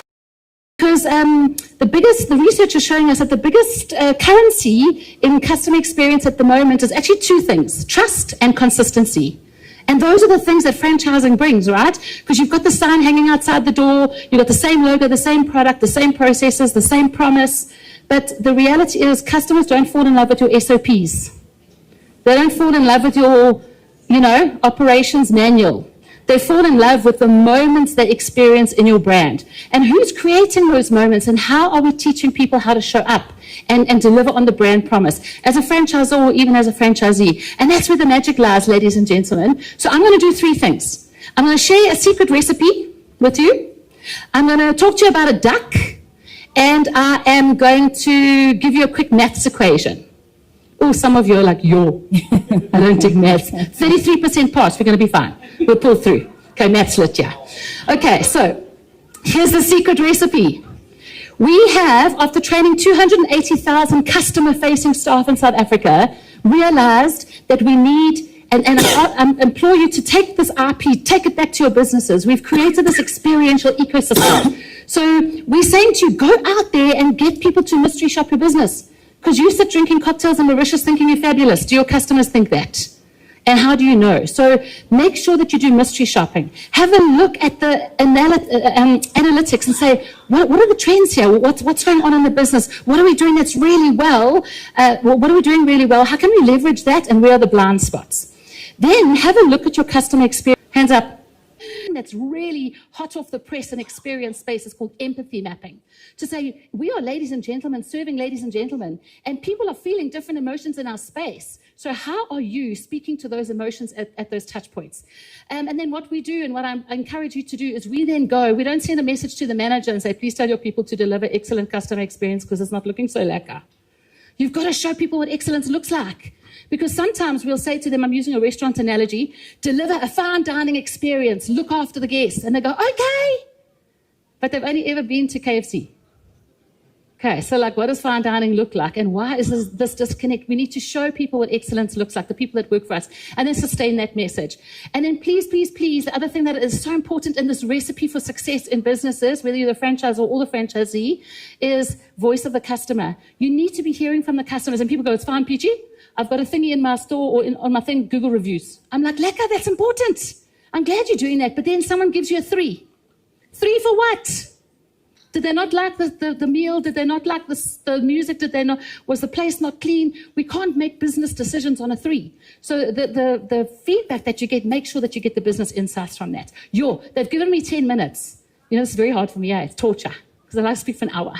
Okay, so I don't have an hour. Right, so that's the secret recipe. The second thing I want you to take away today, I'm going to ask you a question. Do you give a duck? And that's not a typo. We don't use bad language here. Okay. Do you give a duck? What do I mean by that? The D is develop. I often meet people in business, they say, I've got 20 years experience, it's working. I'm like, you don't have 20 years experience, you've got 1 year's experience, you've repeated 20 times. Very different conversation.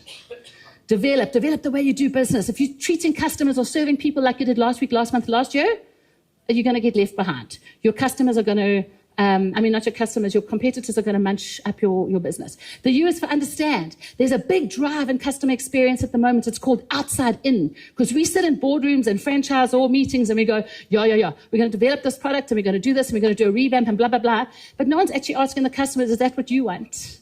You need to start, if you want to be truly successful, adopt the outside in methodology. The C is for culture. What is the culture in your business? If people go onto your website, they say, we deliver excellent experiences, or we do this, or we do that. But I guarantee you, and I do it, I try it all the time, and try it yourself. You walk through the businesses and you go to anybody in the business and say, what is the company culture? What do you show up for to do here every day? And they're blowing bubbles. My boss says we must just make money and look after the customers. That's not a culture. So make sure that you're creating a customer-centric, I'm out of English, a customer-centric culture. So when people arrive, they know how to show up and what you're all kicking for the same thing. I mean, think Russie, he's got that waxed. And then the K is for knowledge. All of us in business, as well as our staff, you don't know what you don't know. So stay current, whether it's using AI, say, what are the trends in our industry at the moment? How can we train our staff to create these little wow moments along the customer journey? Because let me be very clear, people do not just want to do business transactionally anymore. People aren't looking to exchange goods for cash. They are looking for experiences. And it's all about the way you make them feel. And if there's anyone that wants to bank more money in this room, research shows, and I know people make up stats, I didn't make this up, Deloitte & Touche applies, no. If people are having a good experience with your brand or in your business, they will spend up to 67% more. Imagine what that will do for your bottom line. This clicking this clock's freaking me out. Okay, the other thing I'd really like to encourage you to do, ladies and gentlemen, is there's a global trend of personalization. And we are all customers, we are all consumers. You don't like to be treated like a number. Please find ways at touch points in your business to be including personalization. Look at Coca-Cola. Who remembers them putting the names on a can? They were already the #1 top-selling drink in the world, but they saw that they were in a bit of a rivalry with Pepsi, and they understood that if you got a can of Coke with your name on, how did it make you feel? Special. Lindt, another premium brand, they have pop-up stores at various malls, and if you buy an Easter bunny, they actually take the little necklace off and they'll print your girlfriend's name or your daughter's name on the Lindt bunny, and it's personalization, connection to the brand. I don't know if any of you have been to the M&M store in London. It is absolutely incredible. I was there recently, diabetic's nightmare, but for the rest of us, lovely. There's just walls of these M&Ms, and then you stand in a little booth, you take a photo or you write some text, they throw the M&Ms into a machine. It's like a Charlie and the Chocolate Factory. There's bells and whistles and lights that go off. What a great experience. And you get a little bucket, and every single one of the M&Ms that you've chosen has got your picture on it. And there's even a coffee shop in KZN that if I'm taking one of you out to coffee, WhatsApp them your photograph, and when we sit down, they bring your cappuccino with your picture in the phone. Your customers are experiencing personalization when they're doing business with other brands. What are you doing? And if the answer is nothing, it's time to change that so you can stay ahead of the curve. So there's the maths equation, not so hard. You don't need to be Einstein. Ladies and gentlemen, it's not about CapEx. It's not about doing a 5 million rand revamp. It's not about, those things are important and they all have their place. But my sense is that a lot of you are already running really great businesses. You are already like a Ferrari. It's just time to pimp your ride. And how do you do that? You do that by doing a journey map, understanding the touch points in your business, help your people to show up and know what excellence looks like, and create wows at the small moments. Because small moments drives loyalty, and that's the experience multiplier. And with that, you will build retention, you will build loyalty, and you'll bank more bucks. Thank you so much for your time, and I wish you all so much success. Please feel free to contact me. I'm not a lawyer. I don't charge by the minute for a phone call. And I do also have a stand outside, very happy to guide you, help you, energize you, chat about how we can ignite your business. But enjoy the rest of the conference, and I wish you so much success in your businesses. Honestly, I do. Happy 2026. Thank you so much, Peach. If you could stay on the stage for us. Mr. Fred Mahato is going to give you our token of appreciation. A round of applause for Peach Olive, ladies and gentlemen. Thank you. I'm sure that presentation has also just given you a few ideas in how to personalize the own experiences in your own businesses. Nothing beats walking out of a store or a business feeling like it was designed specifically for you. Thank you very much, Peach. Another round of applause, ladies and gentlemen, for Peach Olive. All right, our last panel session, I believe our panelists are also just mic'd up and ready to join me on stage. And in this session, ladies and gentlemen, we're focusing on future-proofing franchising by integrating AI, human capital, as well as regulatory integrity. We know that the franchise industry continues to evolve quite rapidly in response to technological advancements, changing consumer behaviors, as well as a complex environment, which is crucial for franchises as well as stakeholders to constantly adapt their strategies to ensure sustainability. The next panelists can kindly join me on stage. I'd like to welcome back Brian Mahlangu, who's the Head of Digital Commercialization for Business Banking at ABSA, Janet Sitole, the Regional Head for Non-Fuels Retail at Africa Puma Energy, Sir Jeffrey Nene, who's the Regional Manager for the Wholesale and Retail CETA, as well as Esmer Yonker, an attorney who heads up franchising at Smith and Van Wyk Inc. Ladies and gentlemen, as they make their way up to the stage, please give them a round of applause.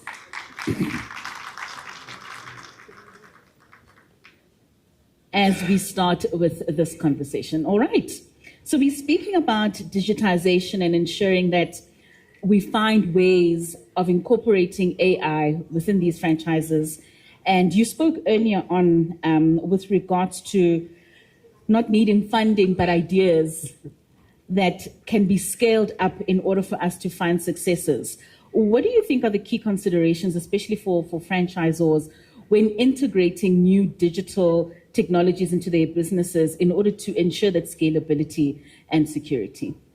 Yeah, I know that it's a bit of a controversial statement. We do live in times where we're quite connected, and everything or most of the things are being done online at this stage. We are in the information age. So from a scaling perspective, a lot of the times it's easy for us to scale, adapting to technology, because those are the times that we're living in. If we take it 10 years back, it would have been easy for us to scale by building onto other locations so that we build presence. But now presence lives free online. It's about how do you bring people together so that you can actually connect and monetize based on that. So that's why I always say funding is good for us to help create that cash flow. But if we want to scale, we do need to leverage the technologies that are brought into our space. And I think at this stage, the technologies are very much helping us. They've eliminated a group of people that could have helped us to get to an outcome, because now it's just me and the technology. So it is important for us to start bringing it in our space so that we can actually start testing it out. Case in point, we can use Claude for data analysis, for writing business cases, for debunking data. That's the value that it brings in the immediate. Long term, it creates that position for us to actually build platforms that can be actually utilized across the board. Janet, you head up the non-fuels retails at Puma Energy. Talk to us about how AI is really transforming, particularly that space of retail operations within franchising, particularly for non-fuels. Thanks, Katlego. I think it's a very exciting subject that you just brought in. We're living in a space where it's a very dynamic environment. Consumer needs are continuously changing. They are looking for more. And I think if you look at our environment, it's known for fuel. So when customers think about, let's say, Puma Energy, they think fuel. When they think about any service station, they think fuel. But that is currently transforming. It's more now about non-fuels. And we've seen that during COVID, where everything was locked down. There was no movement. The shopping malls were closed. And the nearest where the consumer can be able to interact with, get their goods and services was our space, which is the non-fuel side of the business. Now, taking it back to AI and probably technology at large, it's allowing us to be able to read our customers, to read our environment, to anticipate what are the needs that the consumer is looking for. And then we can respond to those needs. So we look at fuel. I look in my space, especially when I look at Puma Energy, and we say, how do we go and serve underserved communities? AI come into place where we've actually created things like rural service stations. Rural service station is getting to the communities where they don't have access to fuel, they don't have access to certain goods and services, and we can actually adapt the normal service station. We don't just do the tanks on the ground, we do tanks above the ground. That's technology where we can actually bring into those communities. But I think it goes further than that, because now we're talking franchising, and I look in our environment, I'll say we're such a dynamic environment. We're a platform of all of what's happening today, because we have this captive audience. We bring in now the non-fuel side of the business, the shop. We bring in the QSR. I think it was someone talk about romance. We bring in the romance. We bring in the KFC. But it also goes beyond that. It's the distributors for lubricants, where technology come into place, where they can map in terms of where are the mechanics that needs the products. Using technology, the distributors can do that. We provide that platform for them. It's bigger. I mean, I look in terms of what we've done now in Tanzania, if you may allow me. What we've done in Tanzania, transitioning again with technology, where we're moving from traditional fuel, but we're looking in terms of CNG, which is the carbon natural gas solutions. It's becoming big because we're also moving to a space where we need to find alternative fuels. We need to find cleaner fuels for the future. So the list goes on. There's EV, which we've introduced in South Africa. How do we tap into that? That's part of technology. But for us, as a service station, or rather petroleum industry, it's bringing it all together. But I think it would be unfair for me not to mention around the real estate, because again, franchising, bringing in the developers into the space where they can come in and provide that real estate for us, so that we can create all of these micro hubs, micro retail that we can provide the consumer with a solution. Because if we look into the future, I personally do not think that's the solution for the future, or rather the shopping mall that we know today is going to be like that. Technology is showing us that the future of the shopping center is within the forecourts. So how do we move to that space where, we exchange, for example, pumps, escalators in the shopping mall to pumps on the forecourts, and provide all of those solutions which is integrated with technology. So that's what it's all about. And it's quite interesting that you mentioned that, because, in Brian's presentation, he spoke about us moving from location businesses to more platform businesses. Correct. So in as much as there's movement in so many other ways, a lot of things still stay and they exist. But even with that, Sir Nene, maybe let's just bring you in there with regards to how then the skill gets incorporated with regards to the AI that the businesses are moving towards. Talk to us about the wholesale and retail sector, particularly on the skills development to future-proof the franchising industry in adapting to technological changes. Thanks, Katlego. Good afternoon to our panelists and to everybody in the house. Indeed, our role as SETAs is to focus on skills development as per our mandate. So anything and everything that we do from the strategy point of view or from the research point of view is to understand what are the needs for the retailers that are there currently that requires a lot of upskilling and reskilling of our employees as well as those that they bring who are unemployed.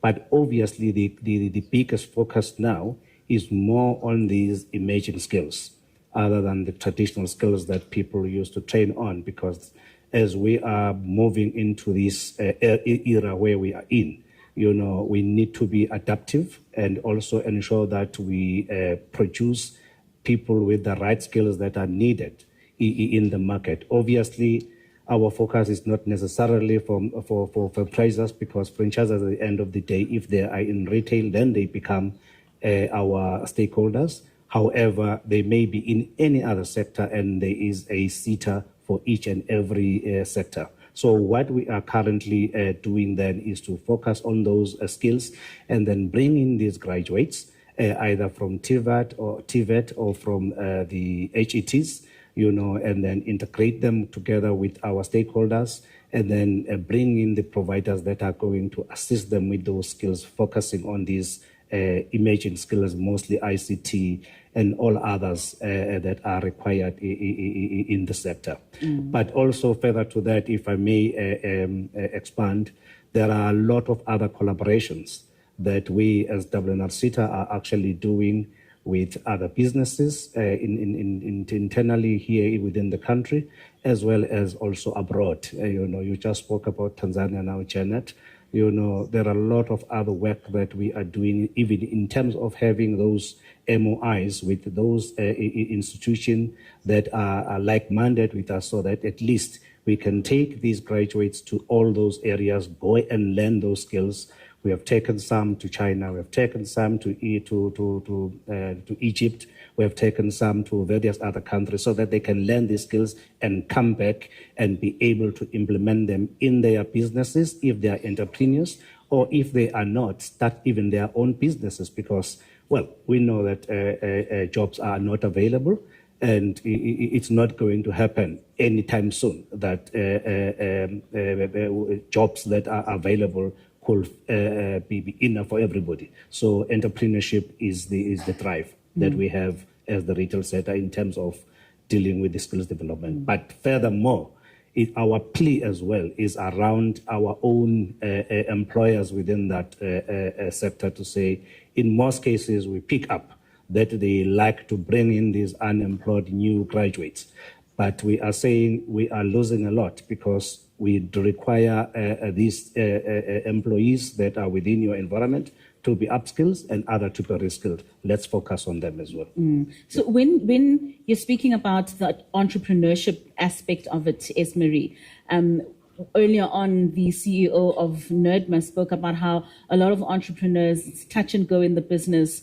They are the marketer, they are the receptionist, the driver, and then when they want to dabble in the space of AI, there's a lack of experience and knowledge in some instances. What do you say would be the legal considerations that an entrepreneur moving into automating their business and ensuring that AI is a big part of that they need to look into? Thank you, Katlego.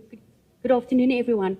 So from a legal point of view, I think it's important for everyone to understand and acknowledge AI is part of our lives. AI is part of franchising. So with AI coming in does not mean legal is going out. So with AI coming in, we must understand that we must still operate within the boundaries of the law. So with the franchise context in particular, when you're in the franchise industry, we know the franchise relationship, the franchise agreement we know that the law of contract applies, and we know that the legislation of the country applies in as far as the franchise relationship is concerned. Just to highlight, for example, the most prominent piece of legislation governing franchising is the Consumer Protection Act and the franchise regulations published under the Consumer Protection Act. So we refer to it as its CPA. So even with AI coming in, with the CPA having certain minimum requirements, for example, what a franchisor should do in terms of disclosure obligations prior to starting a franchise business, and with regard to the minimum information which should be in a franchise agreement to have a valid and binding franchise agreement in, we must understand that we should actually plug in AI to ensure legal compliance. So in other words, we should consider the fact that at all relevant times, we must still comply with legislation, even as a franchisor or a franchisee. If you are dealing with data, with personal information, we should comply with the POPI Act, the Protection of Personal Information Act. So in all our business operations, if we are operating a restaurant, we should comply with health legislation and health regulations. So AI can be used as an effective tool to help us, but we should also understand that we've got an obligation and a huge responsibility not to rely on AI to ensure legal compliance, but to take actions to ensure that we are ticking all the boxes, because AI is also not accurate in all instances.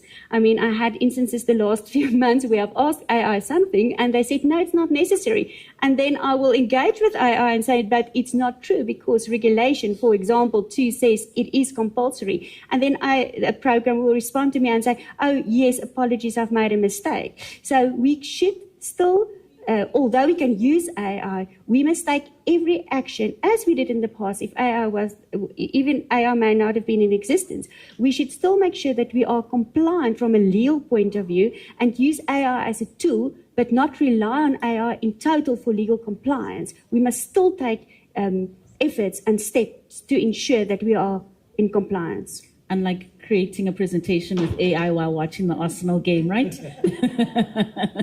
Guilty as charged. So while we're on that, Esmery, I mean, the potential legal risks involved specifically with digital transformation, what would you say are the most that franchisees and franchisors need to look out for? So first of all, if you think about the immediate relationship, if you use AI as a platform, franchisors may use AI in their systems. Franchisees may also use AI in the system. I had a scenario where a franchisee was dealing with customer complaints, and then there's an automatic response from a robot, a chatbot, answering customer complaints. However, we must still understand that the franchisee is operating under a franchise agreement. So the question is, will the franchisee be allowed to use AI without supervision of the franchisor? And the immediate answer would be probably not, because we are dealing with the franchisor's business system. And the same applies with the franchisor. If the franchisor adopts or uses platforms with AI, there should be a responsibility to make sure that those results or the collection of the data or everything you are using or everything you are doing whilst using those platforms are still within the boundaries of the law. And I just want to give another example in terms of if you are using a franchisor's business system, we should understand the franchisor is the owner of the intellectual property, the trademarks, the copyright material, and those things. Yes, it may become complex when you're dealing with AI, because if you create a brochure, who is the creator, who's the author of that brochure? And yet again, there are many role players. So it's extremely important for the parties to evaluate their existing business operations and to identify what and where is our IP, how are we protecting it, what are the franchisees allowed to do with AI, and what are we providing the franchisees with as a franchisor in order to make operations easier? However, are we still in compliance with the necessary legislation? All right, we have a couple of questions. The first one is from Joe to Janet. Joe says, what is the fastest moving category in the convenience industry, and what are you doing to enhance your stores with this category? Wow. Thanks, Joe. I can see him over there.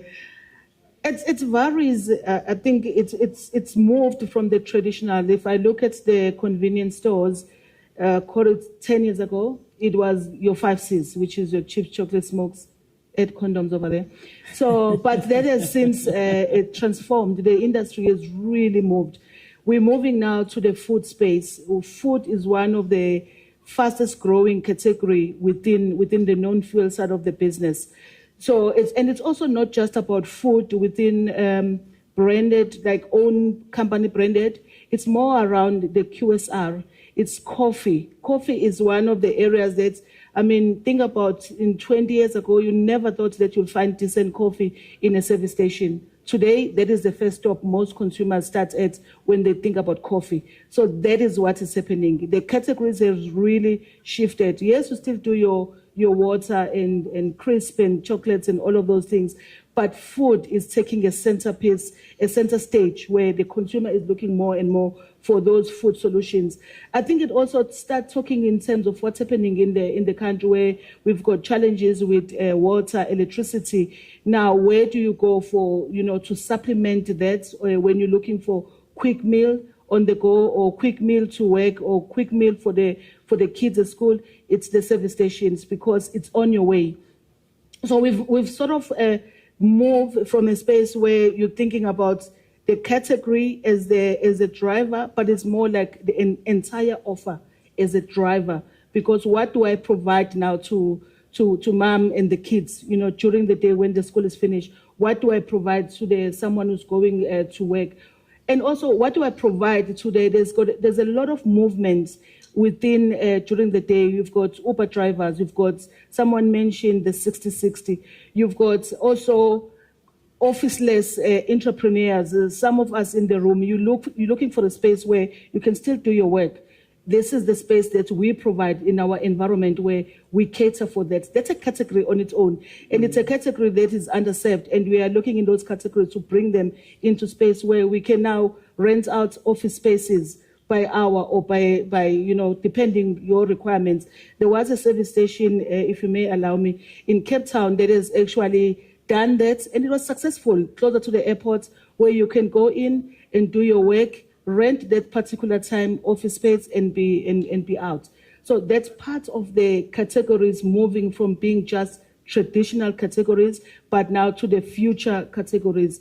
And in terms of what else are the consumers looking for? I look at my lady, the maids for you. She was speaking here earlier on, and I was thinking, sitting over there to say, actually, I can have a solution for her where she can put a small office where she can interview, the potential caregivers or domestic workers in our environment, and it's accessible for them because it's within their location. They say it's someone at Soshanguve. If we have a service station over there as Puma Energy, then you can come to us and get your interviews done over there. So it's endless opportunities that we provide. Speaking about that, Mzinzi Sitolo wants to know, are there any plans to expand to the Eastern Cape? He says he's not seen the brand there, particularly on the rural stations, as you had just mentioned. Yeah, it's a very good question. Thanks, Putwam. So in our space in South Africa, we are really a maturing company. We've come in very late where, call it the Big Five, we're already there, and now we are starting and we are actually making our mark. We've done quite a lot of work outside of South Africa. We are focusing on growing in South Africa, and it's a big focus for us.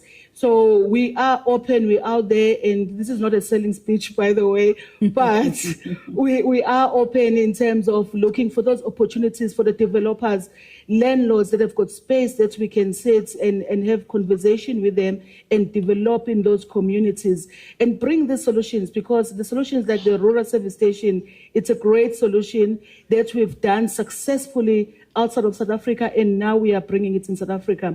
So landlords out there, we are open. And I think the beauty, Katlego, with our space, with Puma Energy, we are young, we are hungry for growth, we are agile. So we're not coming in to say, you have to do it 1, 2, 3. It's about how do we bring you as a partner. That's how we view our franchisees, our dealers. How do we bring you as a partner? And then we partner together and we provide a solution for you as an entrepreneur, not just another business owner, but you're an entrepreneur, and we say, how do we tailor make that solution so that we can move to the future together? All right. Yeah. One question from Palesa Mabuse. I'm going to direct this one to you, Sonene. And Palesa wants to know, how do we adopt AI without sacrificing jobs? Look, the most important thing, especially as I indicated earlier on, that everything that we do is actually pivoted from the research. The research actually indicates that as much as you are looking into quite a number of jobs that are actually going to disappear, but there are more jobs that are actually upcoming. So in other words, what is important is to make sure that the upskilling and the reskilling that I spoke about earlier on is actually embraced, by the franchisors as well as the employees within that particular sector. So because at the end of the day, if you don't embrace AI as a business, you risk your business being obsolete. So, but as an individual as well, you risk yourself to become non-relevant in the market. So I think it becomes very important that both individuals must look forward towards embracing AI, and also the business as well must embrace AI so that they provide proper resources for employees in the space to utilize. Most certainly. Brian, there's one for you here. What does it mean to move from location to platform businesses? Like I said, I mean, it's all about how do we bring our business into a platform, and by platform, it could be as simple as a website, right? Where your customers can access you. And your primary job is going to be, how do I drive them to that platform, right? So that's what it means, as opposed to me to say, I'm going to open another store in another location. It's now about, I'm going to drive all the attention into this platform and service it from the location that I have at this stage. That's what scaling is about. That's how Apple got scaled. Facebook, it wasn't about let's build an office in each and every area. It's about how do we exploit and expand in the internet space. And that's how we can actually do it. And that's why I was mentioning the tools like your Lovable, because you pay about 400 Rand, you can start building your website. And you have your social media platform where you can actually start selling your website and your products. And that's the thinking that we need to evolve to at this stage, because AI is going to disrupt a lot of things, jobs specifically. So how can we then leverage what AI is giving to us so that we can expand our businesses and thinking? I'm not saying we're not going to fail. Guys, I've got probably 14 businesses that have been registering and failing, but it's about trying and trying and trying until we get it right. And that's the future of the next generation we need to start creating. And speaking of that future, Esmery, when we talk about franchises and the adapting that we need to do, but also being compliant while we move along the lines of adapting, what do you think franchises need to do to ensure that compliance when evolving regulatory standards, especially around data privacy as well as AI ethics? The CEO of FASA mentioned, Freddie, he mentioned about training and he mentioned about being informed. So both franchisors and franchisees need to be informed. So franchisee from a franchisee's perspective, if you buy into a business, you should read your agreement to start with and know what you are buying into. Franchisors, when you sell a franchise business, know where you are also going to. And what are your visions in terms of the future? Yes, things may change, and therefore your agreement may change, your operations may change. However, you are allowed to change that, provided that it is within the principles of what we've initially agreed upon based upon the business system.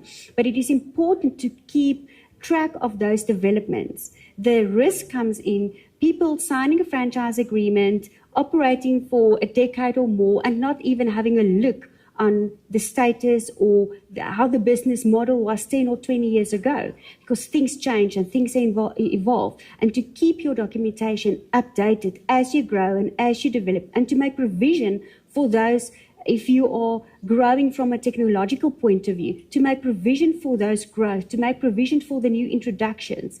I mean, to make provision for enhancements, and to make a provision for your franchisees also to benefit from AI or from electronic platforms or from the technology there is available. Because the more the franchisees will receive benefit, the better the franchise system will grow. And at the end of the day, you will have a strong franchise business, and the franchisor is sitting with a business and everything is secure in terms of a legal point of view, provided that you have kept track with dates and times and with advancements.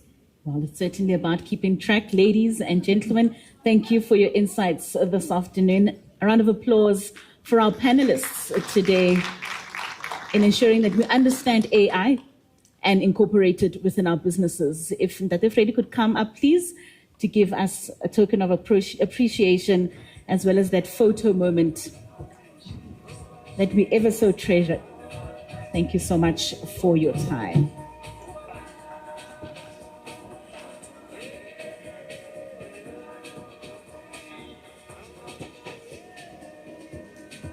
All right, ladies and gentlemen, we are nearing the end. A few more speakers. And we hope we'll converge once again once we've started implementing all the nuggets that we've taken from today's session.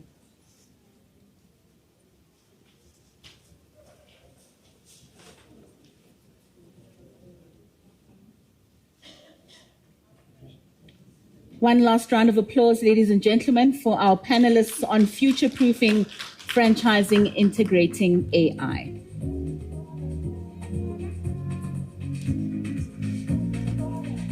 All right, our next speaker, ladies and gentlemen. Do you want to come and speak first?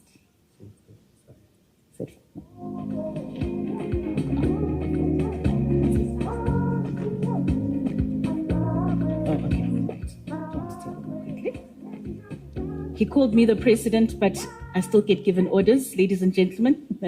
Fred Machat. I consider myself the chief of staff. Ladies and gentlemen, we are heading towards the end of the program, but then we are full of surprises, and that's our nature. If we don't surprise you, you won't come back. When I joined FASA in 2021, there was somebody who was on the panel of interviewers who interviewed me. When I went through the history of FASA, he had, because he's a white guy, I don't know, I call it an afro hair. What do you call it? An afro hair. It was massive, but that hair is now gone. So he looks different. He's been with FASA for, I think, 28 years. And we want to thank him for having committed his professional career and legal advice to FASA. They awarded him some awards some years back before I joined FASA. But we think this is the right time, because as we relaunch and refocus FASA, he's still with us. So we usually tap into his knowledge about what happened in 2001 or in 1997. So all those kind of things. He's still with us on the board. He's an elder. He's leading us. We like to surprise none other than Mr. Eugene Hani.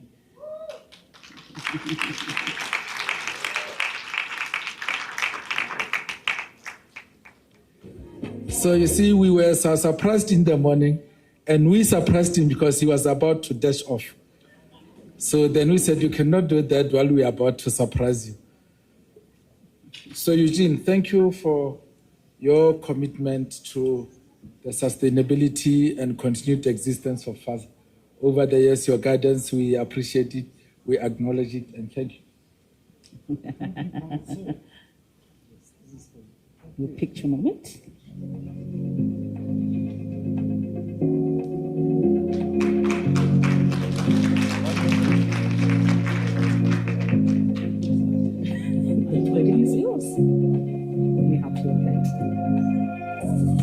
Okay. Well, obviously, this is a bit of a surprise. I didn't anticipate being here now.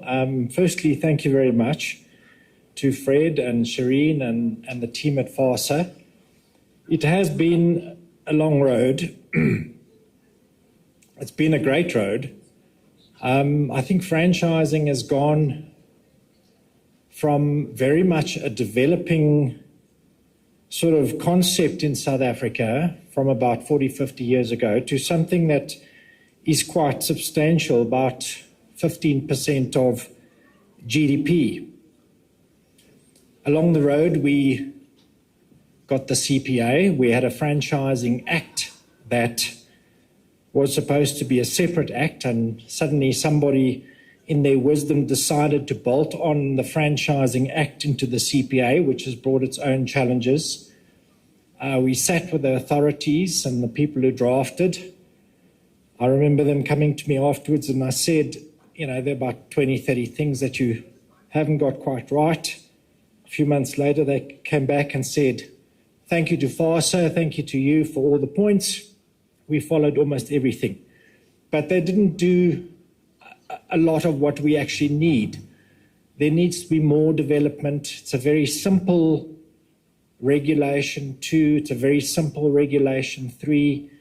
There's a lot more that we can do for franchising from a legal perspective to not make it so complicated. You know, encourage entrepreneurship, make things work well without all the red tape. Anyway, I think in conclusion, I think we're going into a growth period now, and I think it's exciting. I've got more agreements on my desk as we speak than I've had for some time. People revisiting their agreements, people revisiting their IP, people looking to build. We've had AI here, massive opportunity in franchise systems. I'm looking forward positively, and thank you very much. Thanks to FASA, and good luck to all of you. Thank you. Thank you, Mr. Honey. Eugene Honey, ladies and gentlemen, it's always so important for us to acknowledge those that constantly will have that institutional memory that will help us in building more and building better as we go forward. So thank you so much for continuously contributing towards the body of knowledge that will help us in ensuring that franchises are growing in the country and contributing in the way that they are. All right, ladies and gentlemen, my next speaker is going to be talking to us about franchising as a catalyst for growth. This is one institution that many of our franchisees would go to when looking for assistance, not only for funding, but also for mentoring. Please help me welcome Xolani Meva, who's the head of regions at SETFA.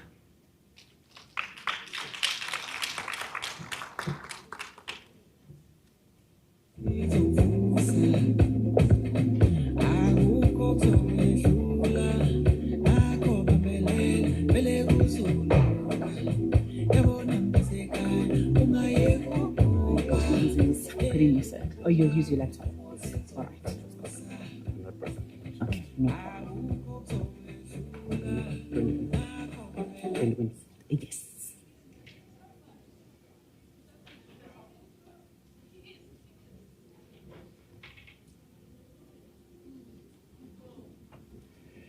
Thank you, Program Director. The name is Xolani Meva. I'm from an organization called SETFA, which is a relatively new organization, being a product of a merger of 3 entities. An organization formerly called SETFA, called SEFA, SEDA, and CBDA, hence the new organization, SETFA. I'm a head of regions. We've got about 10 regional offices across the country, responsible for lending to various SMMEs. I was asked to speak on a very simple question. Is franchising a catalyst for growth? Well, it's an easy answer. Definitely, it is. You know, it has been for decades, if not centuries, in several countries. You don't have to look far to see examples that it is definitely a catalyst for growth. I mean, we can only think of one of the well-known franchises that we know, McDonald's, which moved from just one store, one outlet, to operating in several geographies, more than 100 countries for that matter, with their outlets operated by franchisees, more than 90% of their outlets. So it definitely is a catalyst for growth. Not only does it do this globally, but it also does it in South Africa.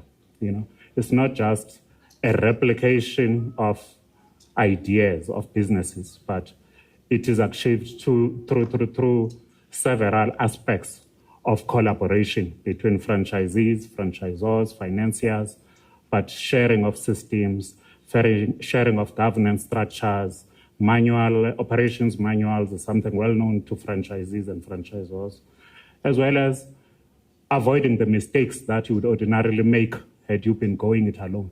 You benefit from making sure that you are tapping into the knowledge of franchisors, for starters, and doing things optimally, the way they ought to be done.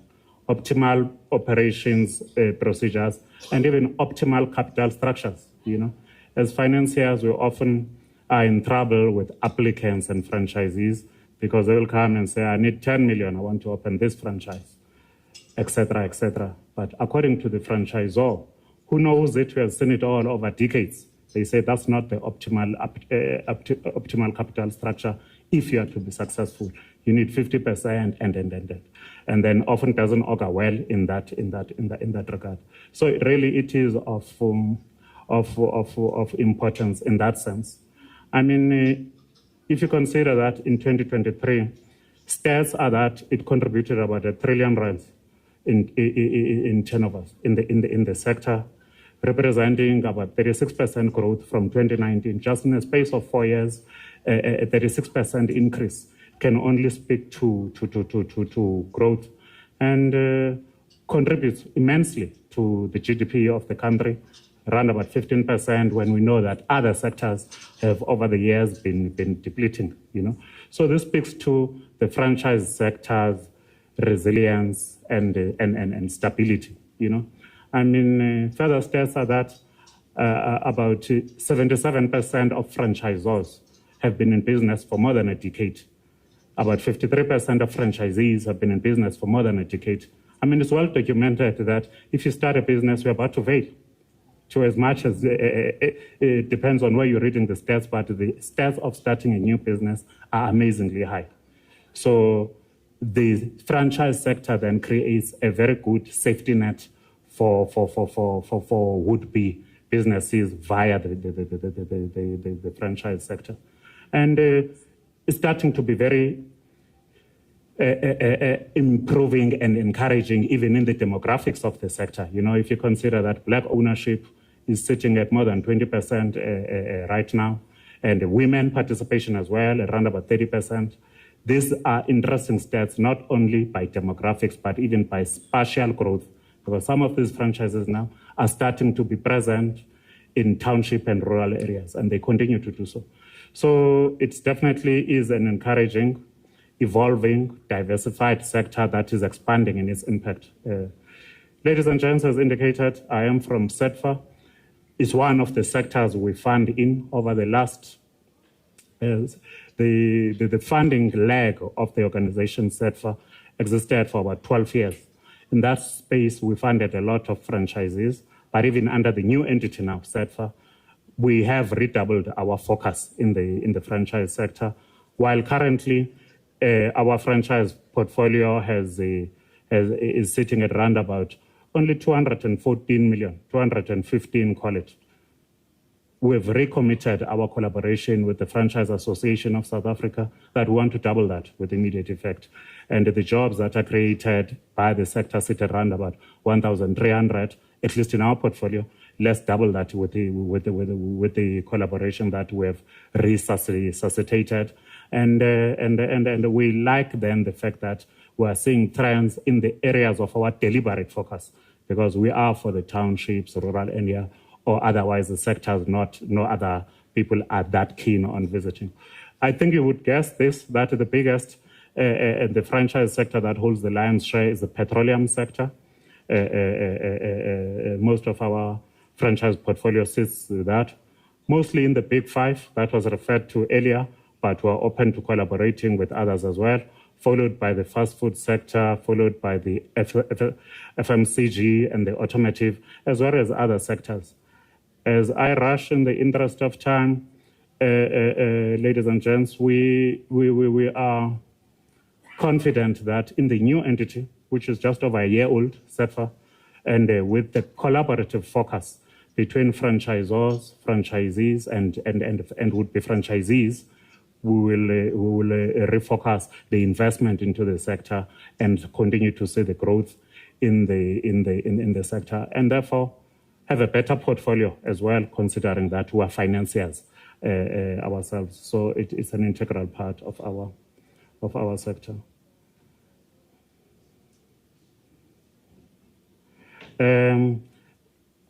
Obviously, we don't merge just for the sake of merging. You try and see what else can we do to serve our clients better. We are fast in finalizing a dedicated franchise fund. Of course, as things are right now, we are already funding franchises, but maybe more sporadic than as a focus sector. But a franchise sector with the collaboration with the FASA, and not only just at a franchisee or an outlet level, but a collaboration that works through the value chain that ends up at the outlet channel. So we are interested in that. Even in our organization, we want to make sure that there's a franchise sector as well, so that people who inquire, we get hundreds of inquiries daily, weekly. So we want to make sure that there is a concise response to those questions so that that can be provided. And we want to increase collaboration with franchisors. We don't want a situation where it's just us and franchisees. The franchisor is not necessarily involved, but that can make for more money to get into the sector, because it will mean zero or minimized a bloodbath on our side as we collect our accounts. And in closing, Program Director, I see the time is ticking here in front of me. It's a promise we've given ourselves that we've got capital to deploy up to 2020. According to our IPP, we've got about 11 billion that we need to deploy in capital by year 2020. We are a public organization, a government organization. We want to make sure that the franchise sector benefits hugely in that capital as we continue to deploy it in the next couple of years, going towards 2030. So we are committed to that. It's a promise we've made to ourselves, so we intend to deliver on it. Thank you very much, Chairperson. Thank you very much.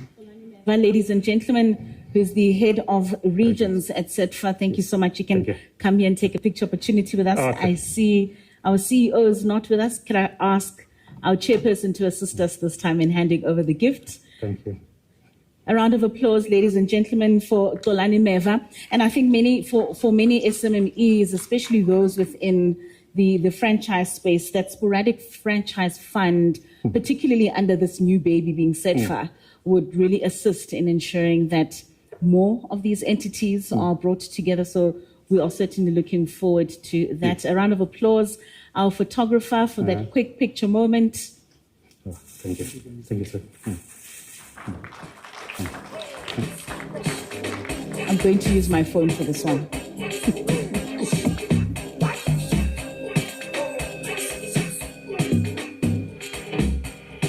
Ladies and gentlemen, thank you very much, gentlemen.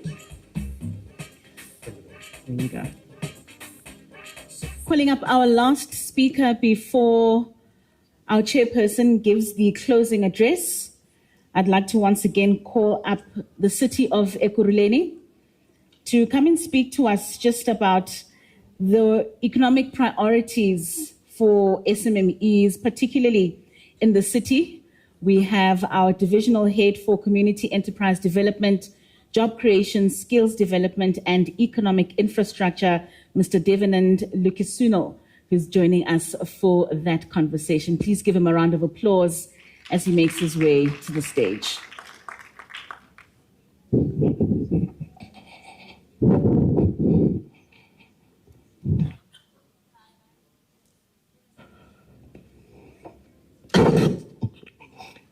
Colleagues, and thank you, Program Director. In essence of time, I think it'll be much faster for me just to go down to the core business, especially when it comes to economic priorities and the role of SMMEs. I think some of our SMMEs are in the house here. I met a few of them. You know, colleagues, when we were planning when I met Freddie and his team in early December, when they pronounced that they want to have this FASA EXPO in city of Ekurhuleni, you know, being a divisional head, I was quite excited and saying, you know, these are some of the propellers or catalysts that we can use to actually redefine the space in which we actually serve our entrepreneurship, our SMEs and our cooperatives. So it was quite exciting. But colleagues, ladies and gentlemen, for the past few weeks, I had a few phone calls from the SMEs and cooperatives, and they say, boss, do you really want us to come to this expo? So I say, what is the issue here? You know, when you go back, orthodox thinking, when we talk about franchise, okay, I'm a bit older, right? I'm born in the 70s. When you think about franchise, you think about money. They tell us, but you know what? Franchise are for the rich and the elite. I think one of our board members did mention that. So that was the concept behind and saying, you know what? To open up a franchise, you need so much of capital. You need so much of investment. You need so much of partnerships. But we can see that the landscape in South Africa is changing. The support systems that are in place is bringing together business people and to support. Because the major focus in the South African environment is township economic development. Let me tell you why. If you go back to the National Development Plan, which was ratified and gazetted, if I can recall, in 2012, that SMMEs and cooperatives in the Vision 2030 will create jobs. Today we sit and we wonder if that is going to be a reality.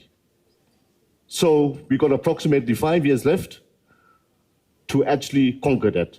So there's a lot of mountains we've got to climb, and working together and building together, I think this will reinforce and bring our SMMEs where we are. So colleagues, talking about the priorities, so I'm just looking at basically 5 key priorities.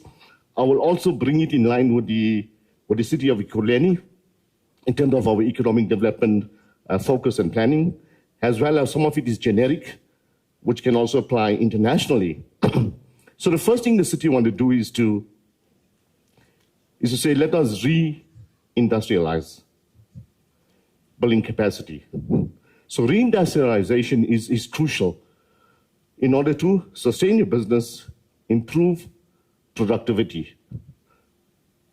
And the very thing we've been hearing the whole day today is AI. I was fortunate enough to be sent to China last year on a mission. And believe it or not, one of the airports was, one of his logistics centers was running totally on AI. There was not a single person on the platform. Even the trucks that were moving was all robotics. So in order to enhance these technologies, that is what defines reindustrialization. How do we do things better? How do we modernize it? What technologies that we can bring into the space? Because at the end of the day, productivity equals to, we know in finance is equal to money, but at the same time, it can also be equals to jobs. The second one, which is crucial, which I'm going to bring it back into the South African soil, we're talking township economic development. What gave birth and the rise to that was the Township Economic Development Act, where they pronounce inclusive growth. In order to achieve inclusive growth, it means that we must have some means to propel that. Whether it's going to be equipment, whether it's going to be infrastructure, finance, and the big word we've also been hearing today is skills and training. That's form part and parcel of the township economic development. Colleagues, you'll remember the drive that last year the minister had from the Department of Small Business Development in terms of registration of sponsor shops. Yes, we all had to agree because it was a statutory announcement in terms of registration of sponsor shop. So we did do the drive, and up to today, you know, you can say you're proud to announce, but at the same time, it's a bit sad We registered over 5,000 spaza shops in city of Ekurhuleni. Colleagues, the sadness is not even 30% that complied. 30%, and 40 and 50, we were looking at those numbers. So just around between 4,500 and 5,000, we only, up to date today, it's only 134 spaza shops in city of Ekurhuleni complies. So what is telling us the biggest issue was compliance. And then we look at it from an external point of view and say, but you know what? There were 500 million released for spaza shop development. One of the criteria was having a valid license. So coming back to what I'm trying to say, legislatively, compliance becomes crucial and critical. Once again, we must add and say, yes, the removal of red tape, which is crucial. As most of us know, the Business Act 71 of 1991 has been, I'm not sure, I know it's supposed to be launched on the 26th of November for ratification and gazetting sometime this year. So what they're trying to do in that Business Act is trying to unlock compliance issues that create bottlenecks for municipalities to implement. Because end of the day, we are the licensing authority when it comes to businesses and licensing. So those aspects of igniting township economy plays a very crucial role.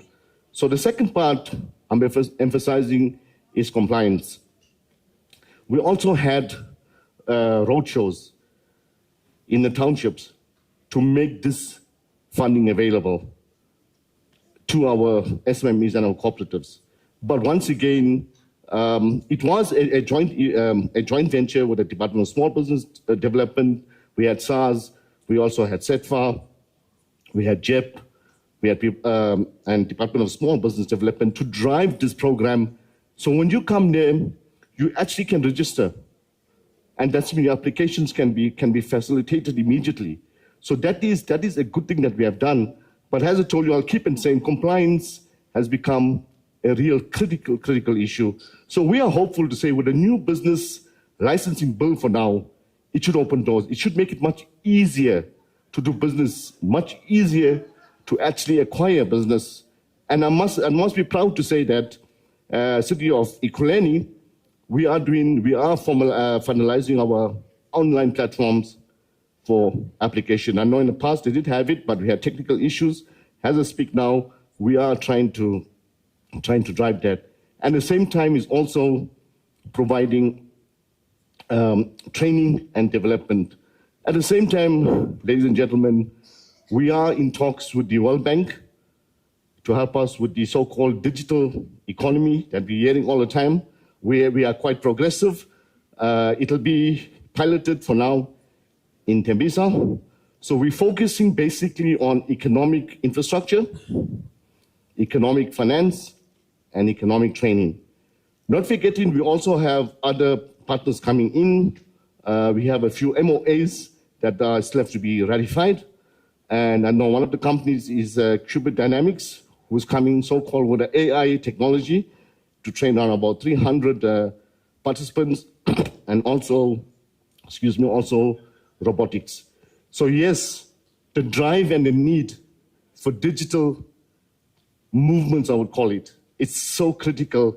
Whether you like it or not, it's going to happen. You know, like China said in the next 5 years, for example, they will become moneyless. So you won't be using money there, no more. That's the way I see it, because I was there in July, and it's amazing. Business are running 24/7, all on apps. Even to ride a bike there, to get onto a motorbike, it's all on apps. It's 24/7 available.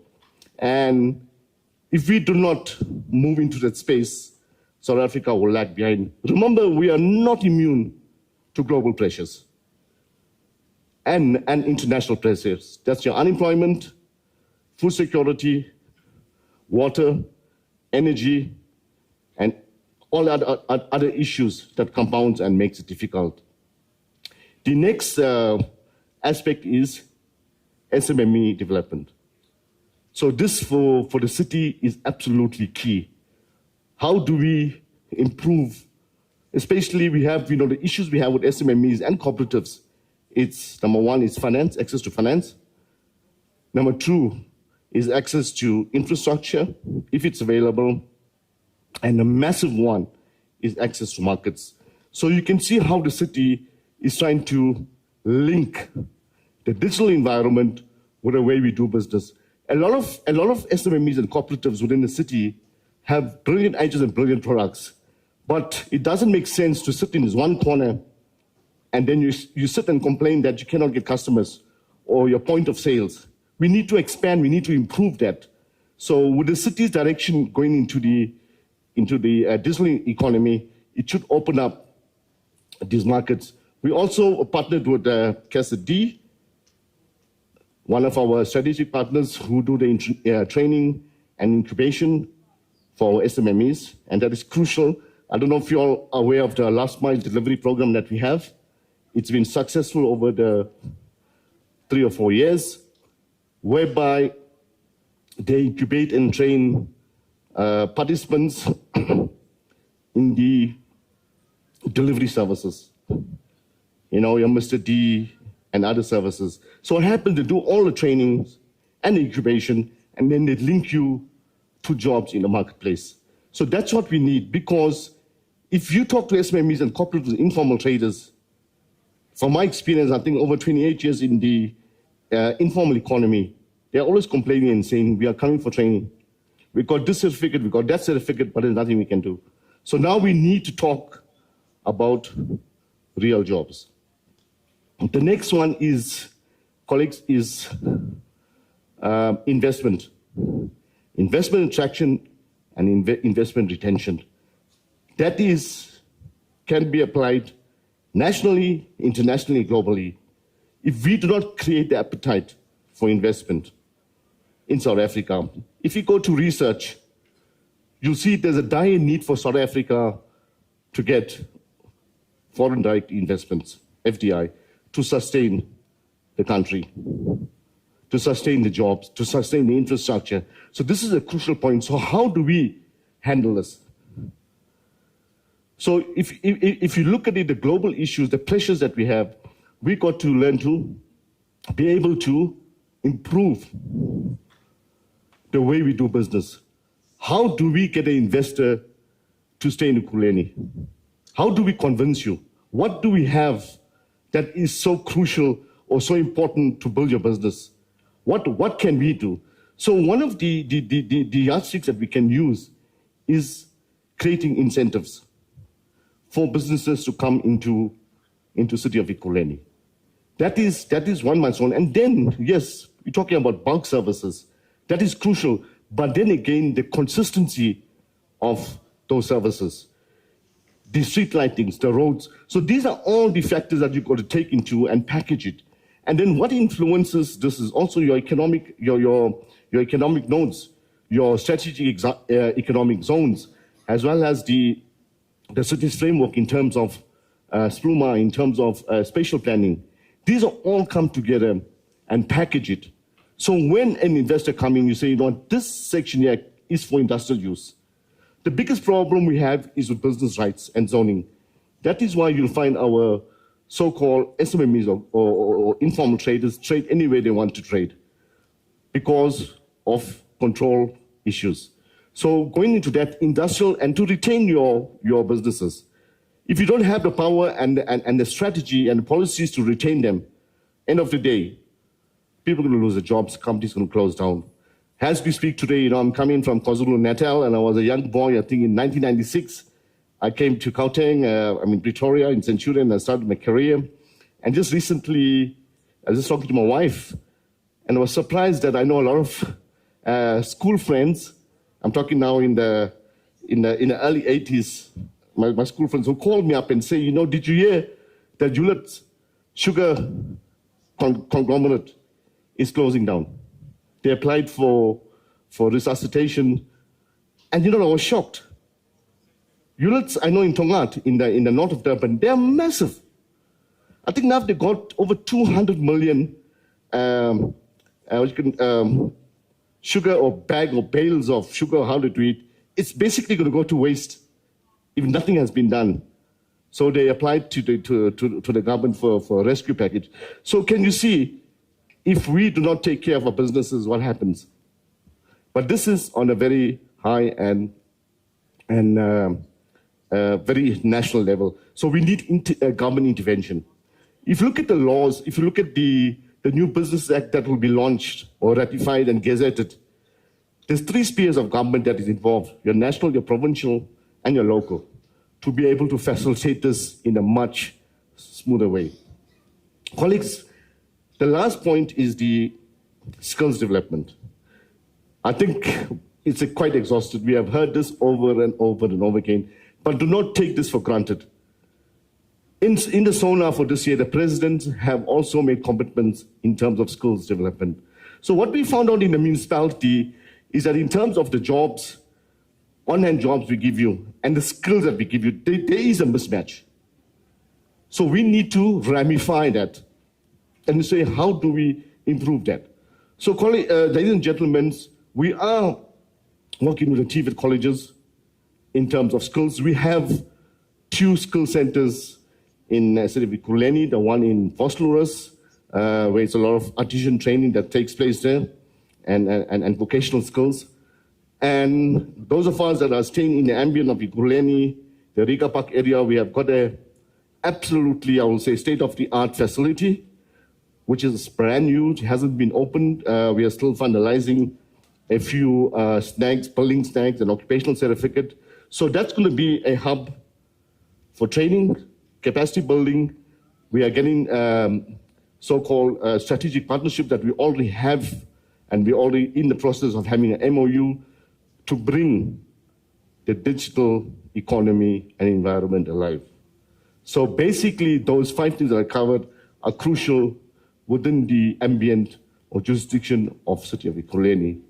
Colleagues, I think coming to this FASA Expo, and if the SMMEs are here, it's a real eye-opener for us to tell us how can we venture with FASA. I know we are in the process of finalizing a MOA with FASA to see how we can unlock these opportunities to so-called our SMMEs and our cooperatives and our entrepreneurs. How can we build a financial model into it? How can we do skills programs? How can we improve on our real estate? Because we are development planning and real estate. The buildings that we have, for example, how can it be utilized? How can it be repurposed for giving an opportunity to a so-called SMMEs or a cooperative or anybody that applies within the informal economy? So those are some of the drives that the City of Ekurhuleni will want to do. And we look forward, I think the next few weeks, we should finalize the MOA to see how we can unlock that and move together. Colleagues, with that said, I would like to say thank you, and have a lovely day, and I'll catch you guys later. Thank you. Before we let you go, we actually do have the last question for the day, and I'm sure you want to answer this one. It's from Trevor, and Trevor says, what types of businesses or industries do you currently prioritize for investment, and are there any emerging trends or opportunities that you're particularly excited about? The corridors that we're busy working on, the economic corridors, that will definitely unlock the types of industries and businesses that we actually want to come into our space. If I may give an example, I know Heineken wants to come back into the city to invest. We're looking at also at the port, which is a massive investment. I think it's there from, is it on your way to Heidelberg?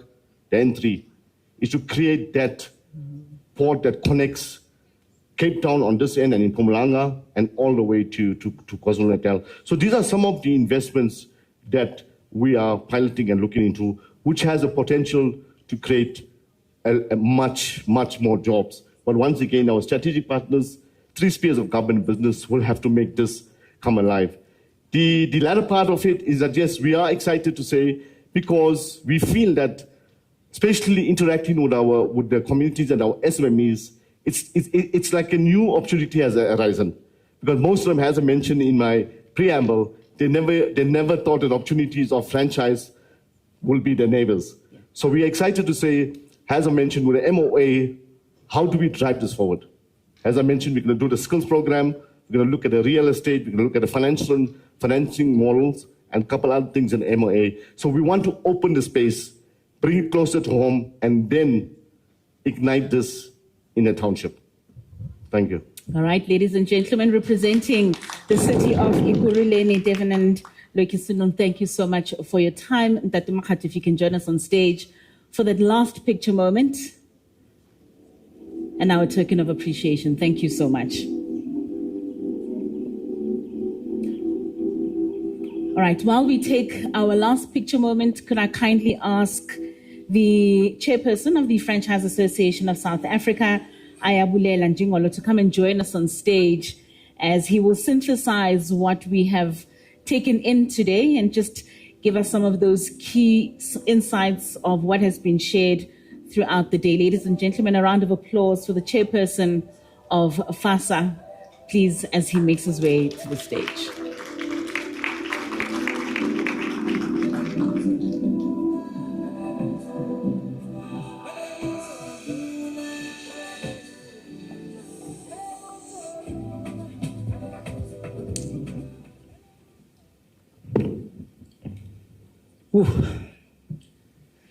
Good afternoon, everyone. My name is Ayabulela Njingolo, and I am the chairman of the Franchise Association of South Africa. I will be giving a vote of thanks and as well as a call of action to the industry.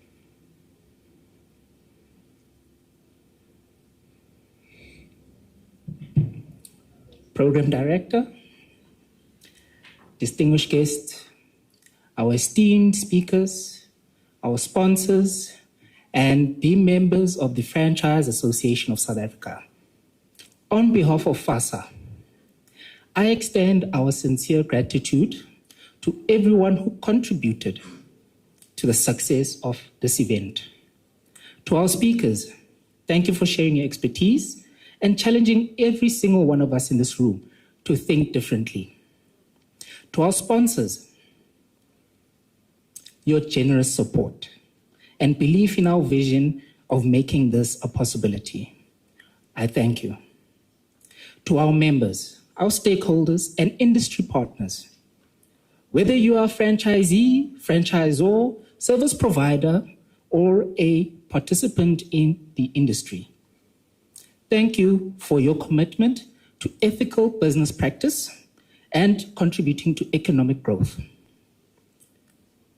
As you may all know, franchising is a proven model for job creation and small business sustainability.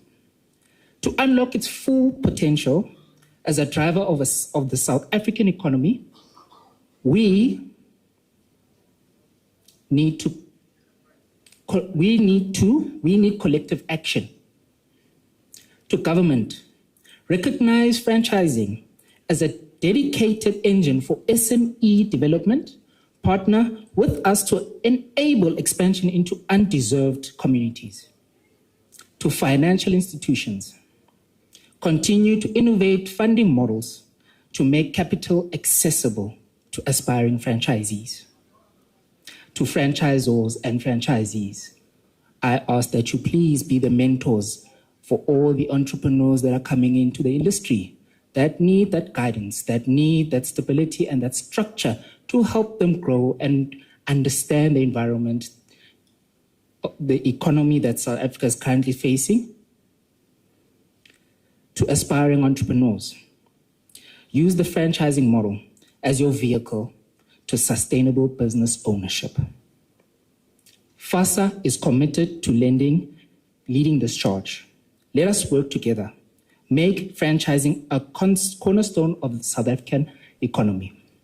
And as I'll always say, and I'll always stand by, guys, franchising is entrepreneurship and business ownership with a safety net.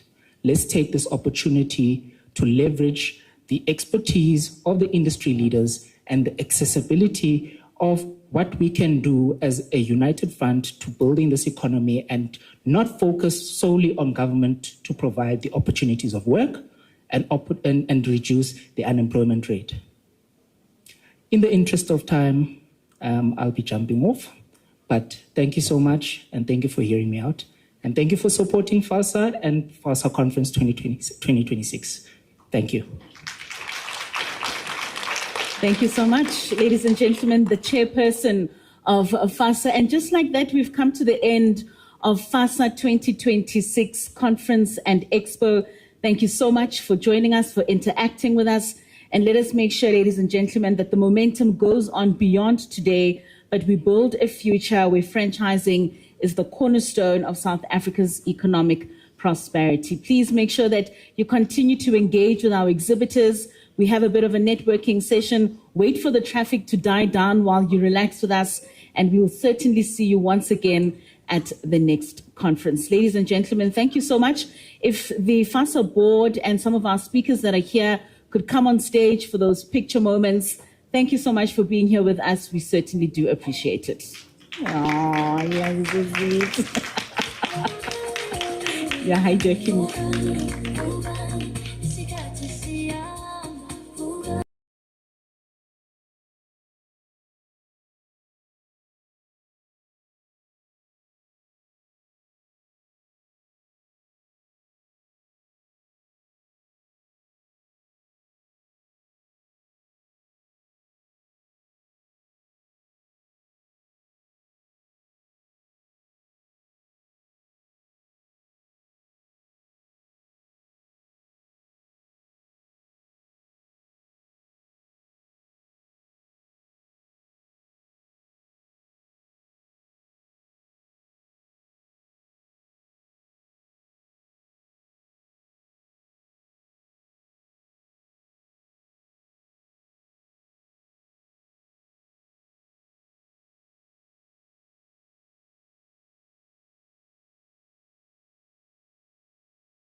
Thank you.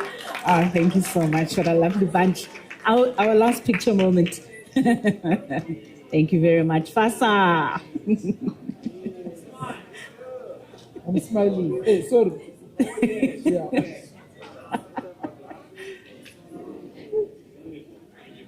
Thank you, everybody.